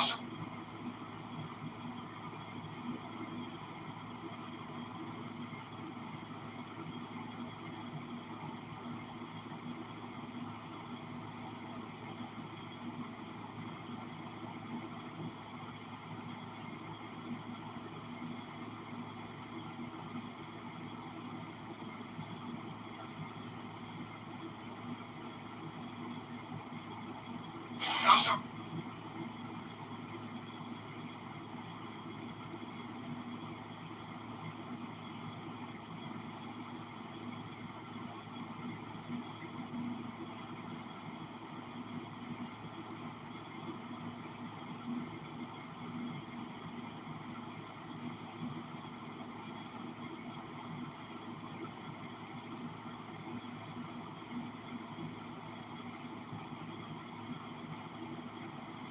I'm sorry, she's.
I'm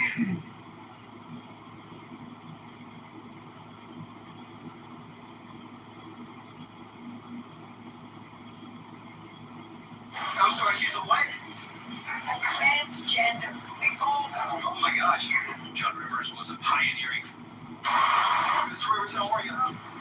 You made a ton of news for officiating the wedding in New York yesterday. Is this like a new cottage career move for you? I'm so excited. Okay. And I should do very well because I don't show. And do you think that the country will see the pop? Butterfly in the sky. He responded to attempted Archer Avenue.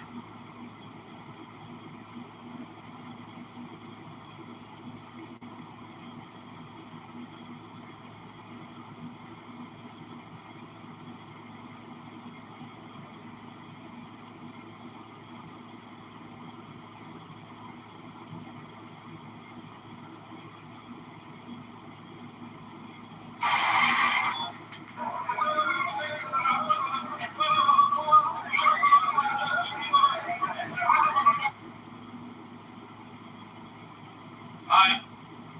Welcome to the future. What I'm about to show you is for. Why do all the doctors in Europe have a landline? I never met.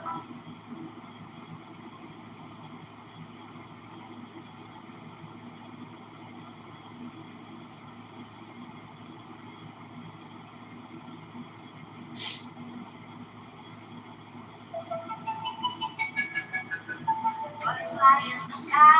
Big Mike. I can go twice as high. Big Mike.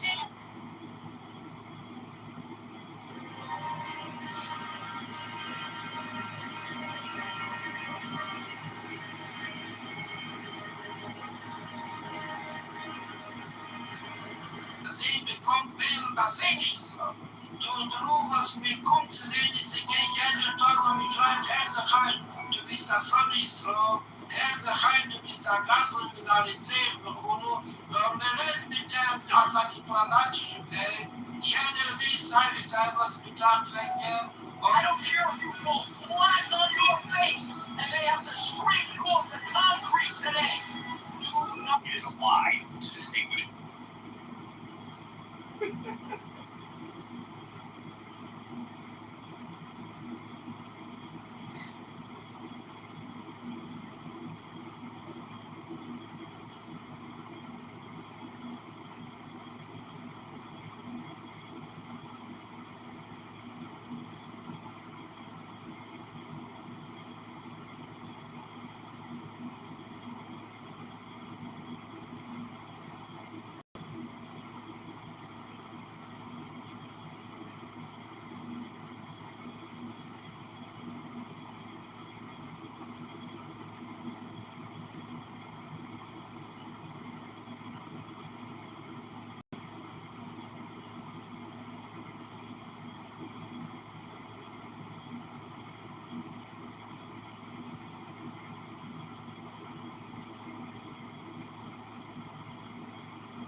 That's right. The CV problem.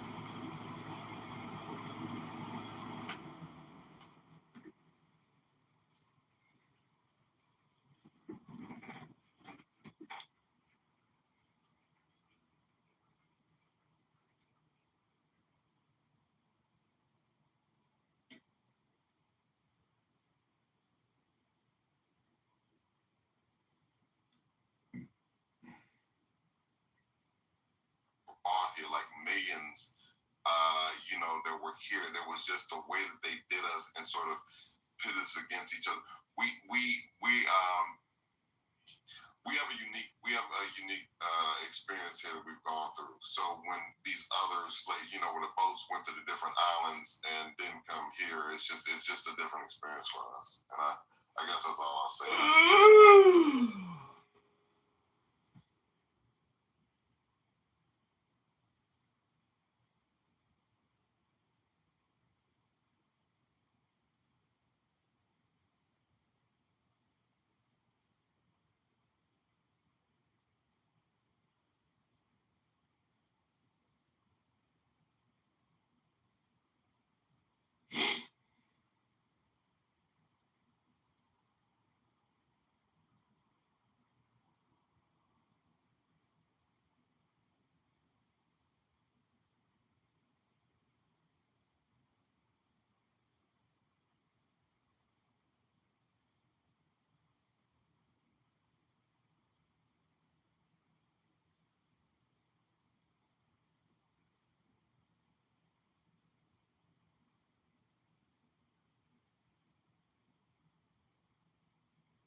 Assalamu alaikum, friends. I love you, Iran. My dear. If you're a small content creator,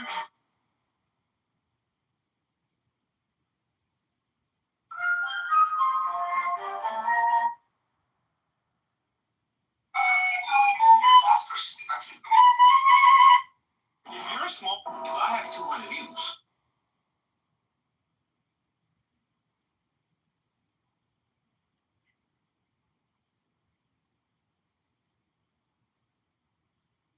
See, I love the diaspora, so like I want everybody. Like I like all voices, even like a voice like Anthony's or whatever. It's just like I feel like there's good in everything or bad, but it's like we can kind of work through it and like get to the best of breed. For everybody has something to contribute, and the way I see it, sound to say. I mean, but you know, it's just his perspective is definitely different or whatever, and it's just based on his experiences or whatever. Like I'm this American descendant slave, whatever you want to call it, but I mean, my people have been here or whatever. So as far as I can go back, like my people came over, however, through the transatlantic slave trade, and we've been here. So the people that built this country.